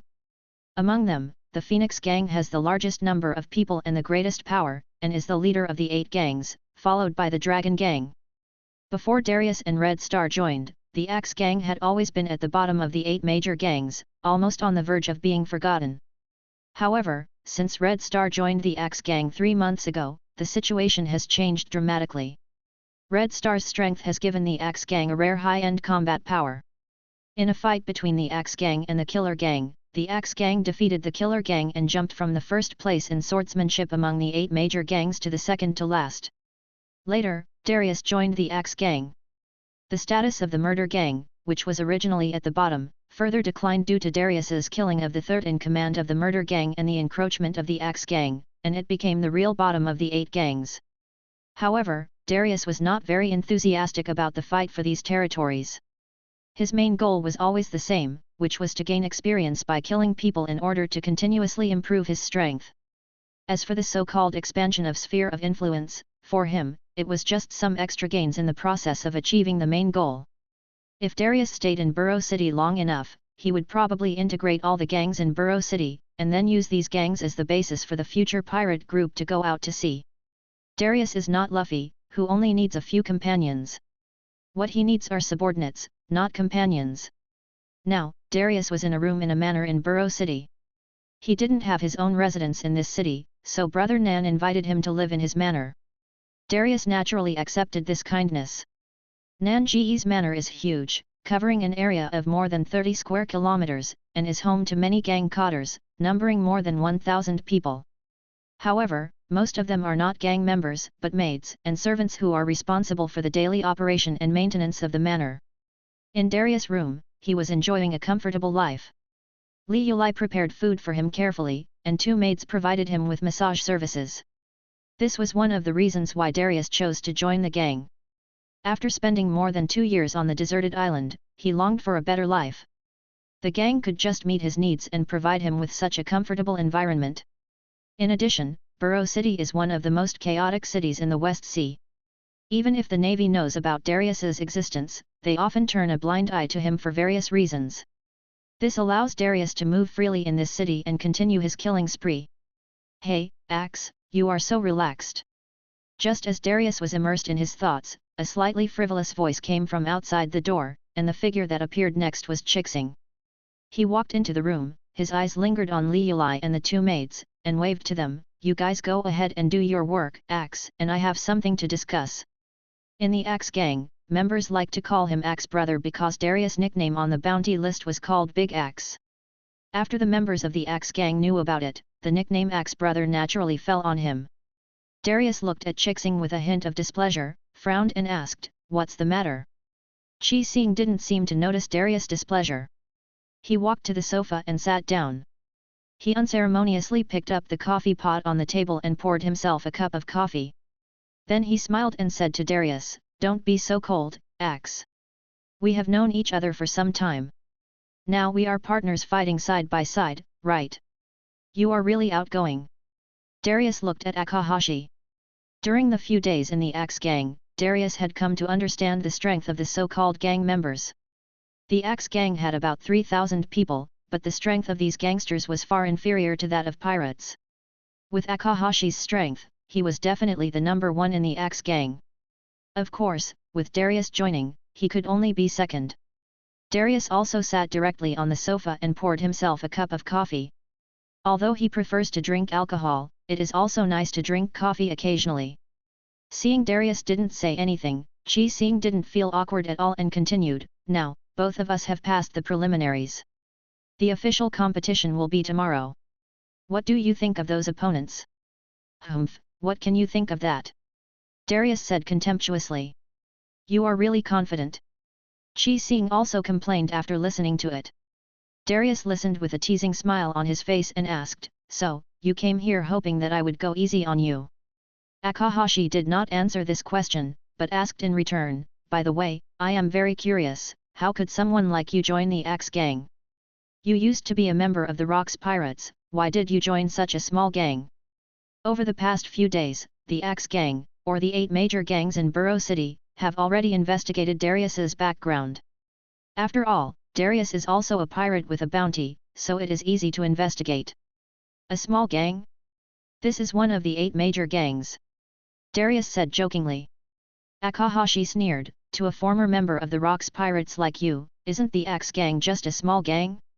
After all, the Rox Pirates were a pirate group that once tried to overthrow the world, and in your eyes, the Axe gang is probably just a small gang." Darius took a sip of coffee, looked at Chixing and said jokingly, "Do you want to know?" Chixing nodded seriously. "Then take your time to guess," Darius said jokingly. Hearing this, Chi Xing was speechless and continued to ask, "By the way, the last time you fought me, you probably didn't use your full strength." "Yet." Darius admitted it directly. After all, up to now, he has not met an opponent who can make him give his all. Although Chi Xing has some strength, he is not qualified enough to compete with him. Darius was also a little curious and asked, "What about you? Why did you join the Axe gang?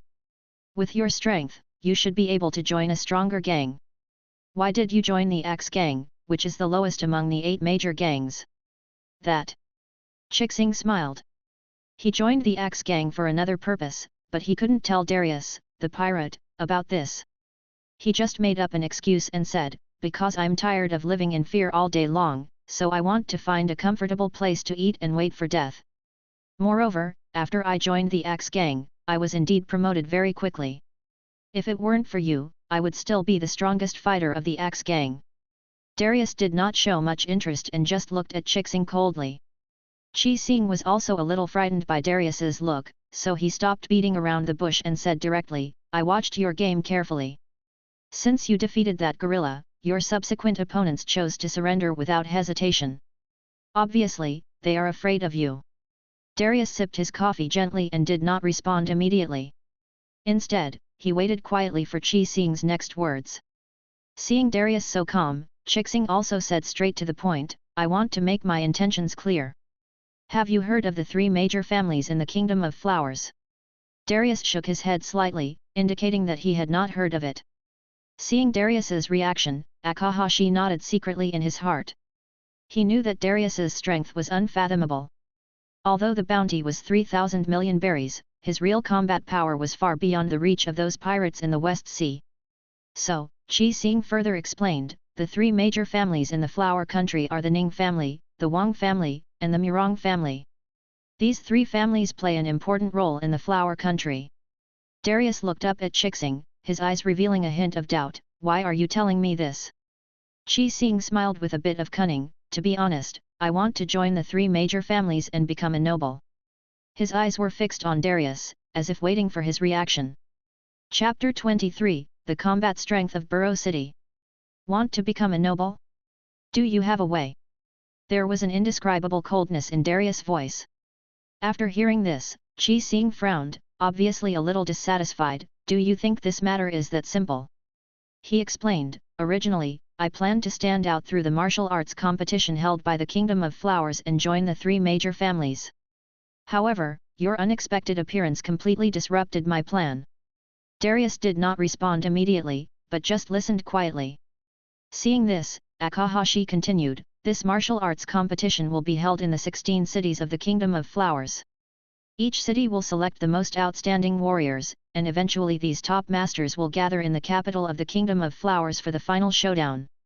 I originally thought I could handle it easily, but now, if you can let me off a little in the competition and let me take the championship spot in Burrow City, I would be very grateful. After hearing this, Darius raised a scornful smile. He looked directly at Qi Xing and said calmly, so you really want me to let you win? What good will it do me to do this? Qi Xing knew very well that it was extremely difficult to get Darius to give up the competition. Originally, he was confident that he could win the championship in Burrow City with his own strength and represent the city in the finals of the triennial martial arts competition held in the capital. However, Darius's sudden appearance made him feel unprecedented pressure. He was confident that he could defeat other opponents, but he had no confidence in facing Darius. Qi Xing took a deep breath, and a hint of temptation was revealed in his tone. There must be benefits. As long as you can let me go a little in the competition and let me advance smoothly, I will not only offer you the devil fruit with both hands, but also give you an extra 100 million Baileys as a reward. How about it? After hearing this, Darius raised his mouth slightly, his eyes revealing a bit of disdain. Akahashi, you seem to underestimate my strength. I am naturally capable of fighting for the devil fruit with my own ability, and I don't need you to give it to me. Besides, are you so confident that as long as I quit, you can firmly take the championship? Qi Xing was silent for a moment after hearing this, and then smiled. You are right, the competition is full of unknowns after all. Even if I can really represent Burrow City to compete in the capital, it is still unknown whether I can be valued by the three major families. However, people always have to have dreams, don't they? Darius raised an eyebrow and asked curiously, are you so eager to join those families? Qi Xing no longer concealed anything and said frankly, of course. People go to higher places, and water flows to lower places. Although the Axe Gang is one of the 8 major gangs in Boluo City, it is only a gang after all and it is difficult for it to enter the upper class. And my goal is to join the Murong family, one of the 3 major families. The Murong family. Darius was slightly stunned. Qi Xing continued to explain, the Murong family holds a pivotal position in the Kingdom of Flowers, and controls more than half of the country's military and political resources. Moreover, I heard that the daughter of the Murong family has reached the age of marriage. I am quite confident in my appearance. If I can marry into the Murong family, I will naturally have no worries for the rest of my life. After hearing this, Darius couldn't help but look at Qi Xing with new eyes, but he was also a little disappointed. He originally thought that Qi Xing was an ambitious young man, but he didn't expect that he wanted to be a gigolo. He sighed and said, since you have decided on your own path, then work hard. I wish you can get your beauty soon. If I can beat you, maybe I can still have a chance to win the beauty. Qi Xing also sighed and stopped thinking about it. He could only try his best. Moreover, among the 8 people who could stand out from more than 1,000 people in the preliminaries, except Darius, the other 6 were also masters among masters. Darius ignored him, stood up and walked out the door. Hey, where are you going? Qixing looked at Darius and asked loudly. Since we have time today, let's go see how powerful the strongest of the 8 major gangs in Burrow City is tonight. Darius said jokingly, turning his head to look at Qixing and said, how about it, are you interested in going together? Qi Xing also became a little serious after hearing this. No, are you serious? Just ask you whether you want to go or not. Darius asked directly without any hesitation. He had long been very interested in the strong men in Burrow City. Go, but let me make it clear first, if I encounter any danger, I will just run away. Qi Xing immediately became interested. He was also very curious about how powerful the masters in Burrow City were.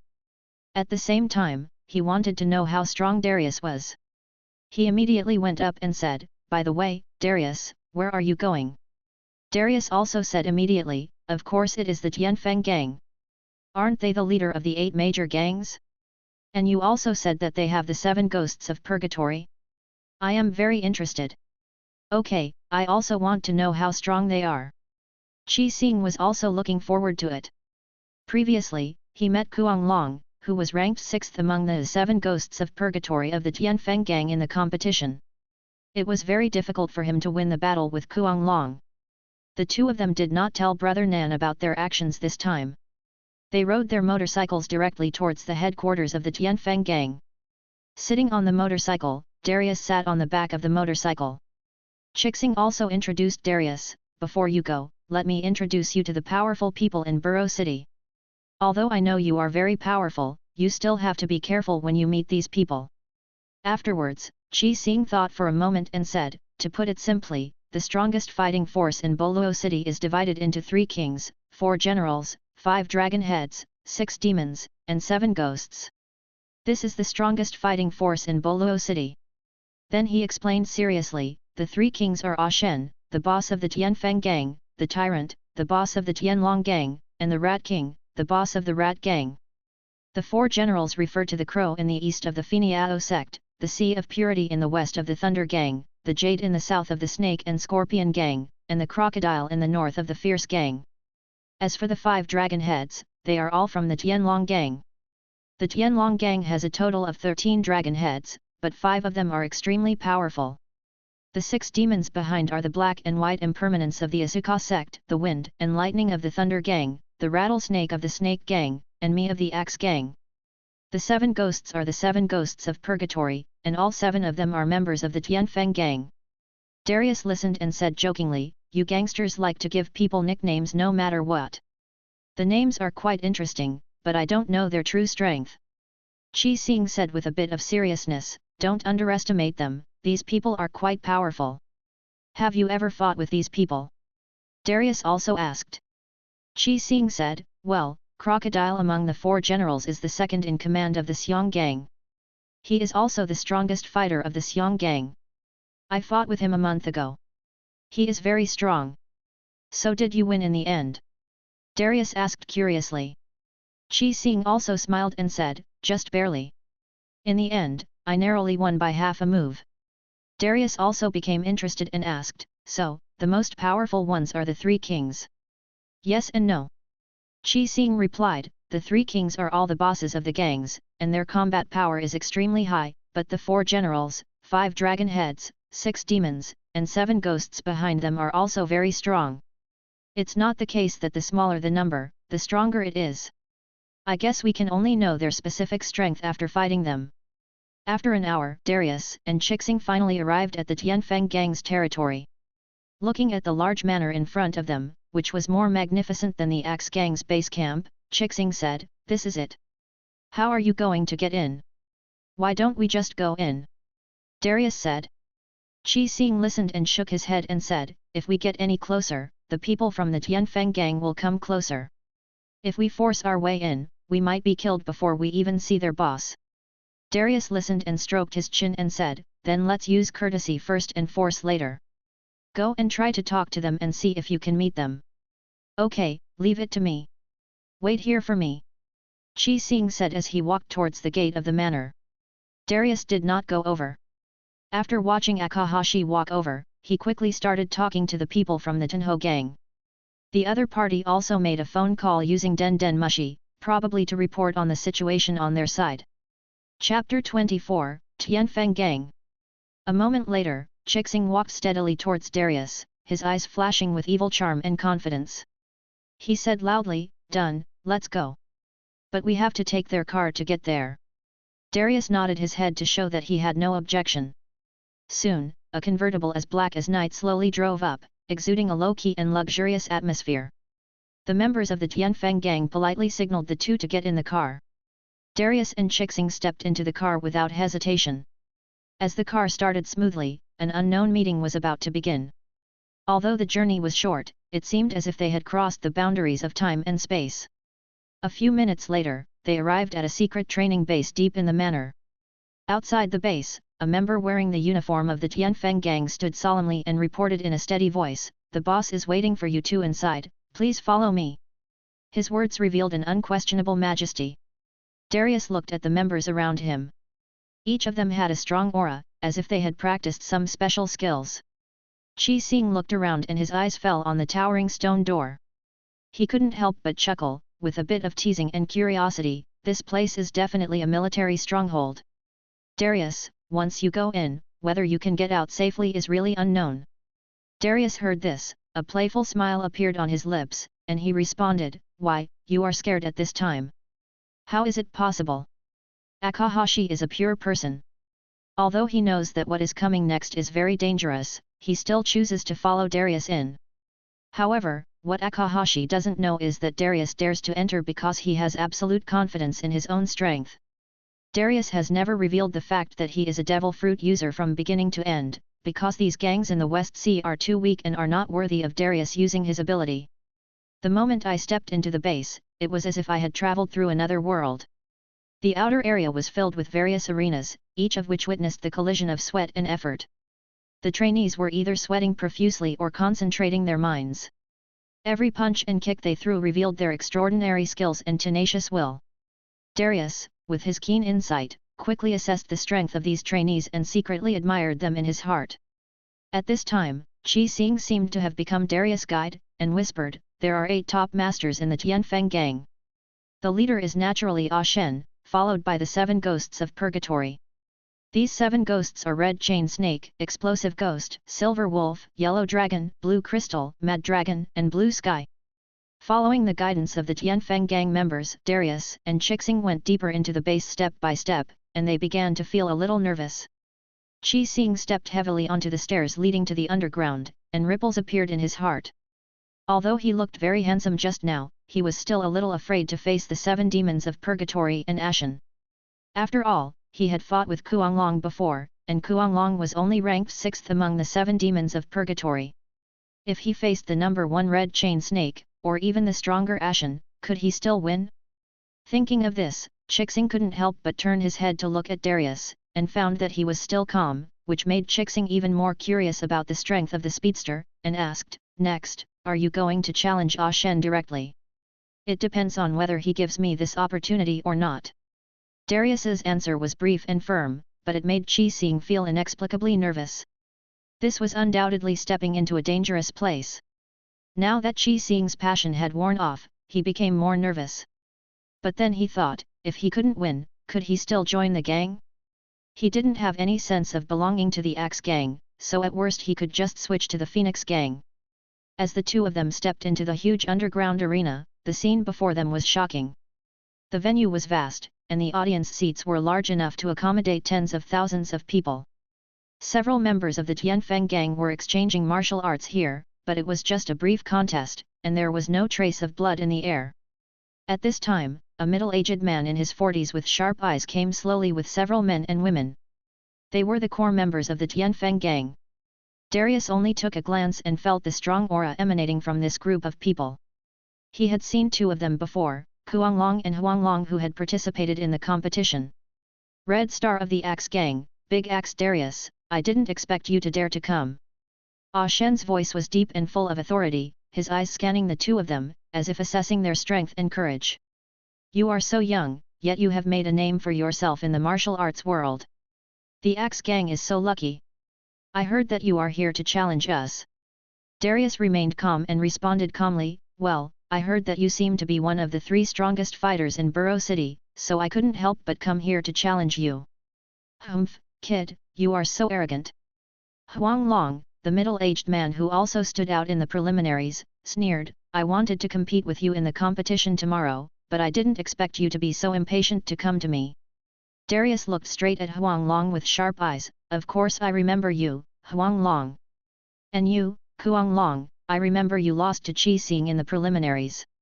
His words were straightforward and sharp, making Huang Long's face turn pale in an instant. Mad Dragon glared at Darius and gnashed his teeth as he said, "You are really a young and inexperienced person who is not afraid of tigers. Do you know that the gorilla is the third in command of the evil gang? You actually killed him without any hesitation. You don't follow the rules of the underworld at all." Darius raised his lips with a sneer. "Life and death are determined by fate, and wealth and honor are determined by heaven. In the competition, the life and death agreement has been signed, and the loser must bear the consequences. And I am here to challenge all of you. According to the rules of the martial arts world, it's a one-on-one fight. Do you dare to accept the challenge?" As soon as these words came out, Huang Long and the others' faces suddenly changed, and they were furious. This kid is too arrogant. However, Chixing reminded him in a low voice, "Hey, don't forget, we are now in their territory. Can you speak more tactfully?" Darius shook his head helplessly. "In that case, then go and negotiate." At this moment, Ah Shen's face was so gloomy that it seemed like water could drip from it. Hearing the news that Qi Xing and Darius dared to challenge the Tianfeng gang, his mood instantly fell to the bottom. The Tianfeng gang, as the unrivaled gangster giant in Burrow City and even the entire Flower Kingdom, had never suffered such a blatant provocation. This insult pierced their dignity like a sharp blade. Even Qi Xing, who was known for his calmness, could not help but show some nervousness after entering the oppressive underground arena. In contrast, Darius remained calm from beginning to end, as if everything was under control. Such performance was either from a young man who was not afraid of tigers, or a strong man with extraordinary strength and full of confidence. Darius was obviously the latter. He had the strength to easily kill the third leader of the murder gang, the gorilla, so Ah Shen had to regard him as an opponent of the same level as himself. "Humph, as expected of a former member of the Rocks Pirates, your confidence is truly impressive." Ah Shen's voice was as cold as ice, with a challenging look in his eyes. "In that case, let me, the boss of the Tenho gang, personally test the strength of you, a former member of the Rocks Pirates." As soon as these words came out, Huang Long, one of the 7 ghosts of purgatory, immediately exclaimed, "Boss, are you going to personally fight this kid?" At the side, the lady with dazzling white hair, about 27 or 28 years old, also tried to dissuade him. "Ah Shen, why do you need to do such a small matter yourself? Leave it to us." However, Ah Shen's eyes were unusually firm. "This is my decision. Moreover, I would like to take this opportunity to personally weigh the weight of this young man." There was an imperceptible solemnity in his words, and it was obvious that he attached great importance to Darius. Hearing this, the red-chained snake could only remain silent, although he was unwilling to accept it. As a member of the gang, they would also face harassment from pirates. In the chaotic city of Burrow City, in addition to the fights between local gangs, the invasion of pirates is also commonplace. The reason why the Tianfeng gang can stand firm is that they have enough strength to resist foreign enemies. As for Ah Shen's strength, the entire West Sea is looking at him with awe. He once defeated a pirate with a bounty of 7,700 million berries, while Darius in front of him has a bounty of less than half of that. But Red Chain Snake knows that Ah Shen's true strength is far more than that. He has always deliberately concealed his edge, maintaining a superficial balance of power with the Tyrant, Rat King, and others, but actually accumulating strength in secret. The reason he did this was to prevent other gangs from joining forces to deal with the Tenho gang because they were afraid of him. Although the current Tianfeng gang is strong, it has not yet reached the point where it can dominate the area. If the other 7 gangs really unite, even the Tianfeng gang will find it difficult to resist. Therefore, Ah Shen must act cautiously, both to show strength to deter opponents and to avoid unnecessary conflicts that may cause greater crises. Darius's eyes were fixed on the red-chained snake and the blue crystal. He was keenly aware that the woman with flowing white hair was surrounded by a powerful aura that could not be ignored. Even if she was standing aside, the sense of power seemed to penetrate the air and hit people's hearts. And next to her, the woman with blue hair like a waterfall also revealed extraordinary strength. Her existence was like a deep sapphire, shining a light that could not be ignored in the dark. Darius couldn't help but ask curiously, "You are also the 7 ghosts of purgatory?" Although it was a question, it was said in a very affirmative tone. After all, Darius was very concerned about the fact that a woman could have such a strong temperament. As soon as these words came out, a trace of displeasure flashed across the faces of Red Chain Snake and Blue Crystal, but it was immediately resolved by Red Star in a calm tone. They are Red Chain Snake, who ranks first among the 7 ghosts of purgatory. She is not only the leader of the 7 ghosts, but also the most powerful woman in Boluo City. The other beauty is Blue Crystal, who ranks 5th. Darius looked at the 2 beauties again. He saw that the Red Chain Snake had an upright posture, sharp eyes, and a queen-like demeanor in every move. Her beautiful and cool temperament made it impossible to look away. And the Blue Crystal, although about the same age as the Red Chain Snake, had a gentle and mature charm, like a considerate sister who could touch the softest part of people's hearts inadvertently, causing ripples in Darius' heart and gave rise to an indescribable emotion. Chapter 25. Challenge. Ah Shen keenly caught the flash of emotion in Darius' eyes. As a gangster boss, his observation ability was extraordinary. It was a desire that was difficult for a young man to conceal, a hateful and greedy desire for the Red Chain Snake and Blue Crystal. This undisguised desire was almost about to overflow. Darius licked his lips, turned his gaze to Ah Shen, and said with a tone that left no room for doubt, "Can we start this competition now?" Hearing this, Ah Shen slowly smiled meaningfully, and he replied leisurely, "Of course, let's do as you suggested, one-on-one, just the 2 of us. However, if Brother Qi Xing also wants to try, why not have a fight with the Red Chain Snake?" Upon hearing this, Qi Xing quickly waved his hands with an awkward but polite smile on his face. "Haha, I came here mainly to cheer for Darius, so there is no need for me to make a fool of myself." There was a hint of self-mockery in his words, but he also cleverly avoided the proposal of a head-on confrontation. Upon hearing this, Darius could not help but cast a slightly mocking look at Qixing and said teasingly, "When did you become such a coward? Remember in the preliminaries, you defeated Kuanglong. Although the Red Chain Snake is stronger, you gave in too quickly." As soon as these words came out, the face of Kuanglong, who had been silent at the side, suddenly changed, and he looked a little embarrassed. He knew very well that he had lost to Qi Xing, but being mentioned in public at this moment was undoubtedly rubbing salt into his wounds. Upon seeing this, Qi Xing quickly changed the subject and said in a relaxed and happy manner, "Hey, I didn't say I was afraid of it. It's just that I want to witness the duel between you and Ah Shen with my own eyes. Ah Shen, I have to remind you that this guy is very powerful, and I have no confidence that I can beat him.